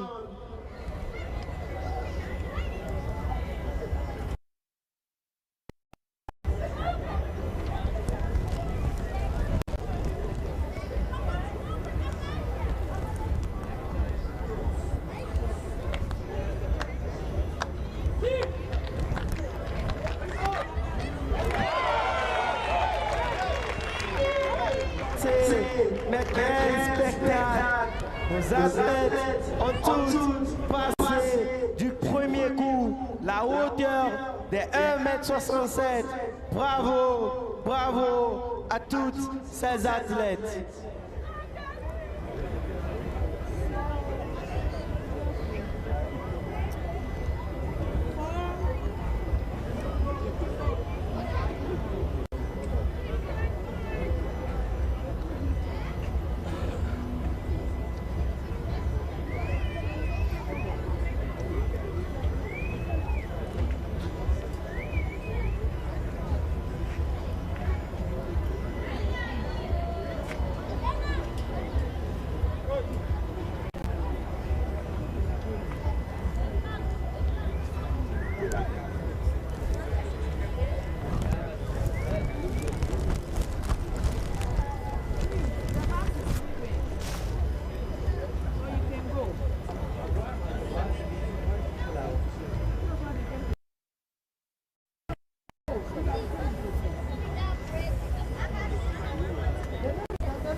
encore de raté par Francis Peterson Kemi du Nigeria.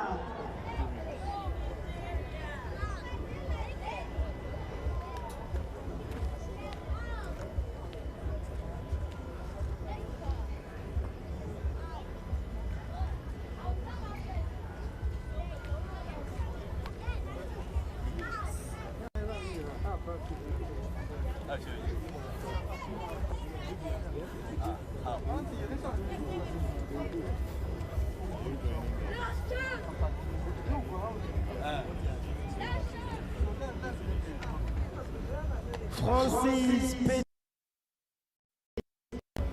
du Nigeria a encore un essai à faire pour espérer passer cette hauteur de 1,67 m.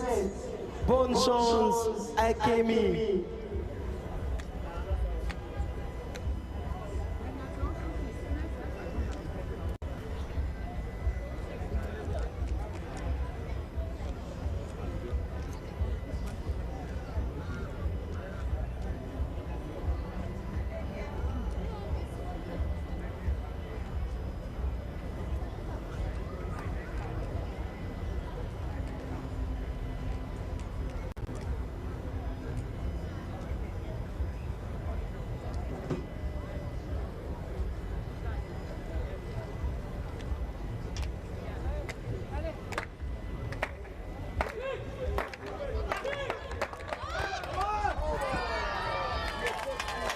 Malheureusement, troisième et dernier essai raté par Kemi Francis Peterson.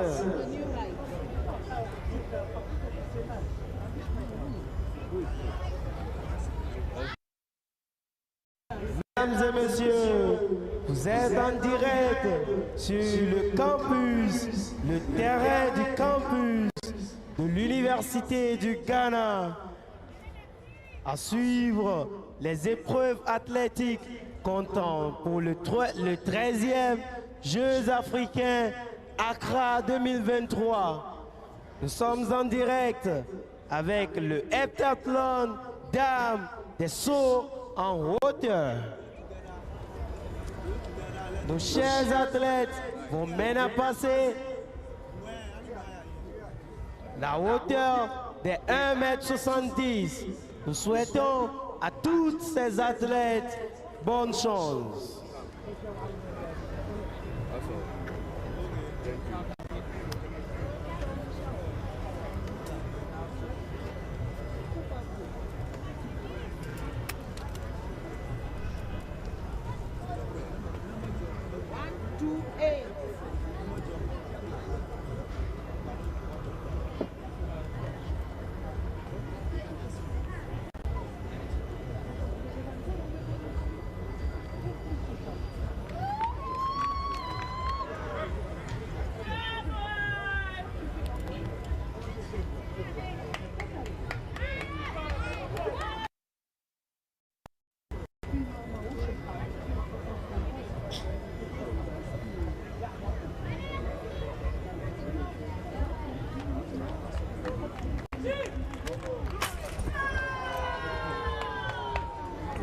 Premier essai de 1,70 m raté par Adel du Cameroun. Bonne chance pour les derniers essais.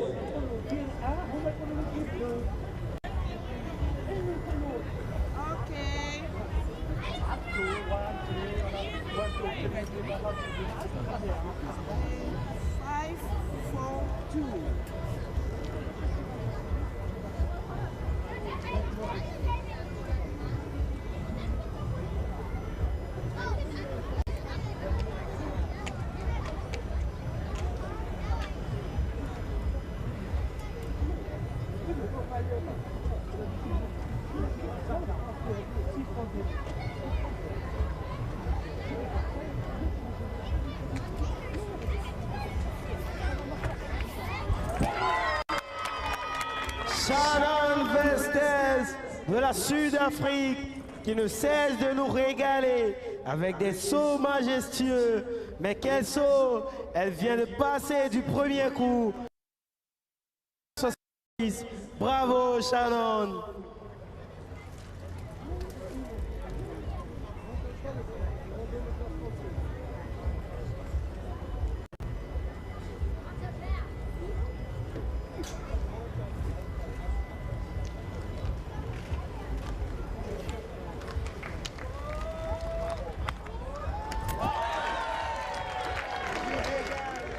Toujours égal. Et de la du côté du Bénin, Odile qui vient aussi de passer du premier coup la hauteur des 1,70 m. Bravo Odile, bravo Bénin.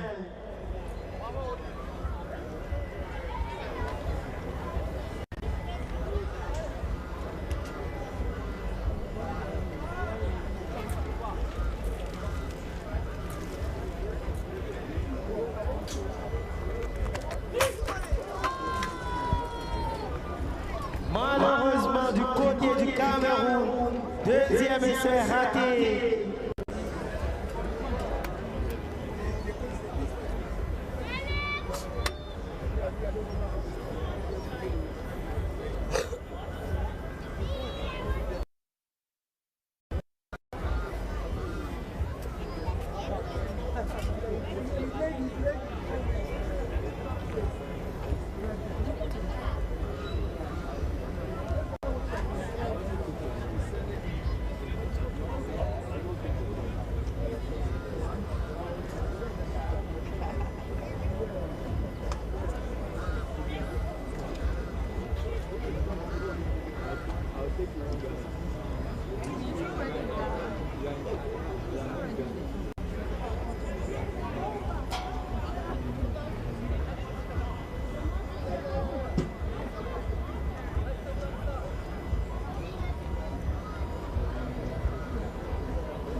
Pour le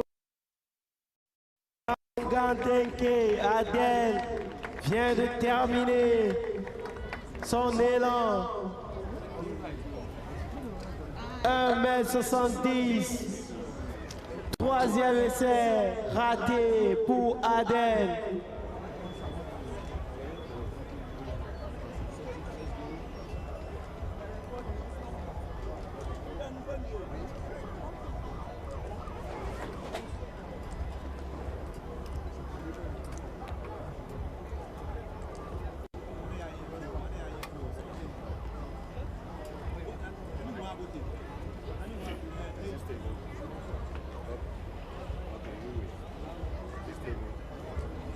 Encore deux athlètes qui ne cessent de passer les hauteurs. Nous avons Shannon Vestes de la Sud-Afrique et Odile Ahwanano du Bénin qui vont essayer de passer la hauteur de 1,73 m.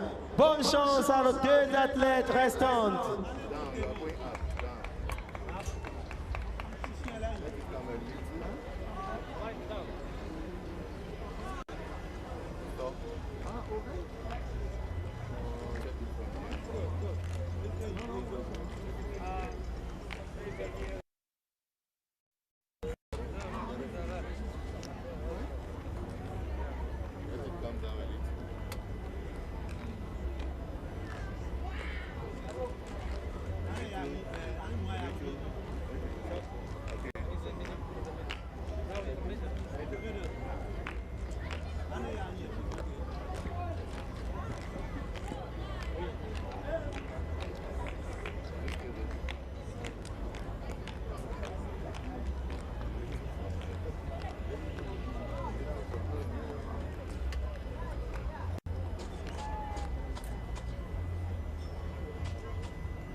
De la Sud-Africaine, Shannon Vestes, manqué.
Mekenso Odi Ahwanano du Bénin, champion d'Afrique en titre, vient tout juste de passer la hauteur de 1,73 m.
Encore un raté.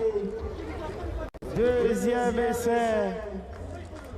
Raté par Shannon Vestes de la Sud-Afrique. Mais heureusement, elle a encore un essai à prouver si elle peut réellement passer cette hauteur de 1,73 m. Nous souhaitons à Shannon la bonne chance.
Elle était au 100e près.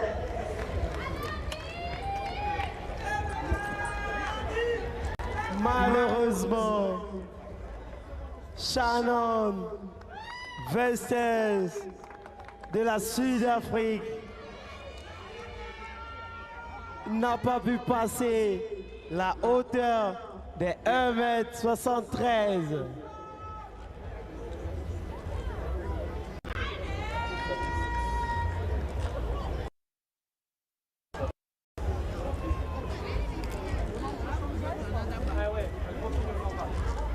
Nouvelle hauteur, nouveau challenge pour Odile Ahwanaou du Bénin.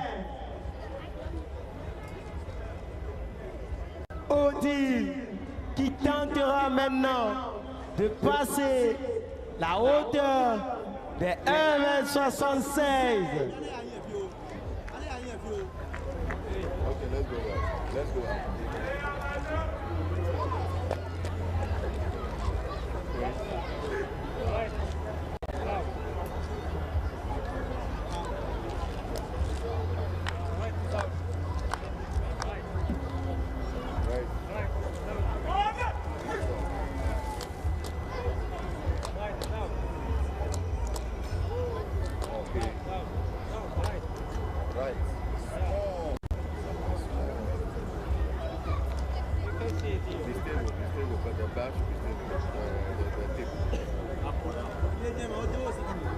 Juste après cette série de sauts en hauteur, nous irons à une pause et nous nous retrouverons sur ce stade de l'université exactement pour continuer avec les activités du soir. Okay. Let it calm down.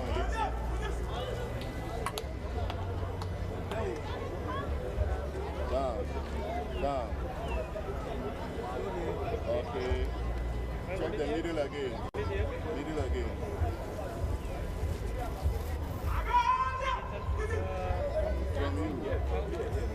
Up. You are coming down. Up.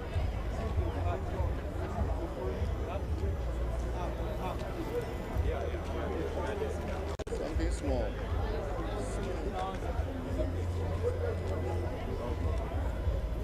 Is it still bouncing?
Premier essai raté par la championne d'Afrique en titre, Odile Ahwanaou du Bénin.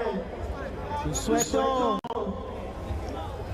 bien des choses à Audi pour les 2 derniers essais.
Deuxième essai raté par Audi.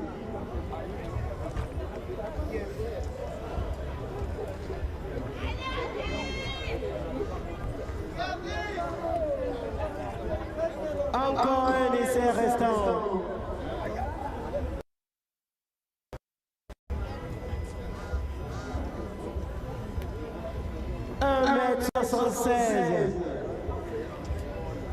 Est-ce qu'Audi va passer cette hauteur?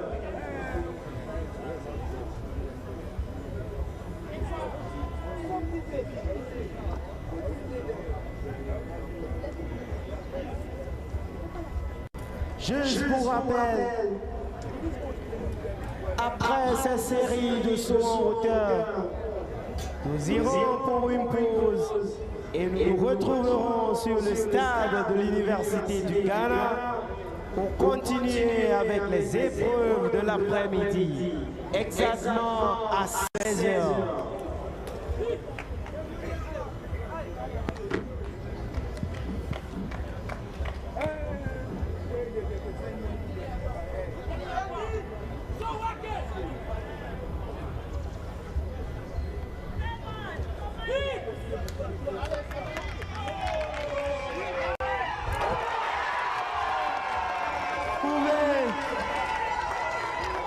Elle l'a passé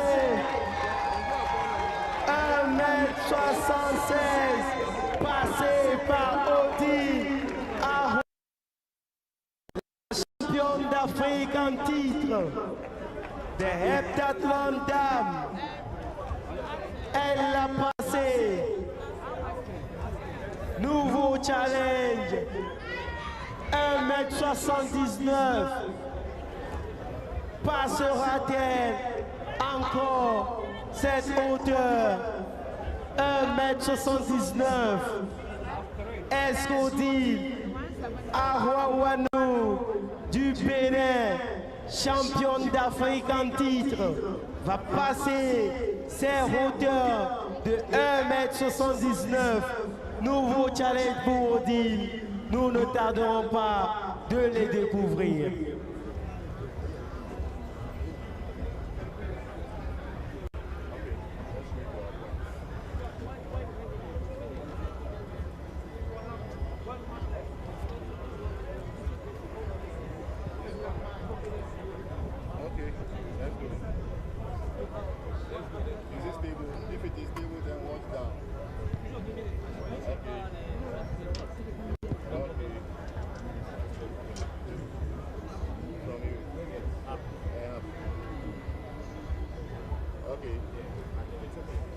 Okay, check it from the right. Right. Go to your right. The red bar.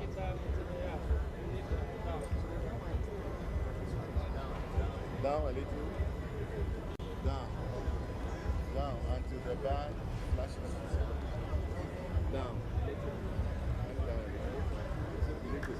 Okay. Come to the middle. Okay. On you. Up.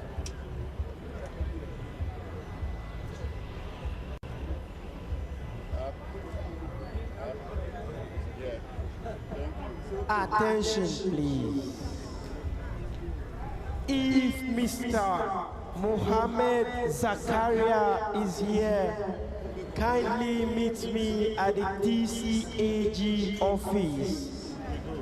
I repeat, if Mr. Mohammed Zakaria is here, kindly meet me at the TCAG office just after this event. Thank you.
Premier essai raté par Audi.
Passé par Audi Ahwawanou, champion d'Afrique en titre de Decathlon dames, vient encore de le prouver.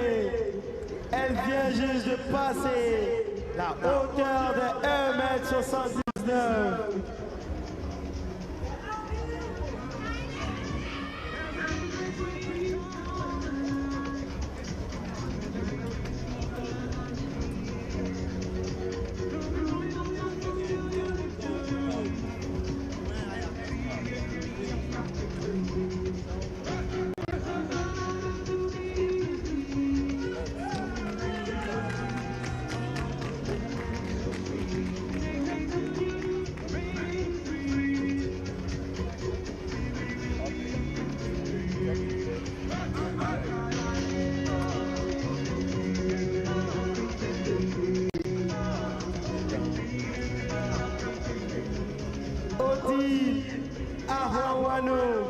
du Bénin, la championne d'Afrique en titre, qui vient tout juste de battre son record personnel.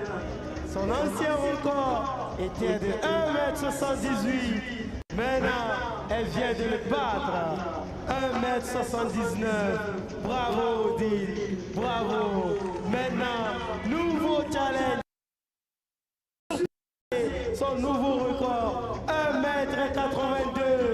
On va voir si elle va passer cette hauteur. Bonne chance à Odile. Bonne chance à Odile Arawano du Bénin. And congratulations once again to Odile for breaking her own record as the standing African champion of the women's heptathlon. And she's going to have the opportunity to prove another new record of 1 meter to 1.8 meters high. And let's see if she can surpass this. Well done, Odile, and congratulations to Team Benny. Hola.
Premier essai de 1m82 manqué par Odile.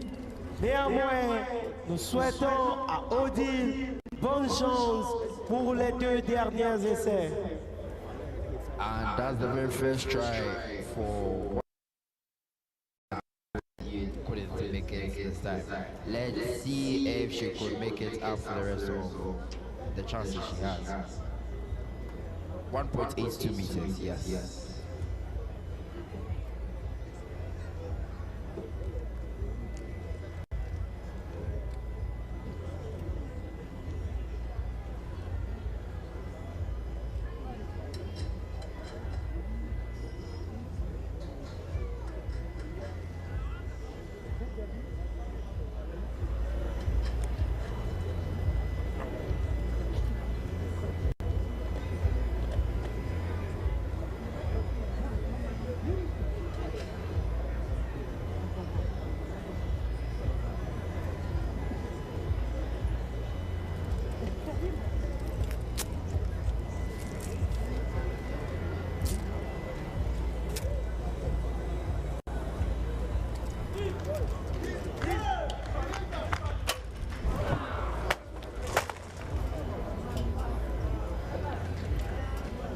Deuxième essai raté par Odile.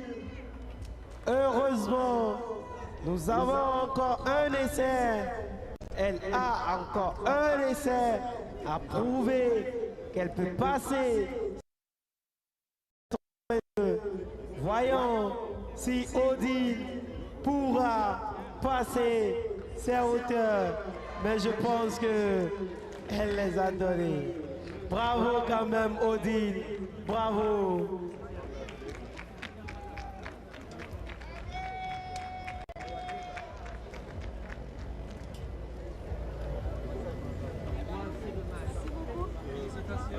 And that's the second chance, the second try. It wasn't pretty successful, but great strikes Odile for that wonderful height and new record.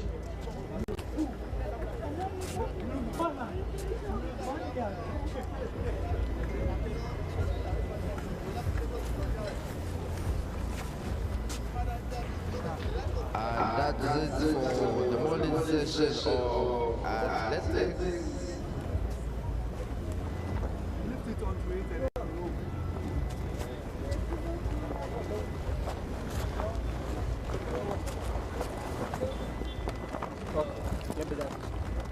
Nous venons juste de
To be able to change a child's life, to be able to bring back that confidence about their smile, for me is phenomenal.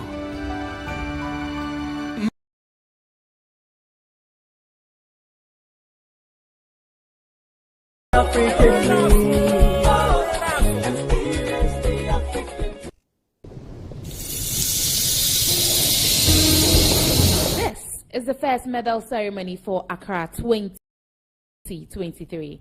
16-year-old Egyptian table tennis sensation Hannah Guda bagged the first gold medal when she overthrew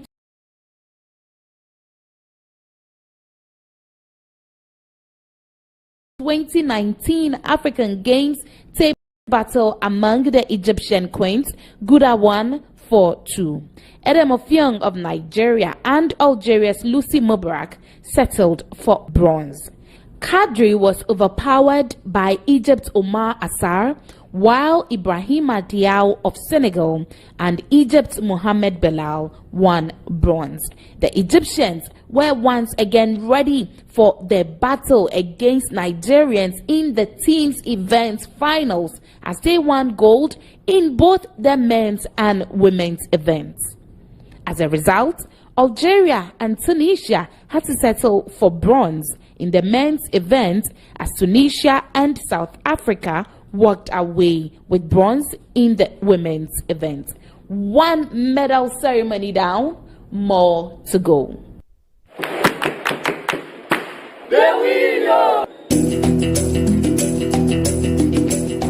A little bit nervous, but it's good. I know it's from Ethiopia, so I'm just gonna go over there and just play my game, and then hopefully I win.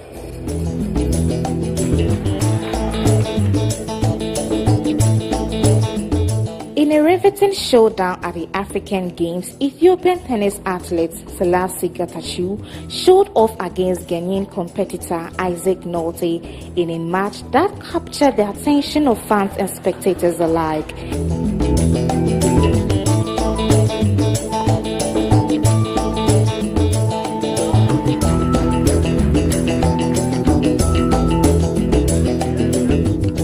In a post-match interview, Selassie reflected on his defeat with humility, acknowledging that setbacks are inevitable parts of sports. Well, I lost, but the game was really nice. And then today I was injured. I have a little pain here, but I have to play because I was working for this tournament for the last 6 months. So I lost. I feel it, but next time. Despite the disappointment of the loss, he expressed a positive outlook and a strong determination to bounce back stronger in his upcoming matches. In tennis, everybody loses. Even the world ranked world #1 tennis player loses. So whenever you lose, you have to accept it. Whenever you win, you have to be happy. So I think it's not only for tennis, for all sports. If you lose, you have to work again and again to win. On the other side of the net, Isaac Nolte, the Ghanaian tennis athlete, expressed joy and satisfaction after securing a victory over his Ethiopian opponent in the African Games. I really enjoyed the way I played today. I thought I was gonna be a little bit nervous a little bit, but since I started really well, which I thought was pretty good for me. I was doing really well. I was doing everything the way I wanted to. So, and the fans, especially the fans, the home crowd, which was pretty amazing. Yeah, so I think they helped me a lot to come through one match every day at a time. So we think it's gonna carry us moving forward. The story of Selassie and Isaac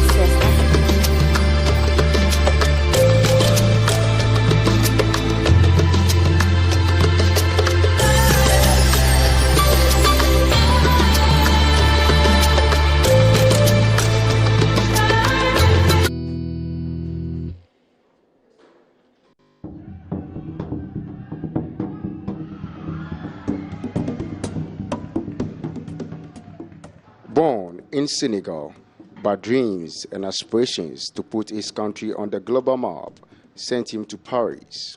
The 4 times African champion in judo has to leave his family behind to pursue his ambition, which he says it has been difficult. I started judo when I was very young, when I was 5 years old in Dakar, and then Hello Ghana, welcome to Accra for the All African Games Akwaba. The African Games has been fantastic so far. For all the games happening across all the disciplines at all the venues, it's been pulsating. Last night brought us so much joy in this athletic oval, where we saw massive competition in men's and women's 100-meter race. We also saw in the men's 10,000 race and plenty more exciting stuff, as well as high jump and many. So we're going to be talking about all of them and looking ahead to what is to come later today. Remember, there was football as well, and we know who are going to be in the final to compete for gold and who settles for silver. Join me on the show today is Felix Romack. He was here throughout the time yesterday. We had so much fun with the competition from these African athletes who were pushing it to their limits. Excellent. The fun here was mad yesterday, Sijo. I love the atmosphere. The place was full to capacity, and the competition was very, very massive, very competitive. Athletes fighting for a podium finish, also fighting to get into the semis and then the finals of the various disciplines that we had on the track and field yesterday. It was very, very exciting to watch. If you didn't watch it on GTV, or if you were not at the stadium yesterday, you miss a lot. But there's still more athletics to come in day 3 and then tomorrow as well. So there's still a lot of finals to compete for. Yesterday we saw the 100-meter final. We saw the heat also in the hurdles, and then the 100-meter hurdles as well. No, Toby Amusan, excellent. You could see the reason why she is the current world record holder. A bit of disappointment for Ghanaians because Azamati, who was a fan favorite, who was a student of the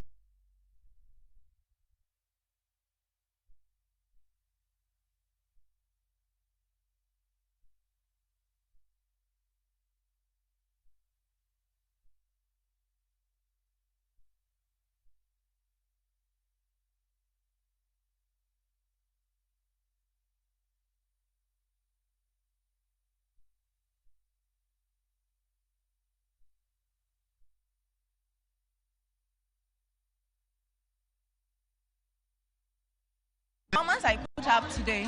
Actually, I went into the game with a sound mind. I didn't went into the game because of somebody. I went once, and I wanted the goal, and I knew I was going for it, and I did it.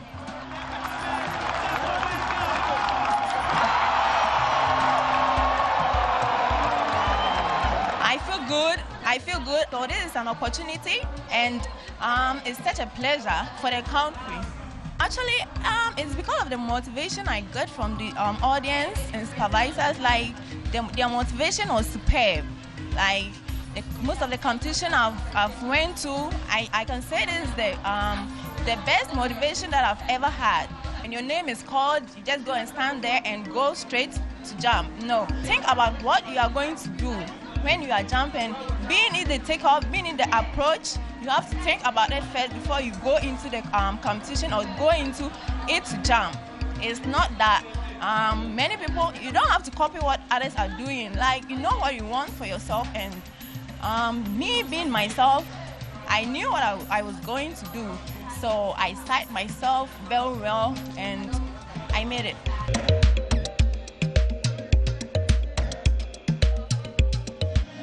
So that is Rosia Bois Sumenin winning gold in the high jump. She was one of those who got the crowd roaring throughout the time.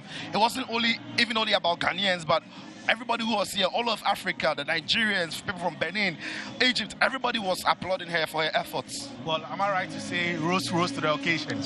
Perfect. She did that, you know. And if you follow her career from Kumasi, high, from University of Cape Coast, she's now the 2 times African Games champion, defending her title that she won in Rabat, Morocco. And she did that yesterday. And a lot of the times when other countries were mounting on the podium, you could hear the national anthems. A lot of the Ghanaians in the crowd were asking, when are we going to hear the sound of the Ghana national anthem?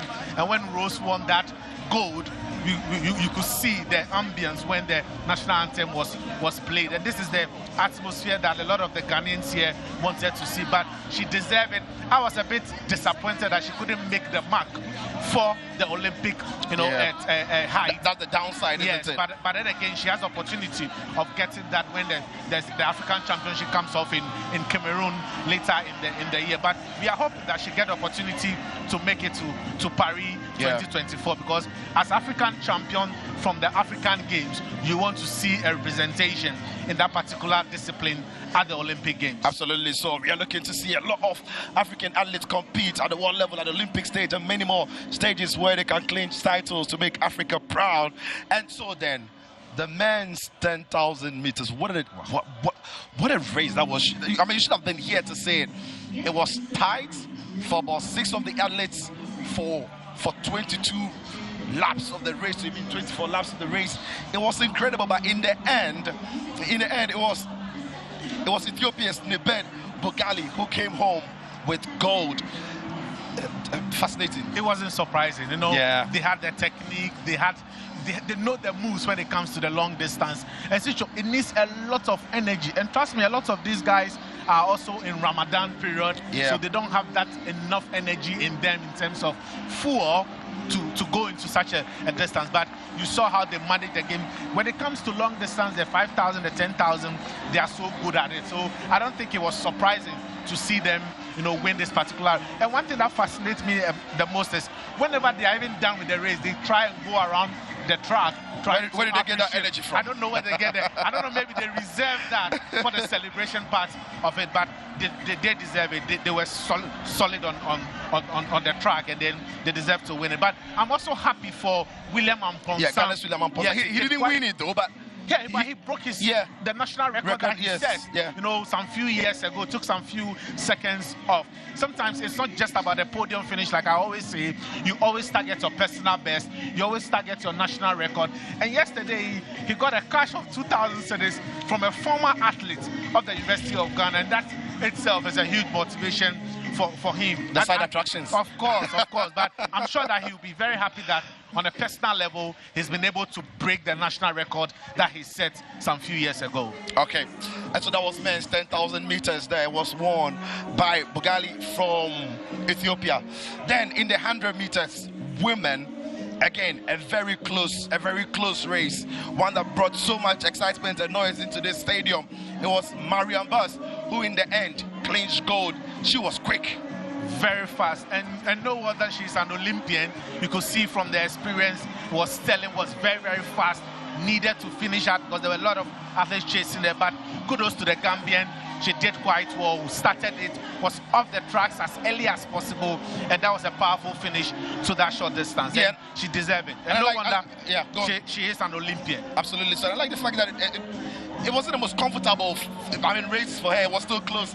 She had to keep breaking stride to finish it. And that is the reason why she needed to have a very quick start of the tracks, and that is exactly what she did. And then the ending, she also needed a lot of power and energy to finish the race, and she did quite well by finishing in 11.36 seconds. Yeah, all right, so that is how it all finished in the finals of the women's 100 meters. Ghana's own Mary Boakye coming in 7th place, but it was McCoy Mia Ayisu finished in 2nd place, and the Nigerians Olajide coming in 3rd to clinch bronze in the women's 100-meter final. It was all exciting. Remember, the fun and excitement is still going to continue today. So wherever you are around Ghana, it is the University of Ghana Stadium that you've got to be. Anyway, then the men also took to the tracks to show what they had. Again, there was so much expectation on Ghana's Benjamin Aksamati. It wasn't to be, but in the end it was Cameroonian man Eseme who also came in as one of those favorites. Looking at the time from the heats through to the semis, looked like it was falling in place for him. Of course. He was basically the best, 100-meter runner among the lots here. From the heats to the semis, you could see that he really wanted it, and he had the fastest time from the heats to the semis and then in the final, and that was a very, very good race from him. He was the favorite to win it, and he never disappointed. But there was also a quick start from the Nigerian, where you thought that he could give the Cameroonian hard run for the title, but then again he shows the power, the pace, the quick start that the Cameroonian had. And then deservedly he won it, because he's been the best among the lot from the hits straight to the semis, and then the final he won it. And that was a very, very good finish from him. Powerful run there by Emmanuel Eseme. Alaboy did the 10.14, coming in second place. Nigeria clinching silver, and of course it's Namibia's Gilbert Yangwa. Yanuka, who finished in third place, of course, then. But Benjamin Azamati needs talking about, because he came into the competition as one of the favorites in front of his home crowd, but he just failed to deliver the moments that the crowd was urging for throughout the time. Well, it's just sometimes when you have to perform in front of your home fans, in front of a place that you've had your educational career, where you started training as an could also see from the heat and the semi that he wasn't in the right frame of mind. I don't know if it has to do with injury or psychologically, but then again, I'm sure we saw that in the 4x4 100 hurdles, where he had to regain his energy and his psyche to go and help Ghana finish that race. But I wasn't convinced right from the heat to the semi-final with the push that I saw from Azamati. But then again, he said he has disappointed Ghanaians, but there's still a lot of running to be done. He's still in the finals with Team Ghana in the 4x100 finals, which would come up, I'm sure, by tomorrow. So all I'm saying, I'm still wishing him the best, and he will learn from mistakes like this. But kudos to the Cameroonians. He won, he deserved it. He was the better among the lot. No, but if Ghana is going to do well in the 4x100, then I mean, there are concerns about. You said there were concerns about his fitness level, or perhaps it's the psychological effects on him.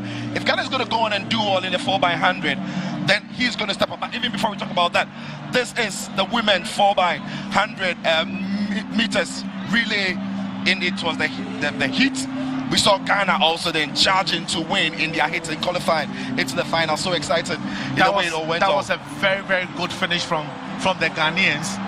Was very, very exciting. The only issue I had was that the baton change. They really need to work on that. Should they win the gold? But the powerful finish from Haliti, they're making sure that Ghana crossed the line. You could see the distance between him and herself and then the Nigerian in second place. But that was a very, very powerful finish. And I'm sure that even with a 44.324 that they did, they might want to improve on that when they get into the final. But that was a very, very powerful finish from the Ghanaians. Yeah, look at that concentration on Haliti's face as she bears down the line to cross the line to take Ghana into the final.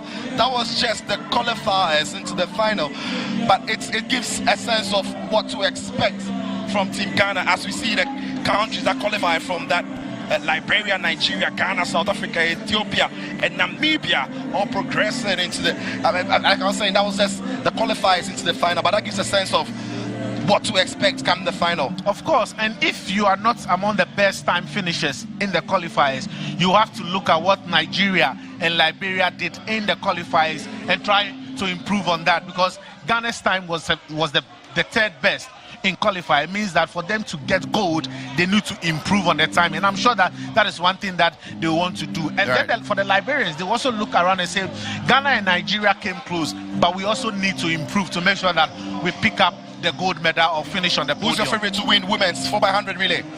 Well, I've seen the Liberians. I think that they still are favorites, but in relays, a lot of things can happen. Technically, your baton change might not be good. You might drop off a baton. You might even spin it to somebody. Many unknowns. So there are a lot of things that can happen in the baton finish. But should every change go well, should everything go fine for all, I think that Liberia stand a very good chance. But then the rivalry between Ghana and Nigeria will still play in that final. All right, so what about the men then? There was also the qualifiers for the 4x100 relay, where in Ghana's own qualifiers, Benjamin Azamati, who many felt disappointed in his 100-meter race final, he was in this one and he pushed Ghana through the back straight, and then off he goes, Benjamin Azamati. In the end, Ghana came home topping or winning in their qualifiers to go into the final. It's in these two relays that maybe Ghanaians are hopeful they can win, but there's massive competition coming from Nigeria, especially in the men's, in the men's 4x100 relay as well. Of course, but you shouldn't forget the fact that Ghana came into this particular championship as the defending champion. They won the 4x100 relay in Rabat the last time the African Games was held there, and they needed to make sure that they get a place in the finals and then defend their title. We've had a very disappointing 100-meter finals for the Ghanaian men, but they want to make amends with the 4x100 relay. And they are the defending champions, and it wasn't surprising that they made the quickest time in qualifiers, but they need to improve on that. We saw Joseph Amwa trying to slow down at the finishing line. I don't think he'll be doing that in the finals. Disappointed for Cameroon, who dropped their baton, so couldn't finish the race. They were one of the favorites going into it, but like you said, the many unknowns in relays is what happened to Cameroon. Meanwhile, it's Ghana, Nigeria, Liberia, Gambia, Botswana, Zambia, Zimbabwe, and Kenya. They are making the final. What an exciting final to come in the 4x100 relay. Plenty to enjoy in the African Games. All right, so then, enough of athletics.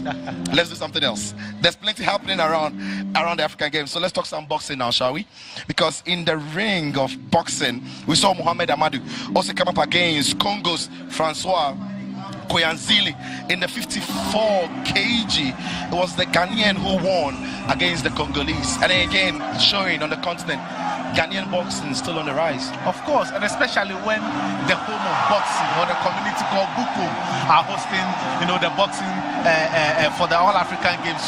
You realize that every seat in the auditorium was covered by somebody from Bukum, and it is their favorite home ground. It is their ground, and it's not surprising that we have about 9 Ghanaians who will be guaranteed bronze in the boxing at the Bukum Square Arena. Right. So it wasn't surprising at all. It's a city of boxing, the home of boxing, and it's not surprising to see Ghanaians dominating in that discipline. Then Samuel Techi also came home winning in his bouts, one of the favorites. Of course, he's been disappointing in terms of trying to get qualification to the Olympics, but I'm sure that at home he wants to pick a medal from the All-African Games, and he's been able to do that.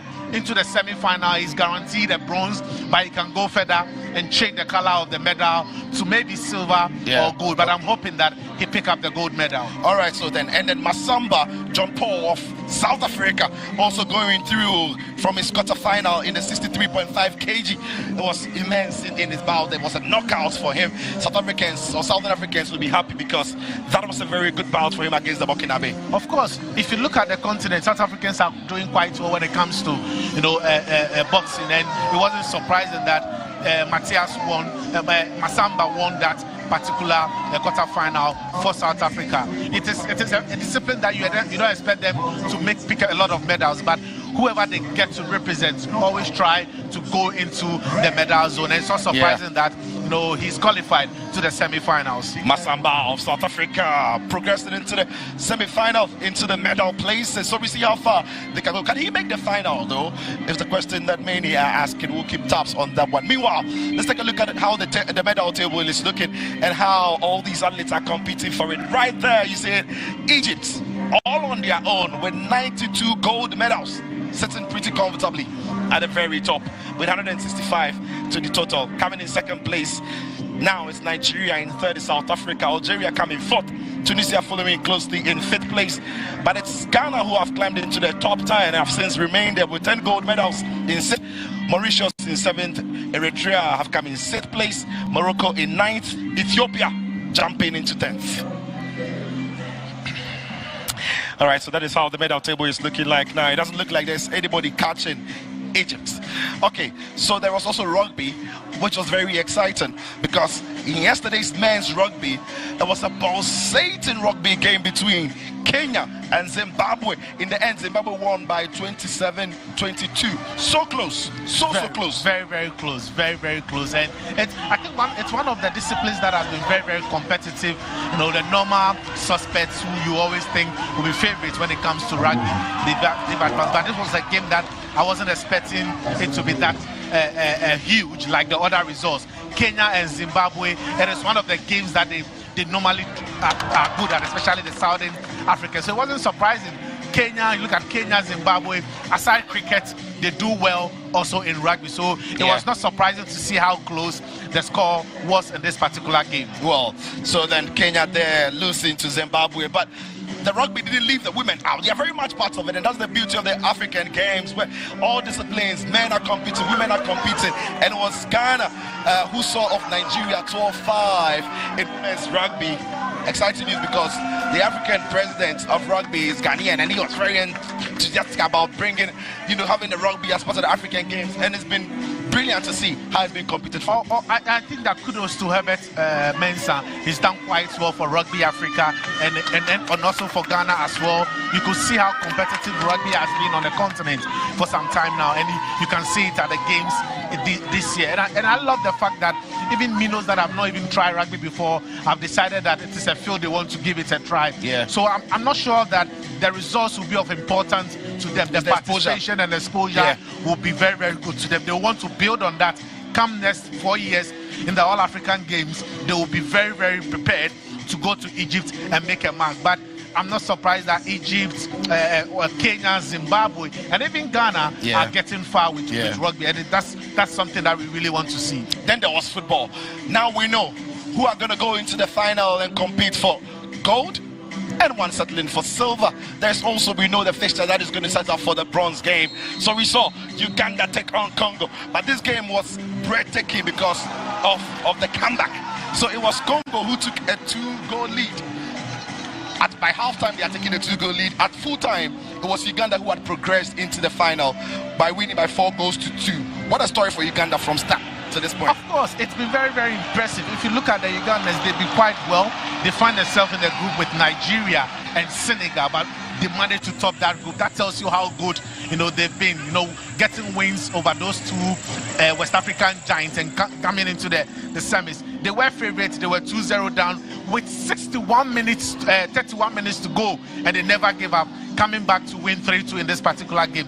And I'm sure the Ghanaians would be very wary of that and make sure that they go all out, not underrating the young cranes of Uganda. They play some very, very good football, and you can see, and they never give up. They never give up. At this particular point, you know very well that they will go in for the winner, because with almost 80 minutes to play, they were in to win this game. But Congo will be very disappointed that they couldn't hold the 2-goal advantage they had. You have a 2-goal lead with 31 minutes to go. It will be very, very disappointing. But Chicho, we've seen, even at the African Cup of Nations, where teams have 2-goal lead with minutes to go, they just give up lead. So it is football. That is looks very familiar. Right into the hearts of Ghanaians.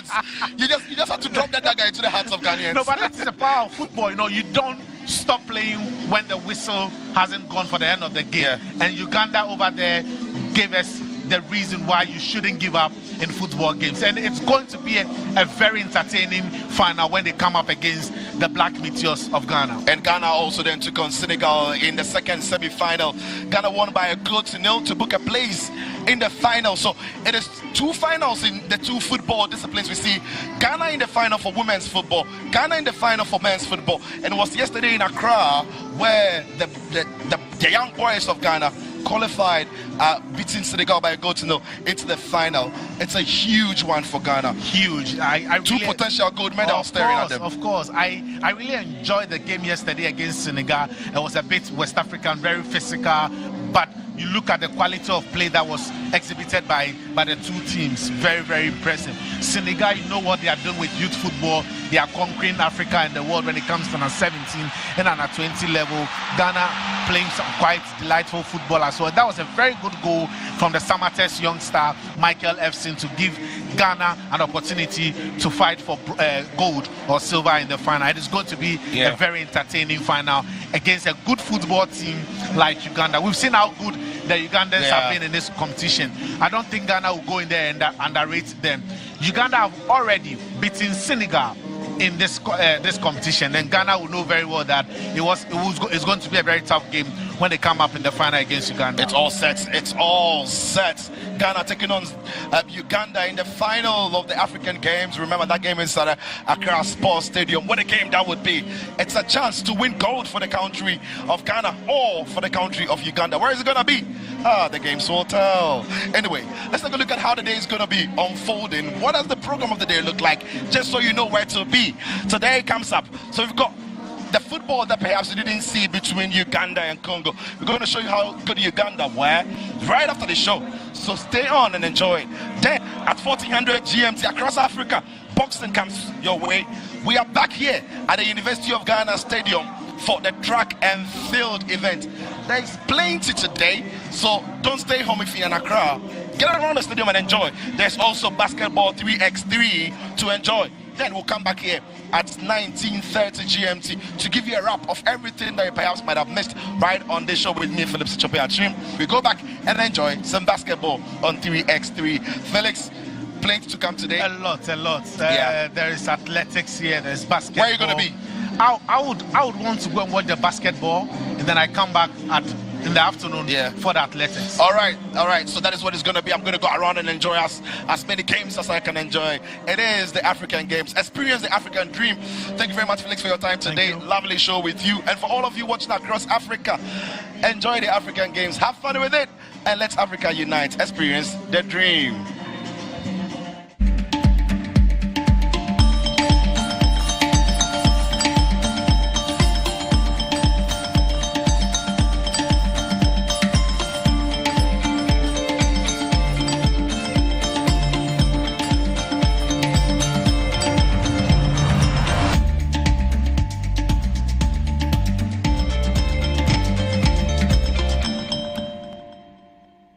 We have enough. A life of plenty for every child. We've had enough all along. There's enough choice for every child. Enough nutritious food, produced responsibly and sustainably, so children can thrive everywhere. Let's come together and stand with children to say we've had enough. Enough.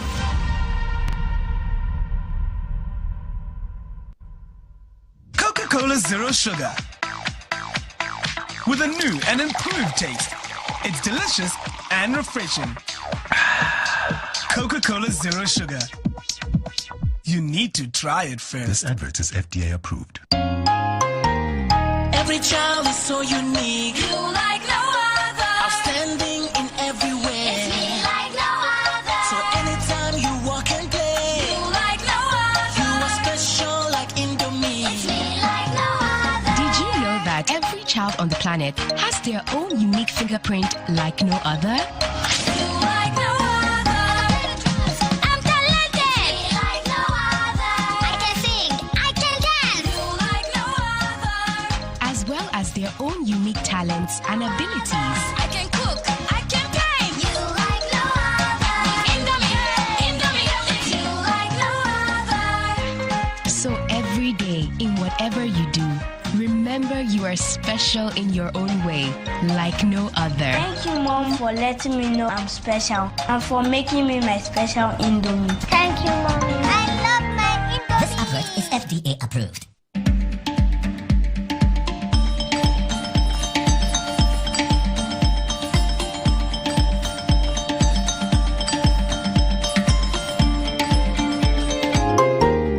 Every child is so unique. You like no other. Outstanding in every way. It's me like no other. So anytime you walk and play. You like no other. You are special like Indomie. It's me like no other. Did you know that every child on the planet has their own unique fingerprint like no other? You like no other. I can play the drums. I'm talented. It's me like no other. I can sing.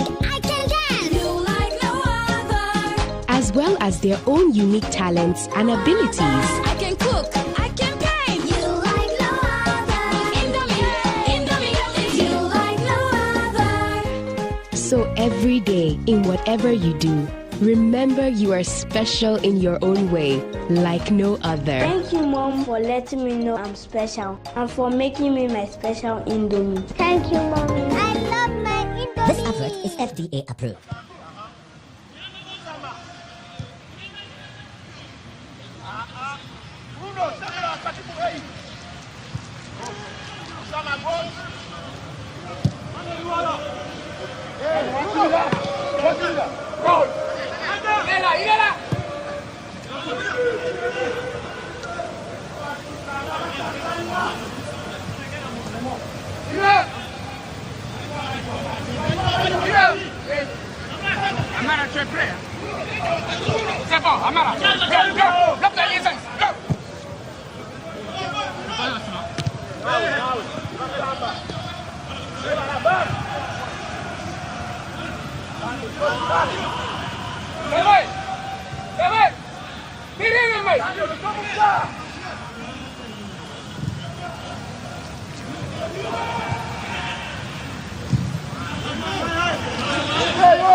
For the referee from Libya, Abdul Razak Ahmed, is assisted there by Bazioria Wilfred from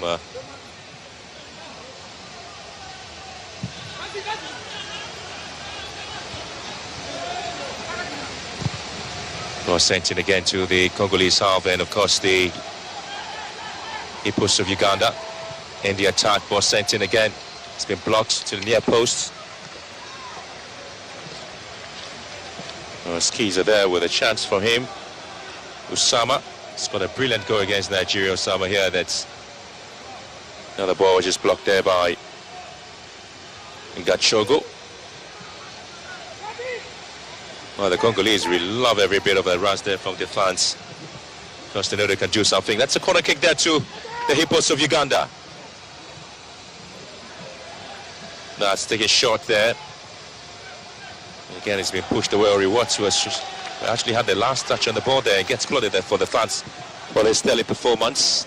I still love to see the team pick up an impressive play here against the Hippos of Uganda.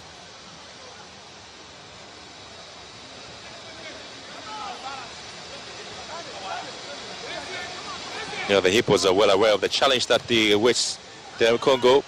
Second in their group with 5 points. They've definitely posed a very formidable threat, and of course determined to cause a lot of havoc in this match. So far been in control of the game. They haven't really given up. Still trying to push the ball forward. Of course, problems there for the Ugandans. Referee spotting a bit of a very cynical tackle there, so calls for an infringement against the Hippos, and there's a foul there from Torach. The captain for the side plays this club football for SC Vipers. So far had 162 minutes played. Torach, 2 games.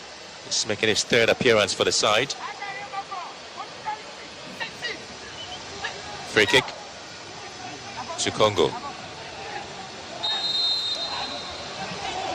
It's going to be a left-footed one, swung it into the half of Congo. Keeper comes up. Shimlam Kamia deals with it. Possession back to the Congolese. They've so far been dominating play. Not really giving the Hippos of Uganda any chance at all. Kamia with that fist. Throwing advantage now to the Ugandans. Probably play there for Ngachogo. Juma here for the long show.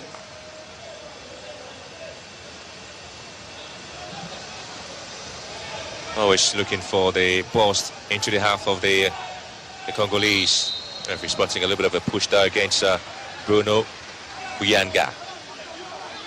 Very sizable crowd here watching this game for this first semi-final match in the men's football edition.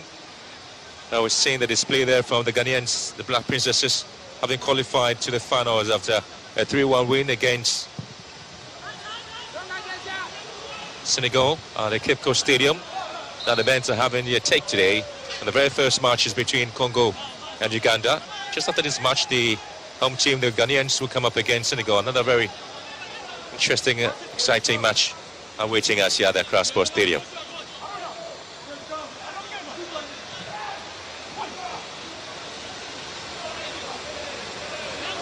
Juma with the throw here. Sends it deep into the half of the Congolese. Still tussle for the ball there between Akwala And here comes in with a shoulder for Congo, Kuala. And so far, nothing spectacular has come out from this game. Players are really able to put the ball on the tip, except to say, Bazi Ivan trying to do the same. And here comes Badoy to Kamia. Lifts one to the far post. The far side again, trying to pick up the run of Chione. But Congo surveying the field and trying to keep possession neat and simple. And Julio, Kristan, Ganziami. Well, I really love the way they have possessed the ball here. The Ugandans, not too happy about the performance, not too happy about what has happened so far. Well, the expectation is that they will see more of the players coming out to do something spectacular in this game. This is the Hippos of Uganda as they try to strike forward.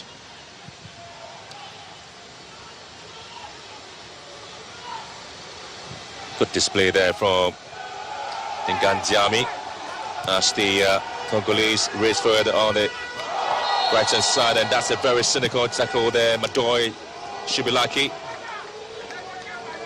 Gets the first yellow card. His name is taken there by the Libyan official, the very first player to be booked there. Ronald Madoy, the player who plays his club football in Greece. His third appearance for Uganda after 162 minutes of play for him. His second yellow card in this competition, Ronald Madoy. But that was a sensational run there from Giovi Agvien Makuba, trying to make sure that at least he puts his team forward. He plays his club football for JST. Scored a goal there for Congo. His fourth appearance for the side. Very good advantage for Congo, and the fans loving every bit of it, and they want to see how the team will be able to respond and see if they will have the chance of getting a goal.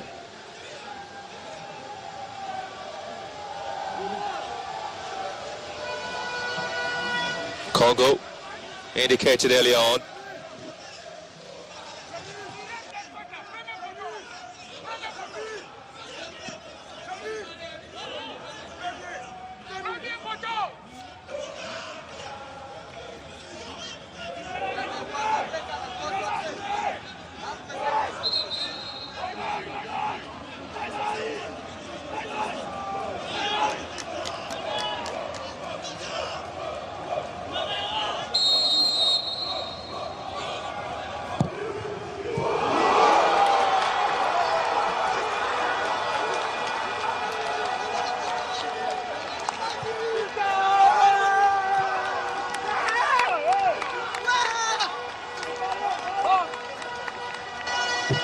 Well, again, you will have to be surprised.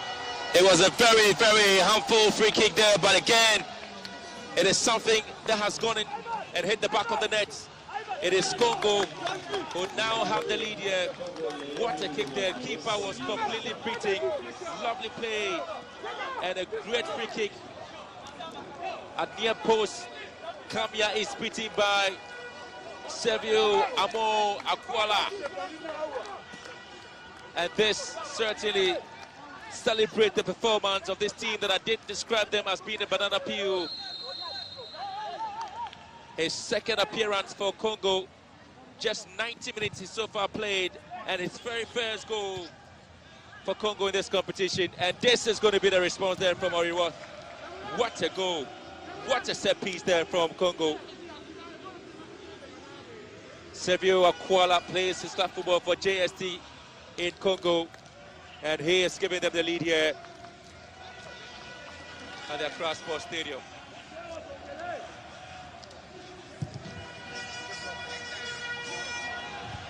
Well, the fans who are here to support the team, love every bit of the performance, are enjoying their display at the Accra Sports Stadium. Yet another free kick here. It's been difficult there for the Hippos to come out of their exciting display so far. They've been pinned back. There's a foul by Luemba. As Luemba has been pushed down, the Captain of the side. It's commented there by the Lanky central midfielder, Ivan. Here comes the opportunity. Yet again, Akwala.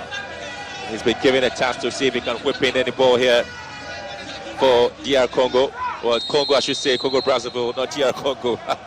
Akwala again! And Kamia comes out with a brilliant save.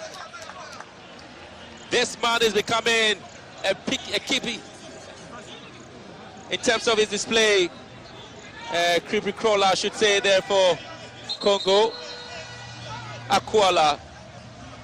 It was right, and he needed to make a save and redeem himself after conceding that one there from the same man, Akwala.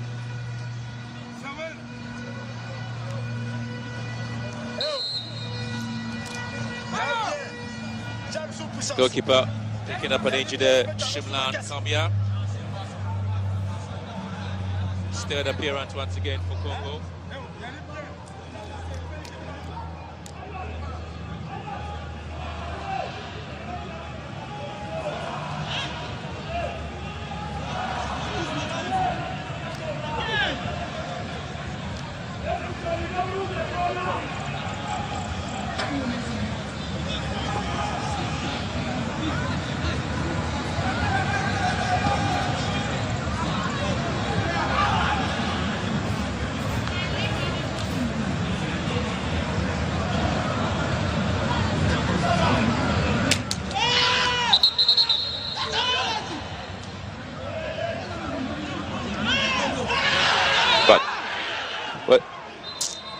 There seems to be a very big problem there with the goalkeeper.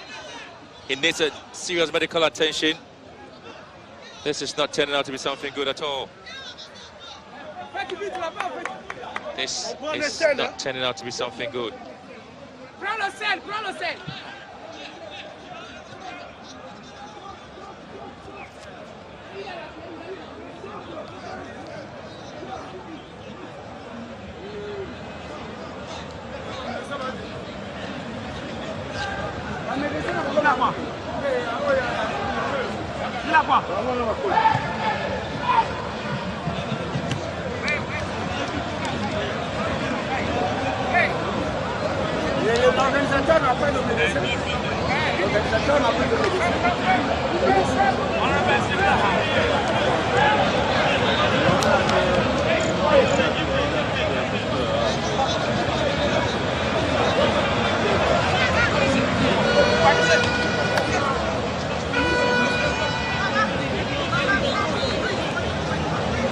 Give him speed.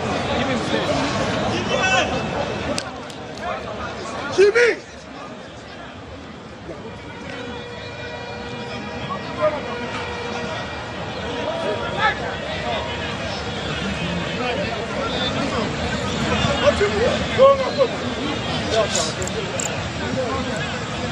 Well, there seemed to be a very big issue there with the keeper.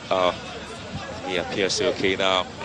Got a bit of concussion there for Shimlan Kamia, but at the moment the medics have been able to stabilize him, so it thinks that there's definitely going to be a change there by the Congolese side, with the expectation that they have also in a team a very able goalkeeper, Abu Magada, and of course a reward Humphrey.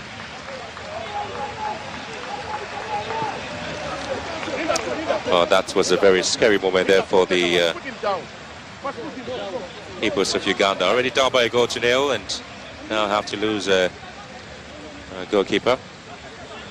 Saving that Akwala free kick.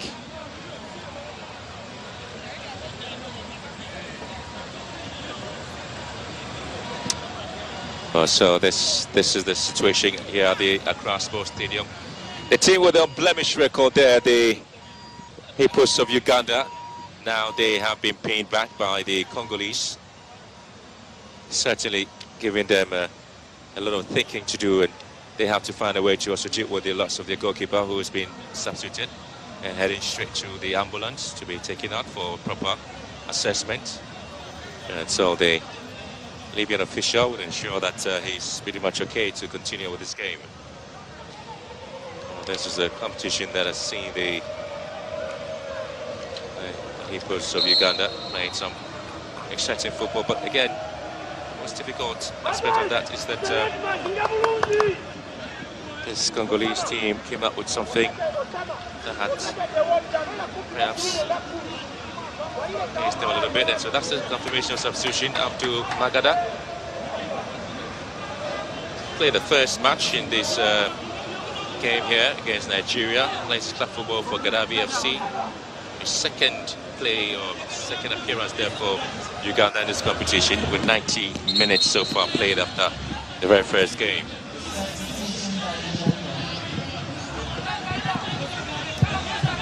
Akwala, the creepy crawler there for Congo against Uganda. Goes for the set piece, the corner kick. Akwala sends one into the near post, and of course Magada comes out with a save here. Congo will steal, they have a player down, and deception coming in from Congo. They have been almost everywhere and winning almost all the 50-50 balls against the ever stout Hippos. Look how they corner kick again, and that's the goalkeeper's punch.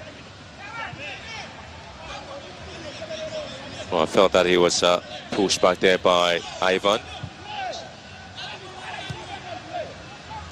Madoy on a yellow card so far. Dorach. Ivan just pushing to see if he can receive a pass there. This is Madoy. Juma is waiting. Madoy hits one. He's been cut out beautifully. They've been playing a very compact game there, the Congolese, not only giving the Ugandans any breathing space at all. Ivan losing possession. Picks it up again for Uganda. Sends it back to Magada. Madoy being invited here by Magada. Taraj opening up to get a space for a return pass.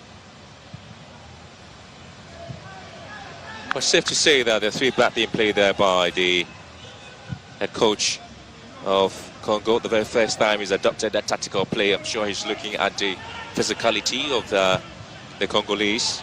So far, he has conceded from a set piece. Oh, lovely play here, but quick recovery from Dadi Chris Bisila, the goalkeeper.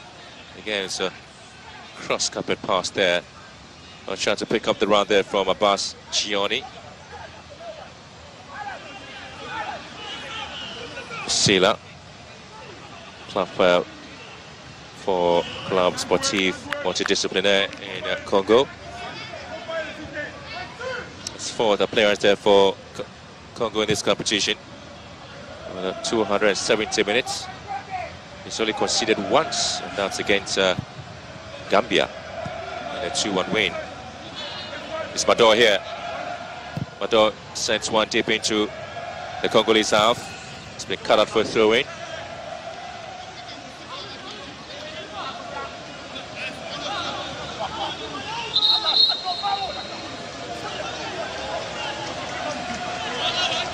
Oh, the final place at stake. All four teams are set to leave everything on the field as they vie for glory in this prestigious competition. Congo do also have a player riding in pain and also needing attention, and that's Sarah Samba.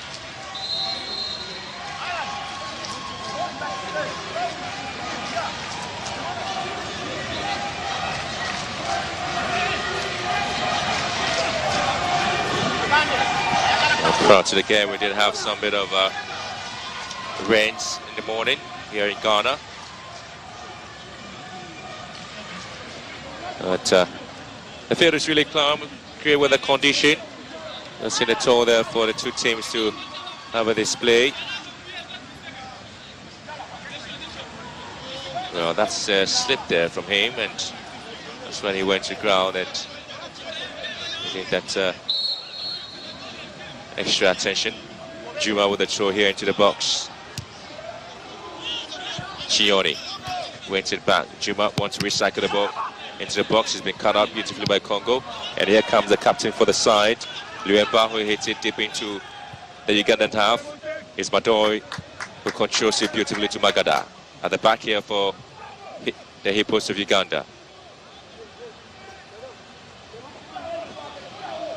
Turach. Ivan. Back to Turach. This is Madoy. Juma right in front of him, asking for a pass, but that goes long. Kipande pitching in mid-air. Oriworth. Was they played it from the back there. The Hippos of Uganda really struggling to put the ball in the central areas. Ivan again recycles the ball, is in concentration. It's been taken away from him. Madoy gets it back again. Magada calms things down. Here comes Juma. That's going to be a foul there, Kuala. And clipping the heels there of Juma.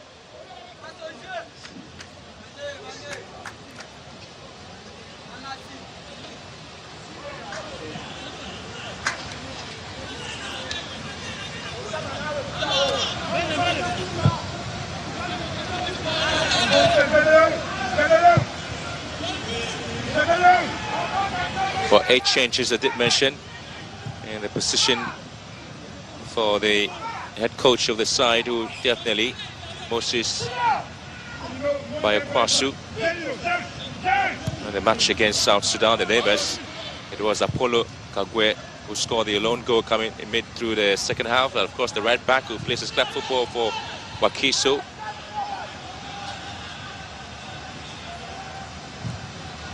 He scored that goal in 74 minutes after Alan Oriworth's initial attempt had been blocked. Kagwe was one of the several changes coach Bayakasu made from the team. Again, the attempt to really get themselves into the half of Congo really was paying off. Well, against South Sudan, Shafiq Magogo, Alpha Thierry Sali, Enoch Luyamba, Innocent Kisolo, Hakim Mutembe, and Kagogwe all got the chance to start, but they are back on the bench. Throw in here, Kipande's header, and they try to hit it there.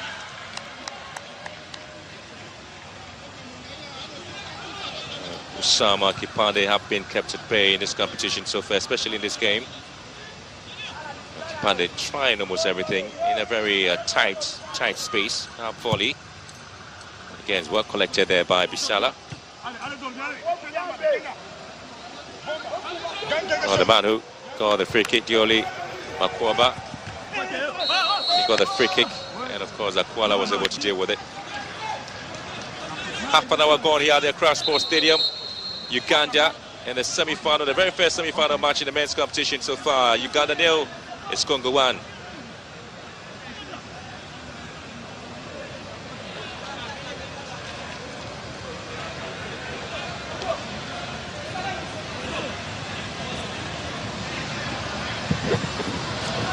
We are the water break at the Accra Sports Stadium. So this is how the situation has really been for the Congolese side. They have been very calm. They've taken the game very tactically straight into the Hippos of Uganda, and they are reaping the benefits of their calmness and their disposition in this competition. Now they lead by a goal to 0, and so they want to continue with this.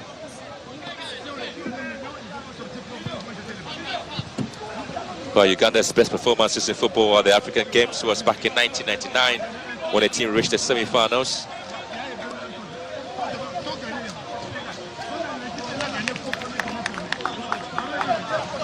Well, there's a lot of talking in this Ugandan side. And the coach is trying to ensure that he gets the best from the team.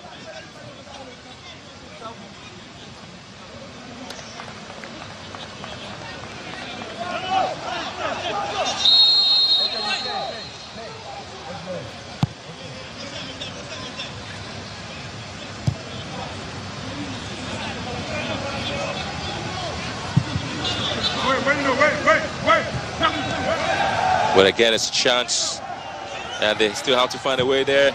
As a strike has been picked up by the goalkeeper.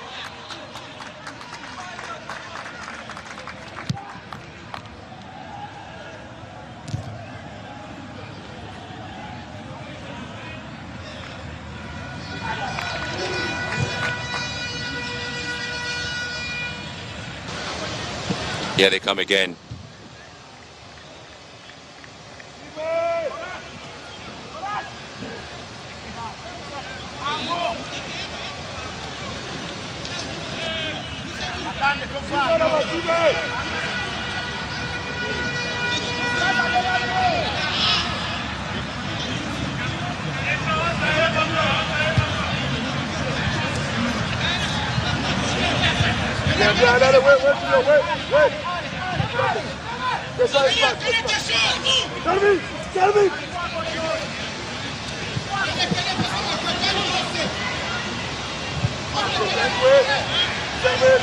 Juma comes back into the defensive line.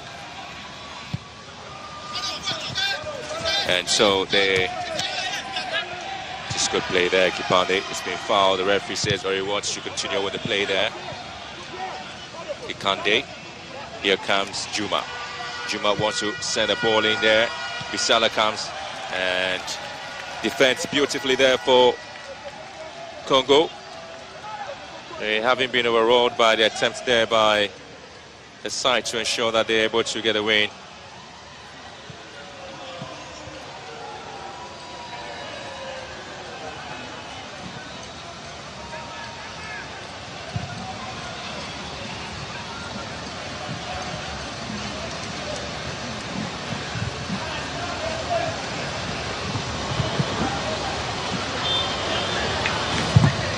Archie, the long ball forward.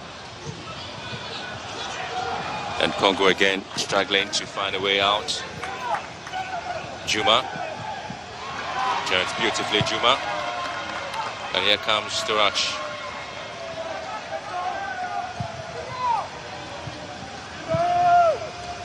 Ivan sends it to the right-hand side. Again, Congo would have to lose possession.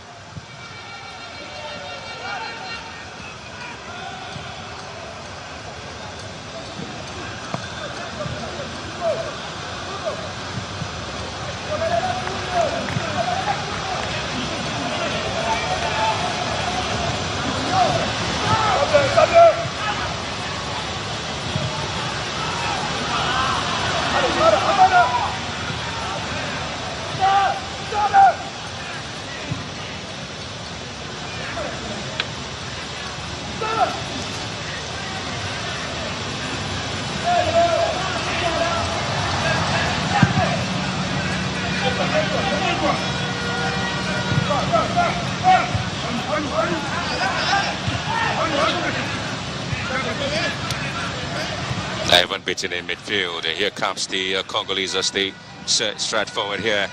Referee sees that to be a dig-out tackle, and again he gets it, the free kick.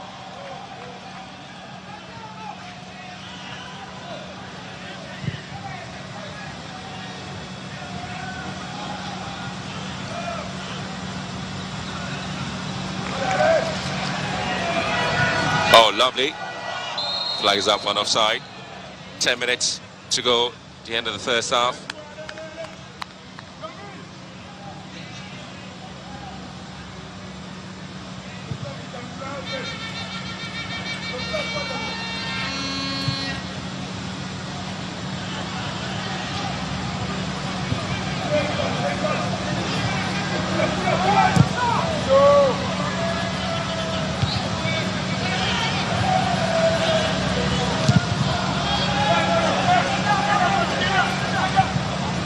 And again, has to go back to Magada to pick it up.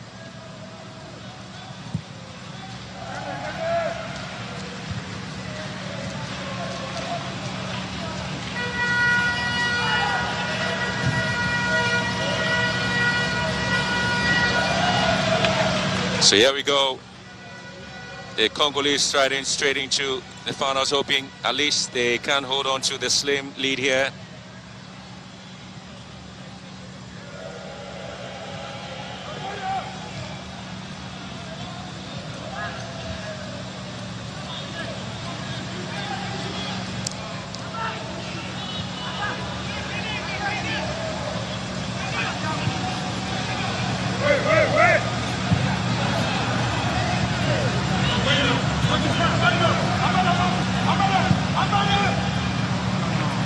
Well, the Hippos haven't really come out of their blocks so far. It's been pretty much difficult for them. Not the best of displays we've seen there from the Hippos of Uganda. They have always been having a very possessive football there, and now they haven't had the opportunity of coming out to play the sort of football that the fans expect to see from them. They continue to play from the back. It has been a very much difficult moment there from the Ugandan side.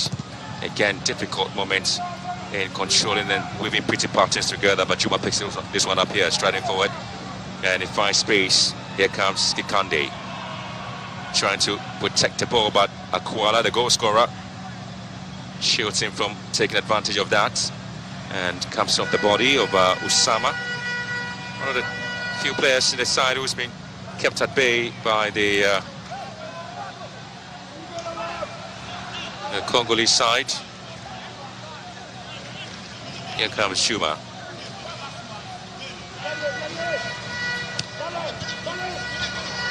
Shuma again on his feet, trying to get the ball in. He's been cut up by Denket.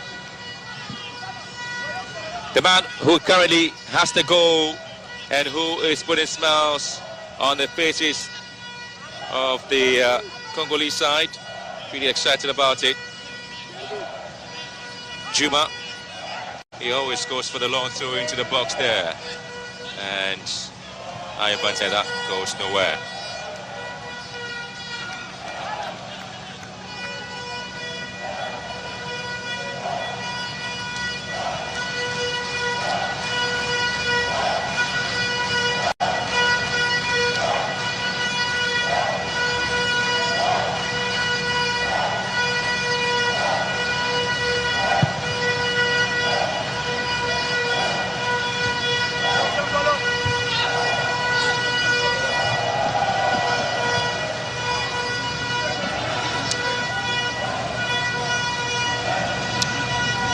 Another injury concern for Congo with a player down, and need to be Luamba.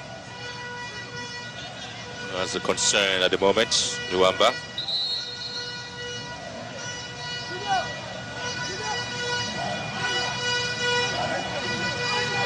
Well, for the fans of Congo, it's pure excitement in the stands, and Congo would feel that they are striding there into the place where they need to be.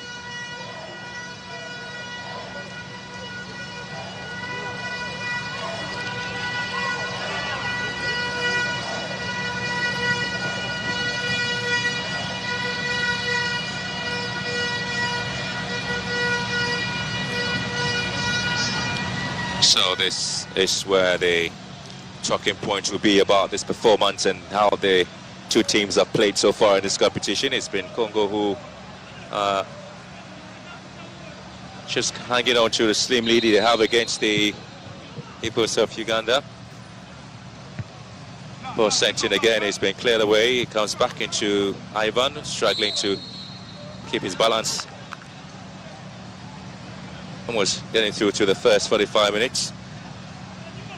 Here comes Juma.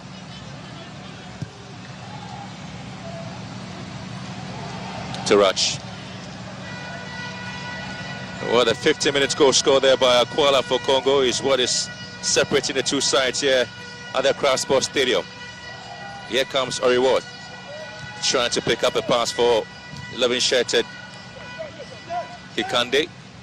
Goes wide, but Kikande racing back to win possession. Finds space in Tarach. Sends a Harry Mary pass down to Ivan. Ivan turns well. Can't quite keep it in play, ball out of the baseline for a goal kick. And one of the players who scored the goals there for the side, and that's Osman. Couldn't quite give the ball in play.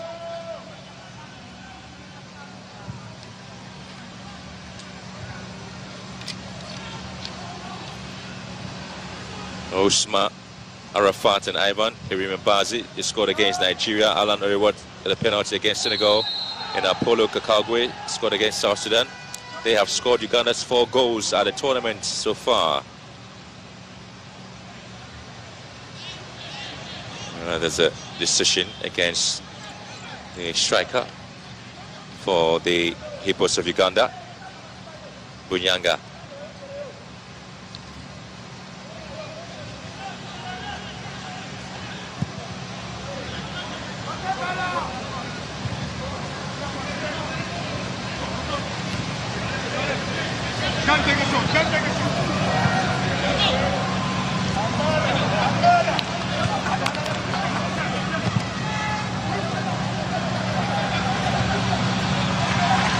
Bunyanga has been beaten by pace, but spread into the half of the Ugandans.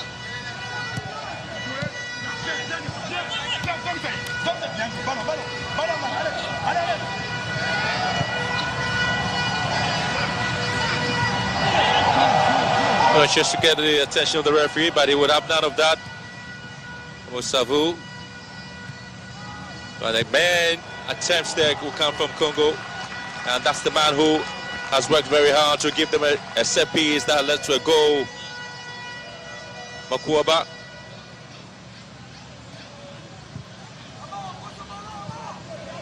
And again, it went down very easily there, so that was not going to convince the Libyan referee to give him a free kick. So far, 8 attempts, 6 to Congo, 2 to Uganda.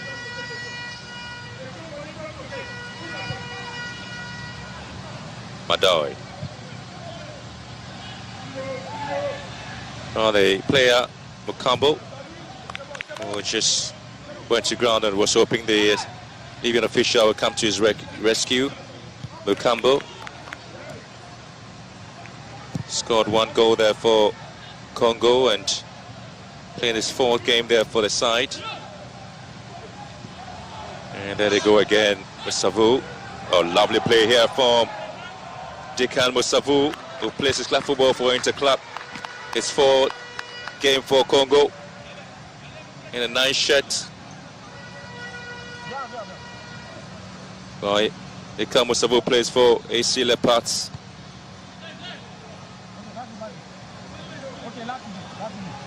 And he's also scored just 1 goal there for the side. He's got a yellow card to his name as well. Akwala with a throw here for Congo. Sends a long one into the box here. It's been headed out. And again, not the best of efforts. Our expectation that he could do better. Non-go. Madoi.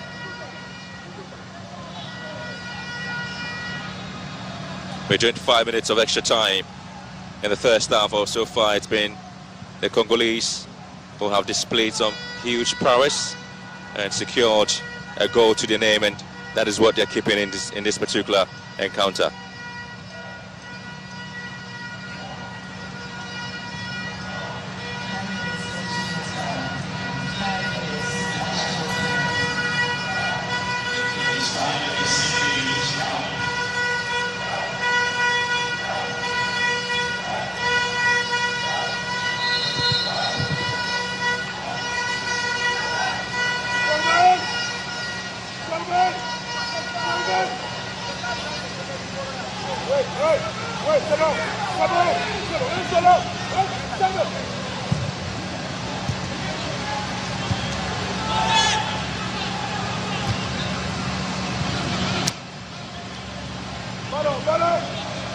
Well, the men in green has shown some prowess and quality display.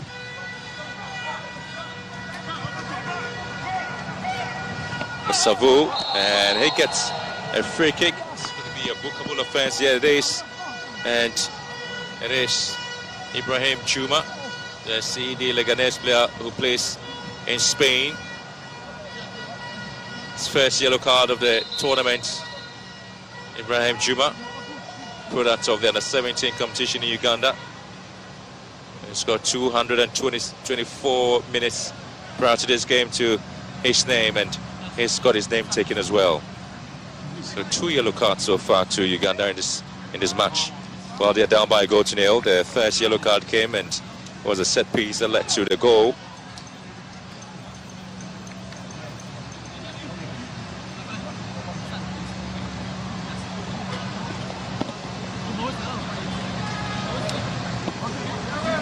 Very fast player, and get a chance to definitely punish you for that.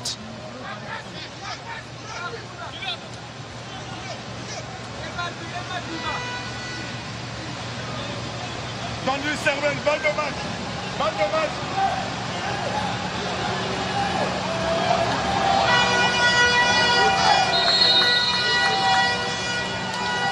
Aquala sends it to the post. Agadalis! Well, nearly got the second. He's a set-piece expert there. Aquala. Magdon Kunto was just late in tapping in for the second. Magada just dropping the ball sheepishly. Nearly gave the opportunity for the Congolese to get a second. And Musavu here. And this time he's been stopped in his tracks. Osama Arafat racing back, but again you have to talk about the quality of this delivery there from Aquala.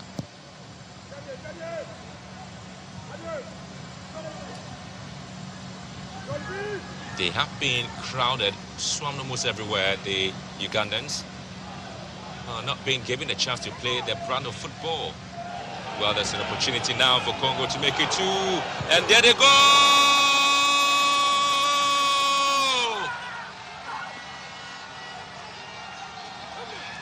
Well, the manager spoke about Magnon Konto, the interclub player, his first goal in the competition in his 4th game for Congo. Konto makes it 2-0 before they have time. Just on the stroke of our time, Magnon Konto slots in the second for Congo.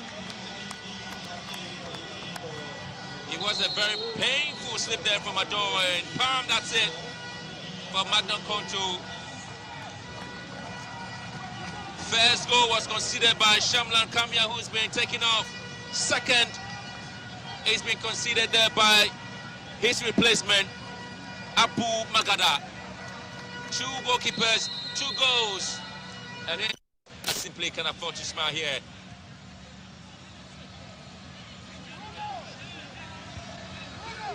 And the 5 minutes is already up here. Oh, the game plan in the competition has paid off. Congo. It has paid off, and today will feel that they have a chance being in the final of this competition. It's Magnon Konto with his second goal.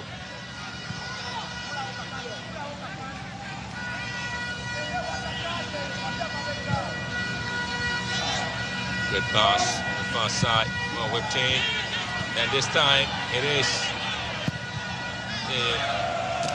a reward with a strike there, but it was a good control there by Ciccone, man who's in the UK. Ciccone left it down, but a reward strike just goes wide. Was trying to half the deficit before the break.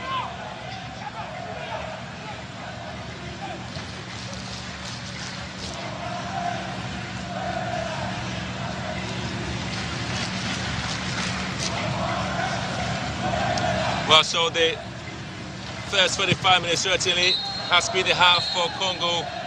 I have said and continue to say that they certainly were going to be a banana peel to the stout and mighty Hippos of Uganda. Indeed, they have, and the display has paid off.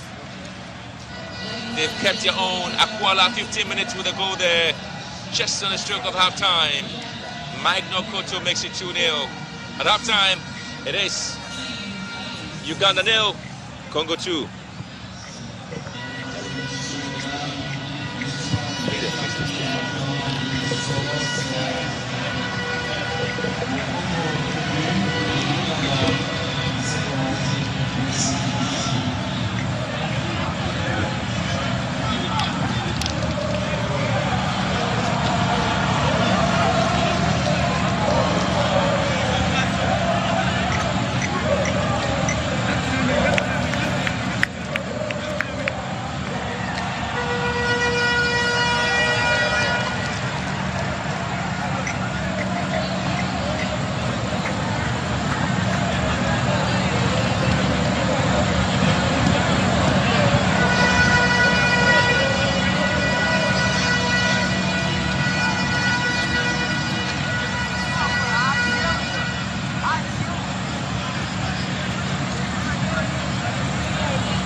And so there's been only one change made so far with Ivan Irimbazi out, and on comes Hakeem Mutebi.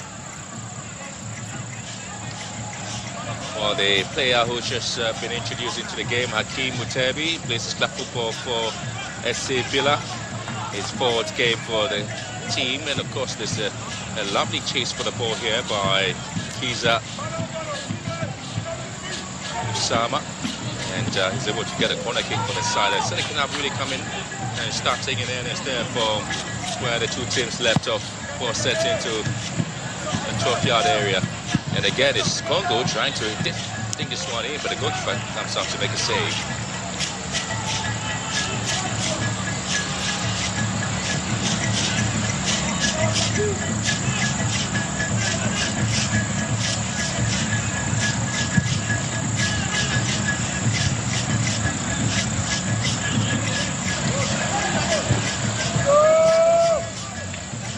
Well, the most talking point will be how Uganda haven't really played the sort of football the fans have loved them to play. Juma Hakeem Mutebi on the charge here. So it's going to be Juma raising forward. Kipande, Juma goes to ground, awaiting the referee's call, but he sees that to be a very legal tackle. And here comes Koto, the goal scorer, the man who got the 2nd goal for Congo. Now beginning to stride forward here. Now Uganda seem to have taken over in the midfield and haven't been able to penetrate the defensive line of the Congolese side, and so that's the tackle that came from the foot of Ngachogo. Nako Prince Ngachogo Bambi. It'll be this match that will be played just after this one is Ghana against Senegal. It seemed to be a very difficult moment there for the young man who's riding in pain there. It's Tarach, it's judged to have committed a foul there. Roger Ochang Tarach, the captain, also plays for Sea Vipers.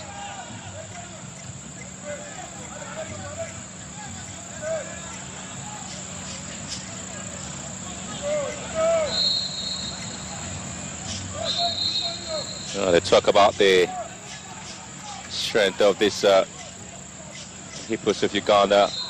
We're talking deeply into what has led to them crumpling against Congo, and that's the foul there.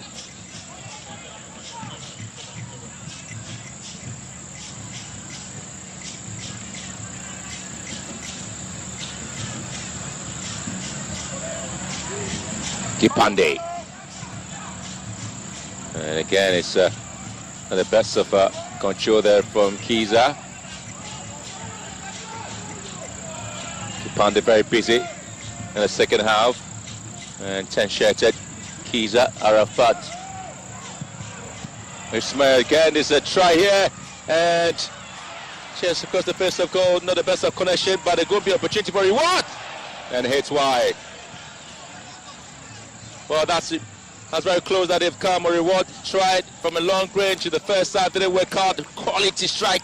Keeper shots unable to save for the first time, but the rebound there from a reward. How about this first strike? Basila struggling to keep it out. And again, a reward doing his best to salvage the situation there for Uganda. At least was trying to have the deficit. Possession back to Congo. Now they seem to have taken over and weaving some good passes together. Referee looking at the rugby style of play here, trying to control the first there, but they calls it in favor of Congo, and that's the tackle.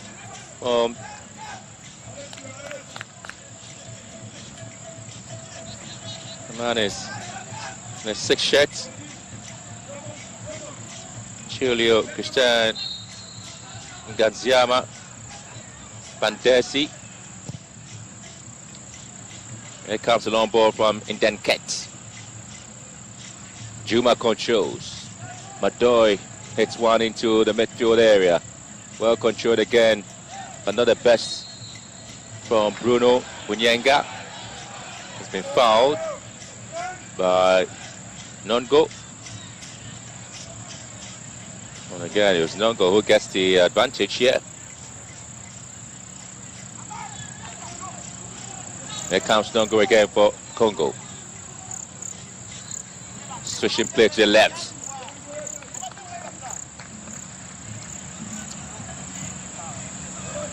Well, there's the most difficult games, I should say, the Hippos of Uganda have faced so far in this tournament. They did face similar against Nigeria, but they were able to dispatch them with a 2-1 win.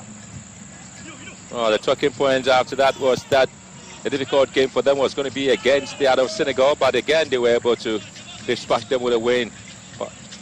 Watch got the penalty and converted beautifully for Uganda. And when they got a chance to face South Sudan, their neighbors, they again had it sorted out. 4 corner kicks to a piece. And will be taken by the man in 12th shirt by Samba. Samba sets it to the far post there. Magada deals with it violently.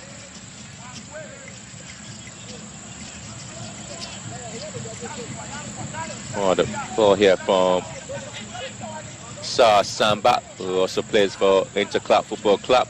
His 4th game there for the side.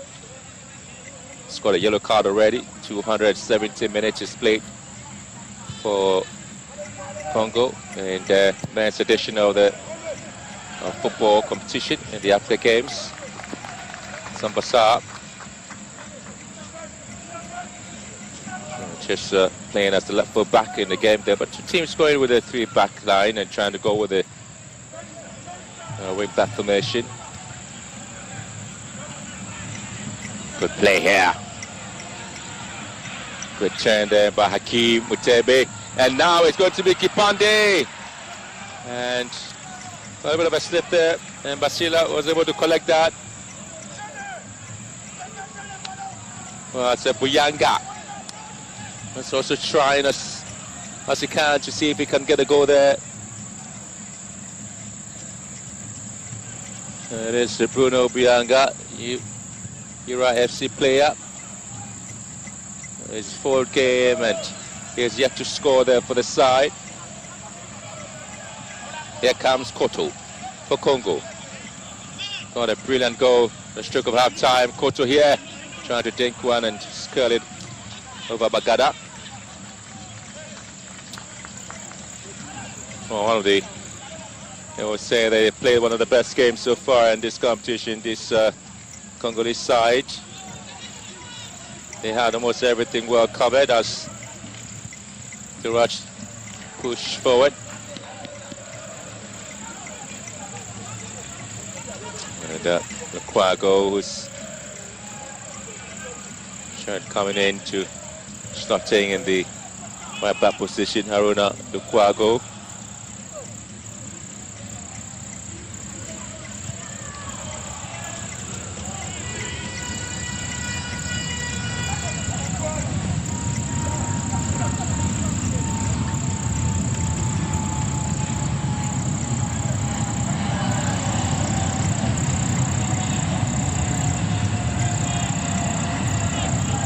Well, the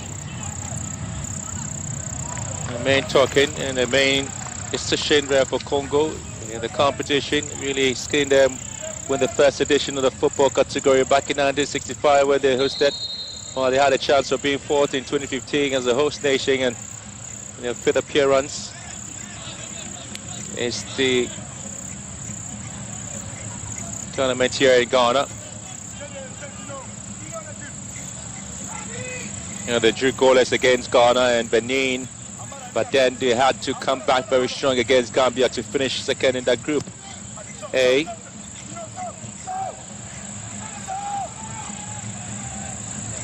So they simply are one of the sides that have really had a very exciting record there in the competition so far.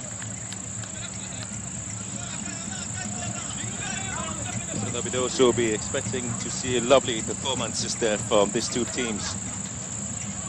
I tell you what, the Congolese have had more exciting displays there in this game, especially how they set the team up playing against the Hippos of Congo.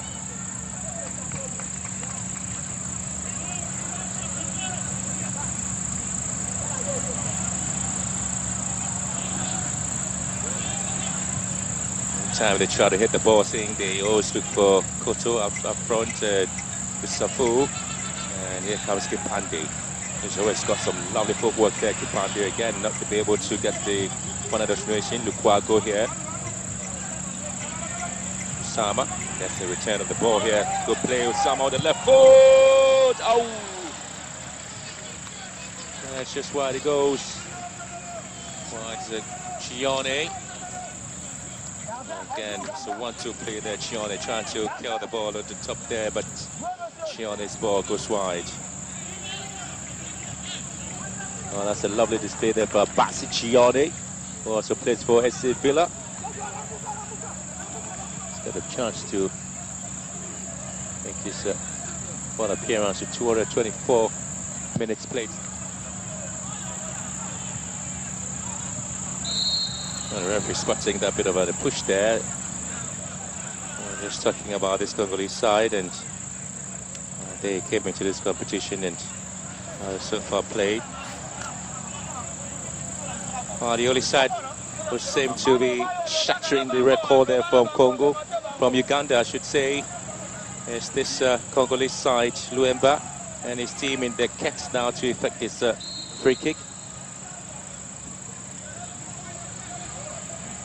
And then Ketia swings it to the far post, the Madaka. There it comes out, Magada.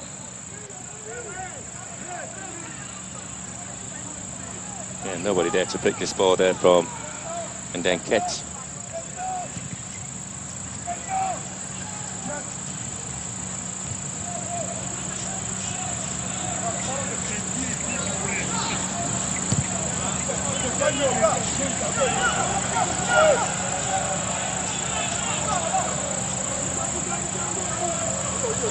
Remember.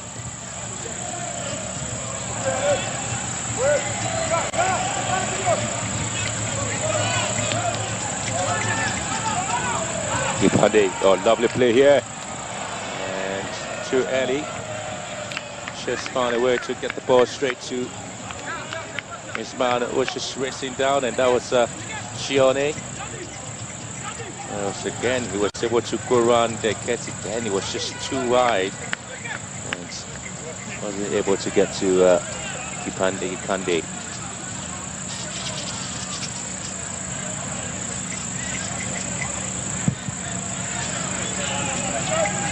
Well, Group B actually belonged to Uganda with 9 points, and that's they were able to get themselves out of that group with a 100% record. They beat Nigeria, indicator 2-1. These are Osama and Ivan Bazi.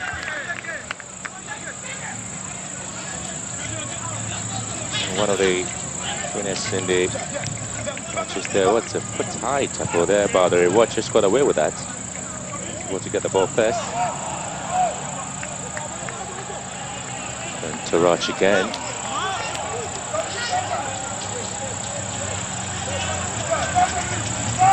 Juma.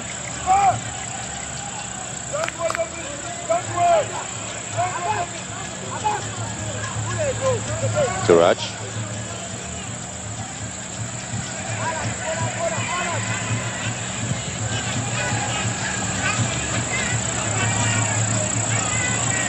Hakim Mutebi. Hakim squares one here. Buyanga, and this time they can have opportunity, and they have done it. Abbas Chione have the deficit there.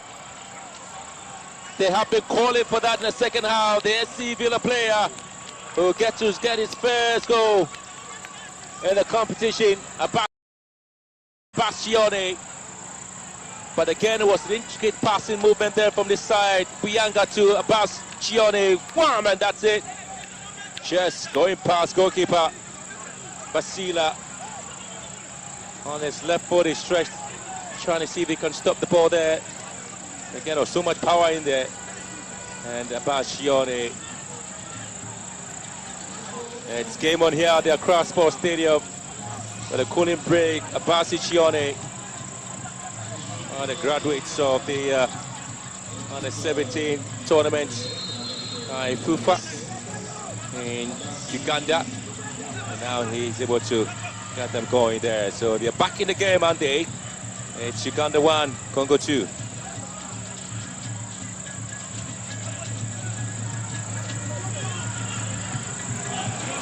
Congo again trying to move forward. That's the 17-shot Darby Akwaba. Again, it was a lovely ball there, but Matua doing so well to defend his lines and get this ball away. Samba with the throw. The best of control there from Makwaba, the GST player. Well, Uganda will feel they are back in the competition there because this is the very first time in this competition that the Hippos of Uganda have come behind twice. They have never got behind in this competition. They led against Nigeria, led against Senegal, led against South Sudan. For the very first time that they have conceded 2 goals in the opening 45 minutes.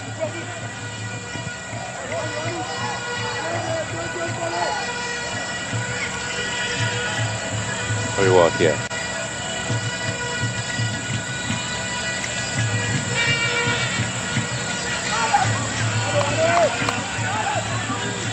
And they have totally dominated the game. I mean, Dale Kwago and Karacha Madao. And they have Oriwat and Akeem comes in to join the central midfielders of Uganda. Here comes Lukwago. Gets a return of the ball. And the pattern of play is changed now. They seem to have a lot of men in midfield and keeping possession. And the referee just blocking the path there. It's obviously going to be a bit more situation.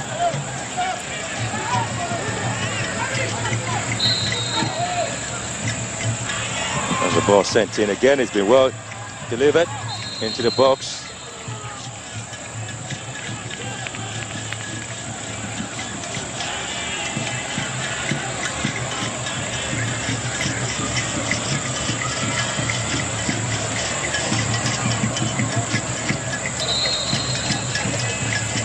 Well, it seemed to be a problem there for this Congolese player in the 6th shirt. It should be a 10-2. That's Badassi. And then Ziami.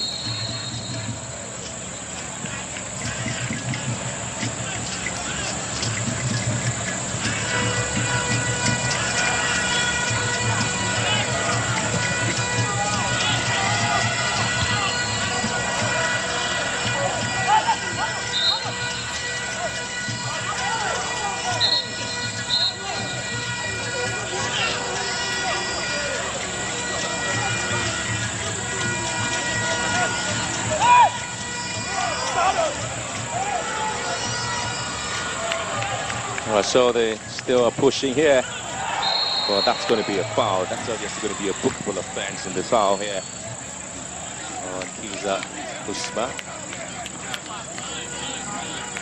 Kiza Usama. It's a yellow card to Ndenket. 5 check. Jack Ndenket. Uwamba. He also plays for Toho Club. His 4th game. 2nd yellow card. And then catching the tournament after 270 minutes. After the yellow card here, 2 yellow cards for him.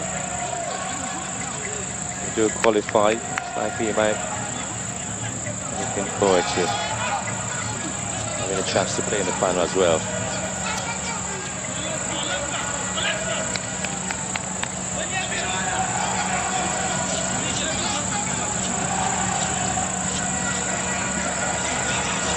It was a set piece in a similar situation that led to the first goal there. It was scored by Seville Akwala.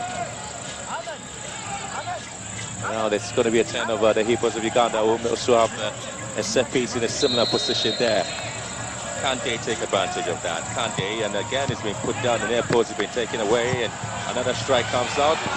Obviously, he knew it was an offside position, so that wasn't going to count there. Kiza Usama. Well, it wasn't well delivered, wasn't it? Yeah, Madoi simply had to just push himself out. And Kiza Usama.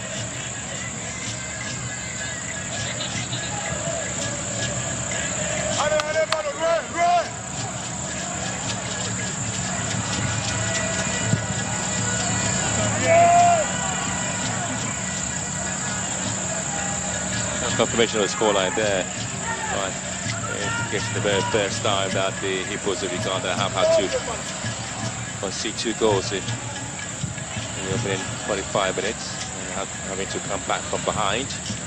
And actually string some beautiful passes to show forward. And also looking to see if they can get the second goal early. It's Mutebi Hakim. Very what here. It's Boss in the midfield there, isn't he?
Oh, they're still trying to push home and forward the Hippos of Uganda.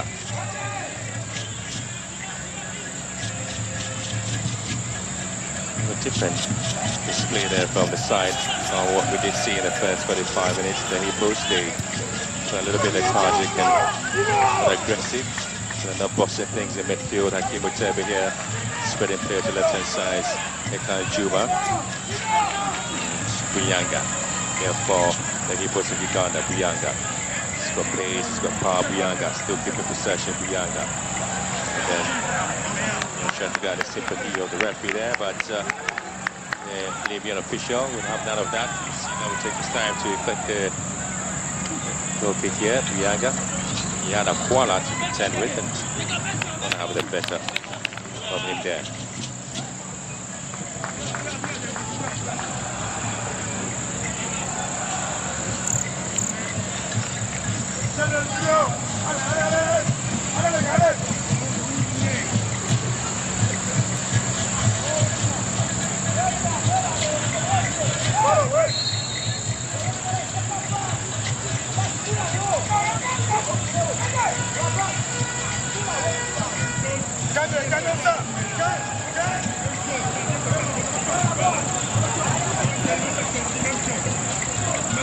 Zabu.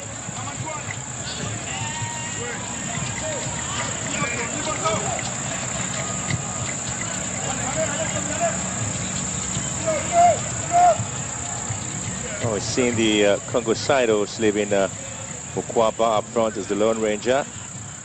And you have to see a lot of runs there from Kato. And of course, there will be an opportunity now. And this is the second goal. The man has certainly scored. Buyanga has made it 2-2. What a game we have here at the Crossport Stadium. This is indeed a semi-final match there between Uganda and Congo. Bruno Buyanga, his very first goal in the tournament, has certainly come against Congo. But give credit there to Abasi Chione, cutting the ball back, and Bruno missing no chance at all to make it 2-2.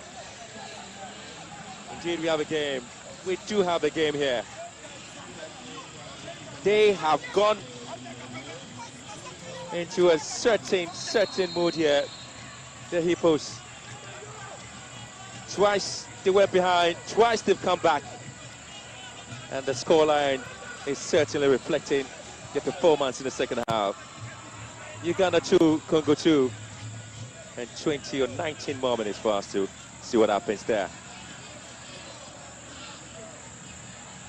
One of them will have to be in the finals there, because awaiting us is another tantalizing encounter between Ghana and Senegal.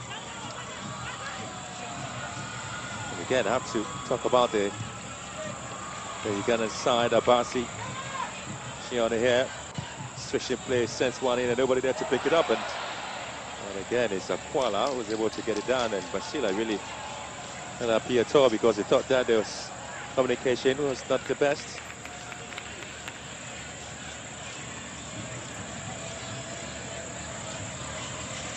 Tell you what, the introduction of Akeem with Tebi changed the complexion and of course the tactical play from this Hippos of Uganda. They really controlled and dominated the midfield. I'm just surprised they've been able to get the 2 goals back. Well, the Congolese seem to have lost a bit of momentum.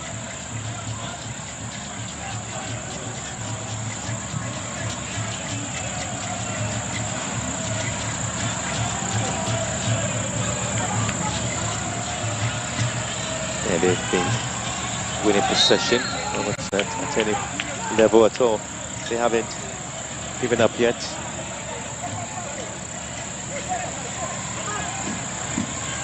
Well, they've talked about the standout performance from the giant Hippos here. Well, they have played very good football and continue to control and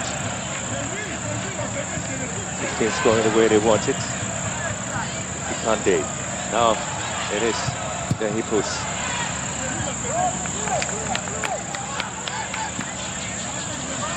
Play Madoy and trying to shoot from afar. Chione will have to cut it back again like he did. Sends one in and Buyanga! Buyanga makes it 3-2. Chione again with the assist. Would you believe this? He had never scored in the group games, but in the semi-finals he's got 2 goals. All coming from Chione's assist. Bruno Buyanga. What a player.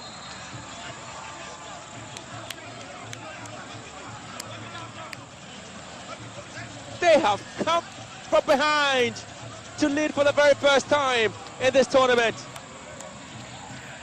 What a game we have in the semi-final here. It is the ever mighty Hippos of Uganda. Led against Nigeria, led against Senegal, led against South Sudan, went behind twice against Congo. Now they have turned it around and they're leading by 3-2. They have been dominant in the second half. And Buyanga rewarding them with a brace.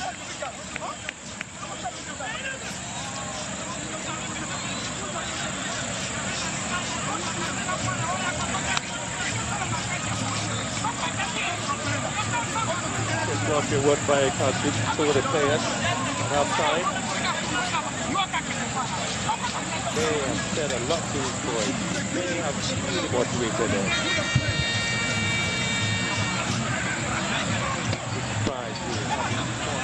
Pretty well. Quality display there from Uganda. Quality display.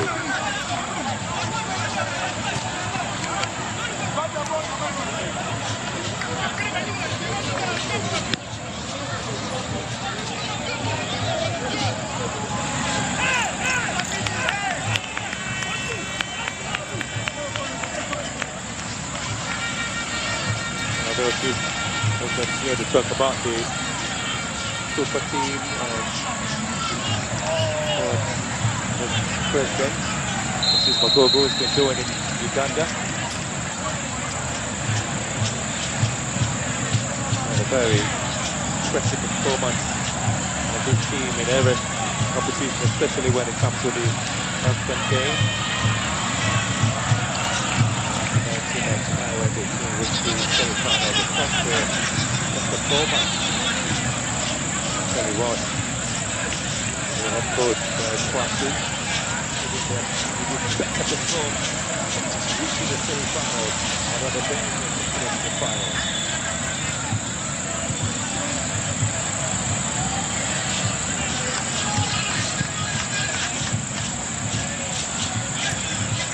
That obviously is going to be something they will forever cherish for a very long time.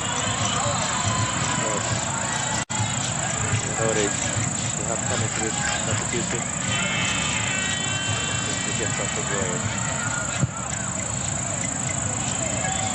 The very best performance, I should say.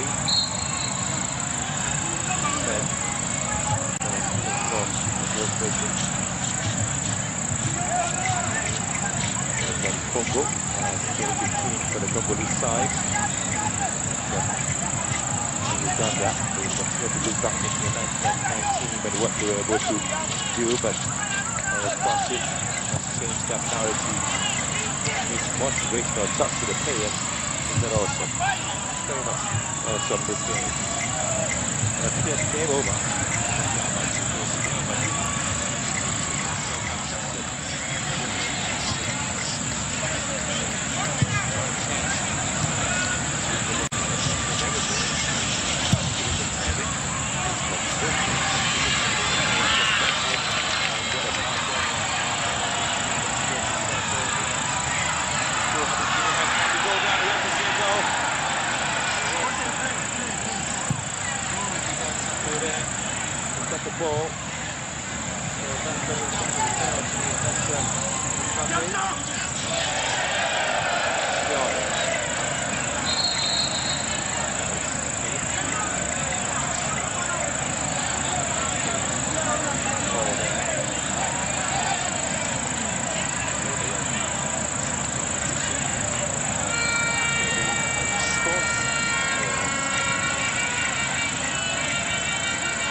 Of this semi-final match, the Congolese.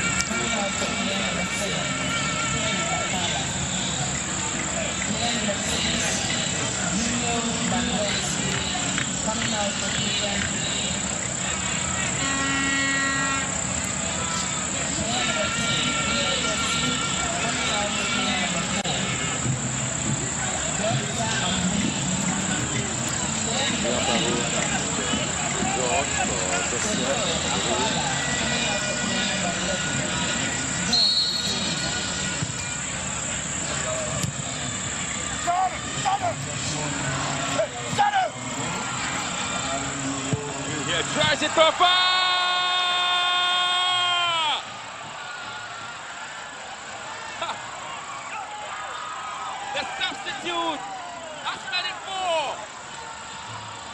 Akeem Mutebi, his very first goal in this competition.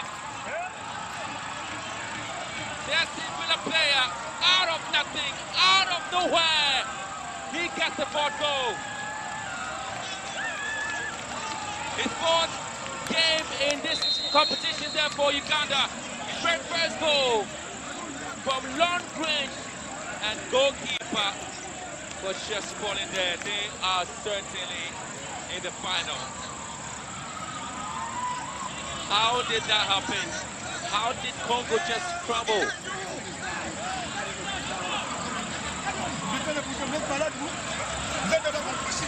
Congo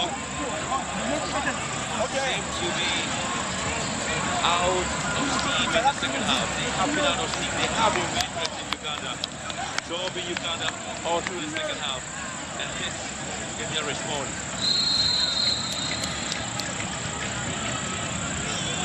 Today, from 2-0 in the first half, it is now 4-2 against Congo.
Avance!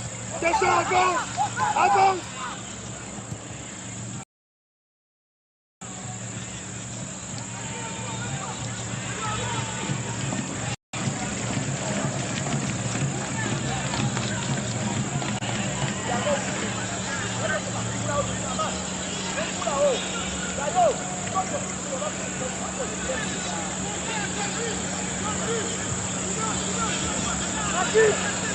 Julien, avance!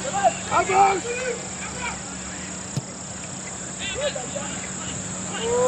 Viens te le ballon!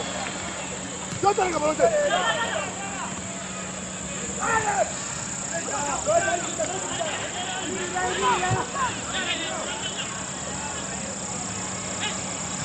Avance!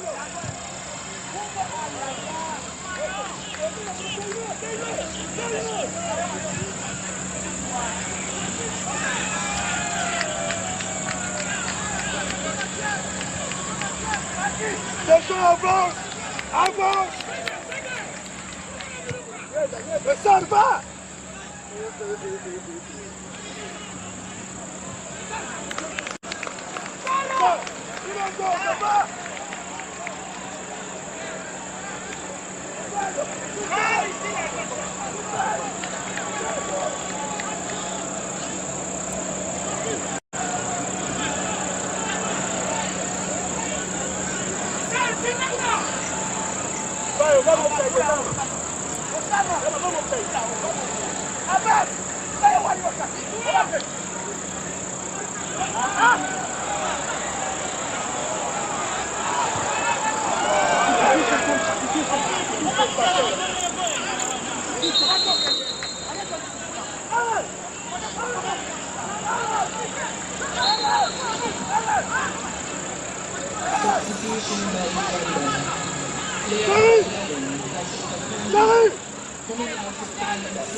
We have enough. A life of plenty for every child. We've had enough all along. There's enough choice for every child. Enough nutritious food, produced responsibly and sustainably, so children can thrive everywhere. Let's come together and stand with children to say we've had enough. Enough.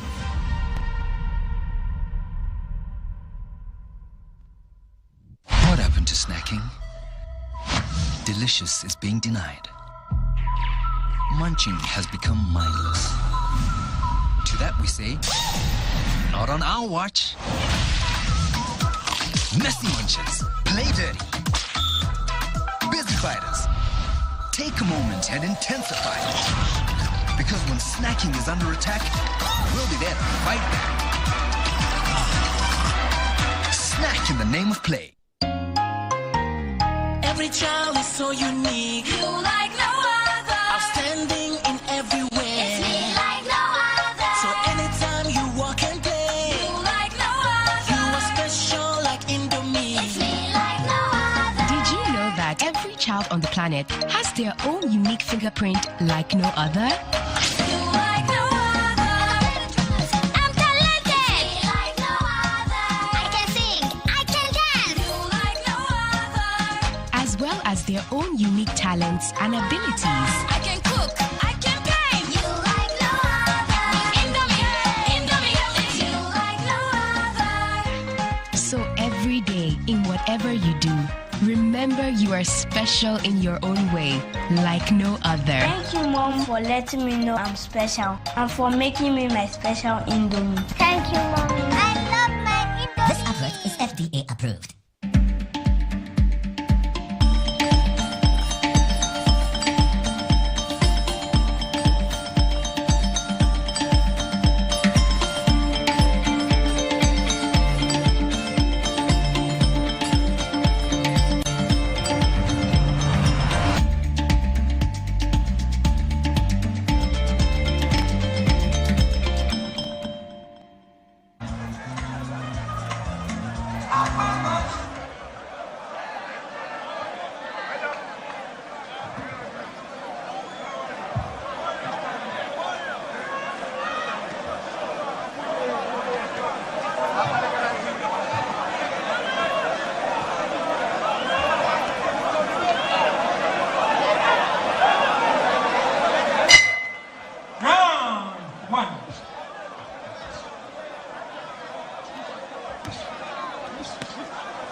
Seconds out.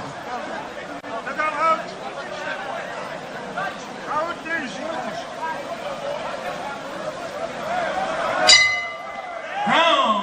2.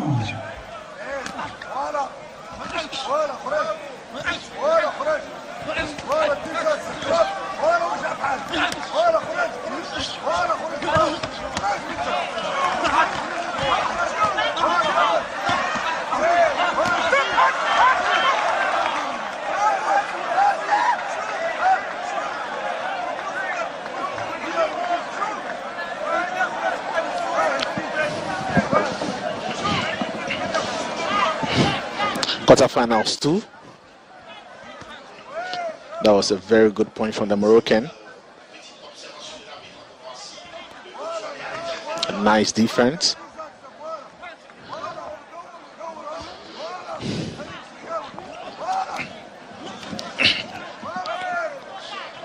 That went straight in. It is very important that you pick up points, not just throwing out punches. Two very aggressive boxers wanting a place in the semi-finals.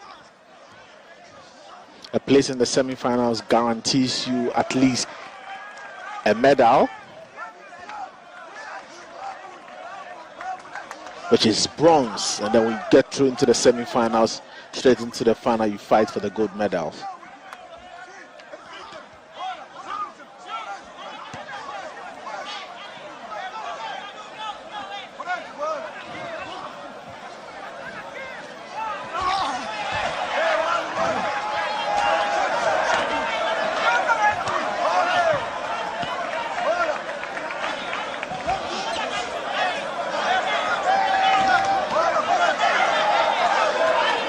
That was a good one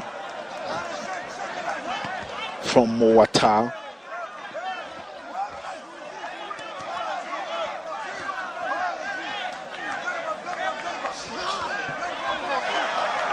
Moata want to finish the round very, very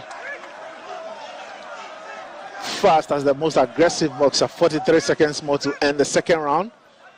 The referee had to stop and separate both boxers.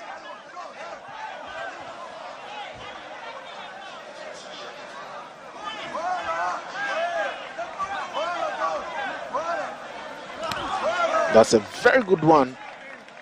Very, very good one. Straight into the face of the Moroccan. Good jabs from Moatwa. Finishing the fight as the aggressive one, trying to pick up the available points.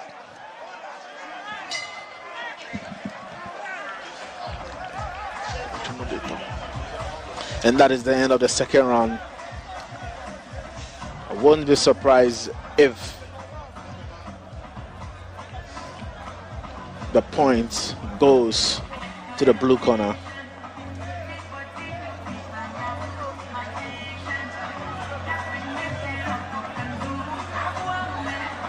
Bukon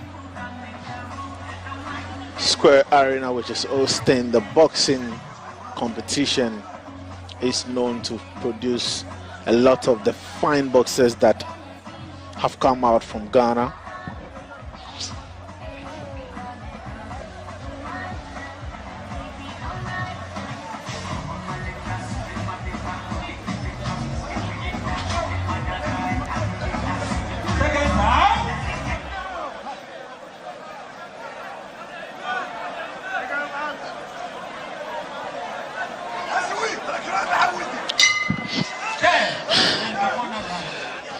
resumed for the third round. And Mowatwan wants to continue his aggressive, nice punches. But these are the kind of punches that won't get you points.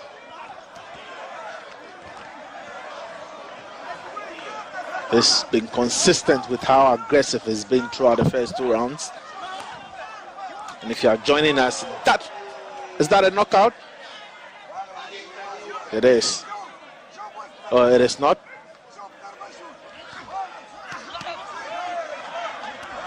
This is a 54 kg quarterfinals 2. Good jabs from the man from Botswana.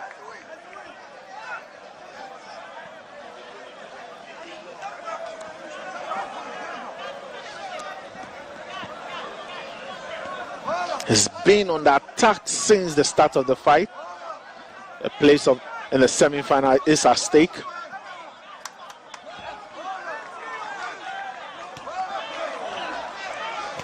That was a very good punch.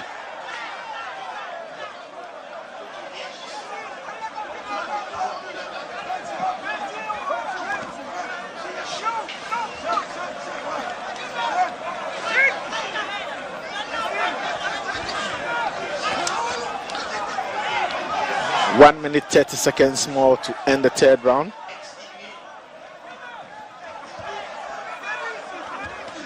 A lot of energy has been exhausted by the two boxers. But Mowatwan finishing the fight very, very well, throwing a lot of jabs.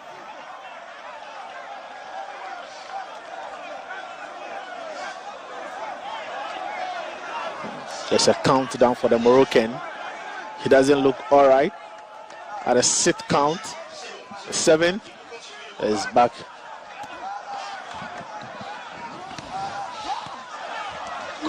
Good jabs from Mowatwan.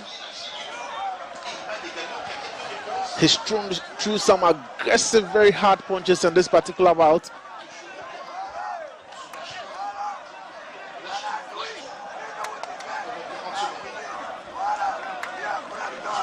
.30 seconds more to end the third round. This is the time to conserve some energy if you have the lead, but neither of these boxers know who is leading. But if you look at the first 2 rounds, it's been a very good day for the chap from Botswana.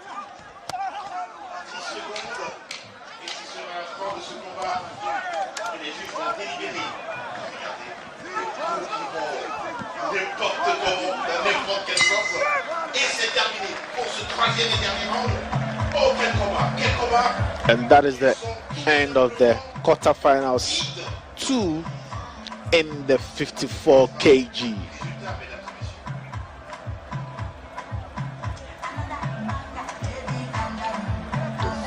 Very, very good fights from both boxers.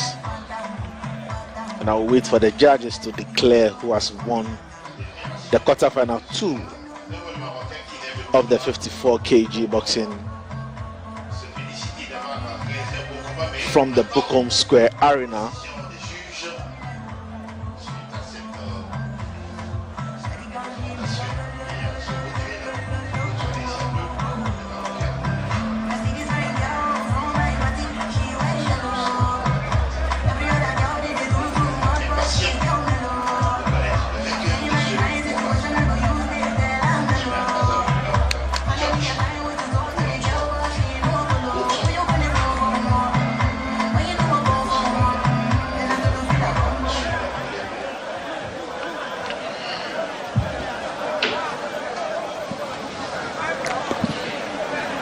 Ladies and gentlemen, now the results. By bout review, 4-3. Red, and Azui from Morocco has been declared the winner of the bout, second quarterfinals in the 54 kg. A guaranteed medal for the Moroccan. A good day in the office. He will be very, very proud of upgrading the color of his medal. From bronze, he gets to fight for either the silver or the gold. The referee for this bout is representing IBA. Referee. These are the highlights from the bout. Jet 1, Egypt. Jet 2, Morocco. Jet 3, Tunisia. Jet 4, DR Congo. Jet 5, Algeria.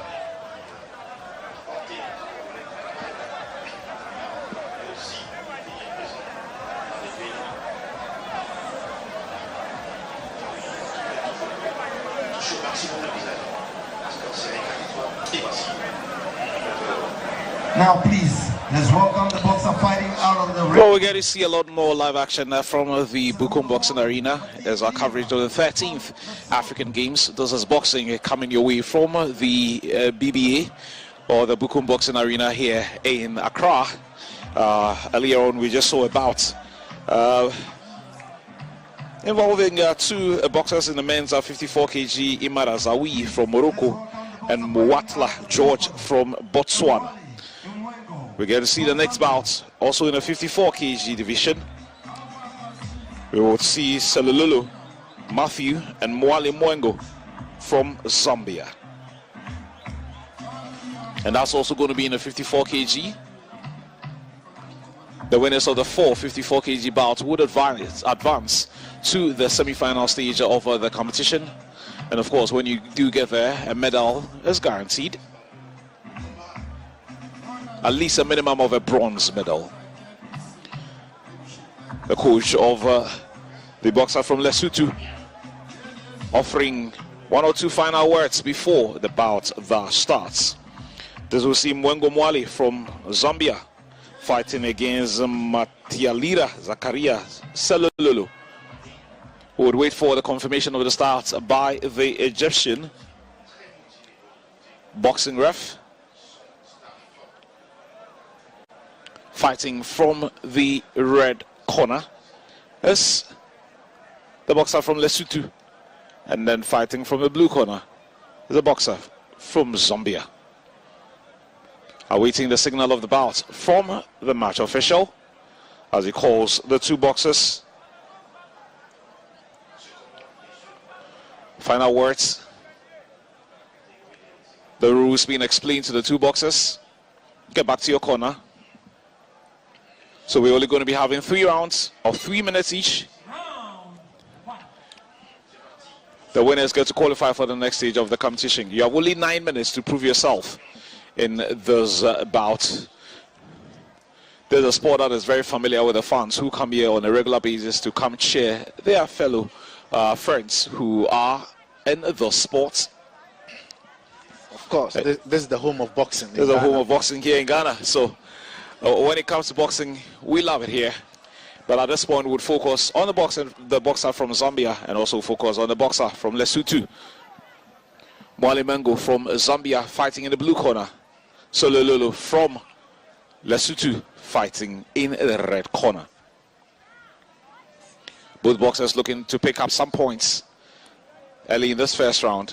It's 3 minutes for every round. And it's always like this, Felix. I mean, the early exchanges, every boxer wants to start strong and possibly pick some points. That is, if they are not able to get any knockouts. You need to make your intentions clear to your opponent that I'm in for business. And it's all about the points. Of course. Not just throwing out punches. You need to make sure that your punches are landing.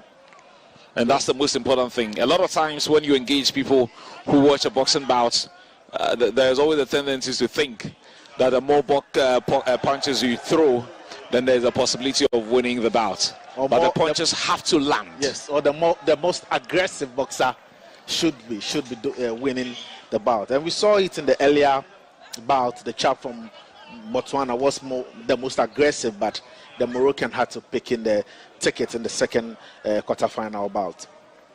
Again, the ref not happy with a thing or two. Mwale, the aggressor in the first round of this bout. Again, the official not happy about a thing or two. It does appear that Selulolo is already bleeding and needs some medical attention. He's been on the receiving end of some very, very strong punches. And these are the marks, indicating that Shiololo is actually getting the points. The Lesotho boxer Selulolo fighting from the red corner. And it's already clear that he has a problem with the left eye. He's been on the receiving end of some very powerful punches. And if he's got to win this bout, he's got to find a way of turning it around. And now that particular part of his face becomes a target for the opponent.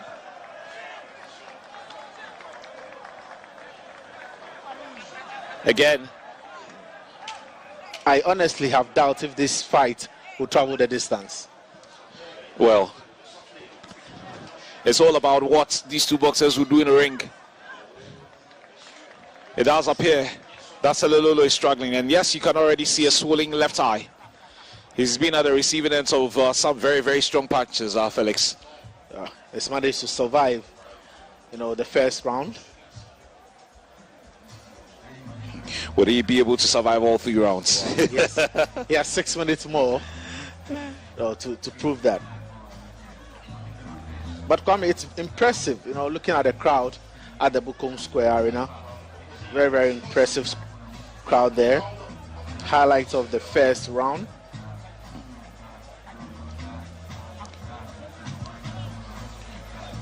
Wale surely would be happy with the way he boxed in the first round of the third quarterfinals in the 54 kg.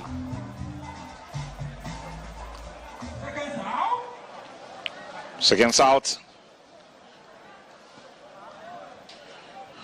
There's only a 1 minute break.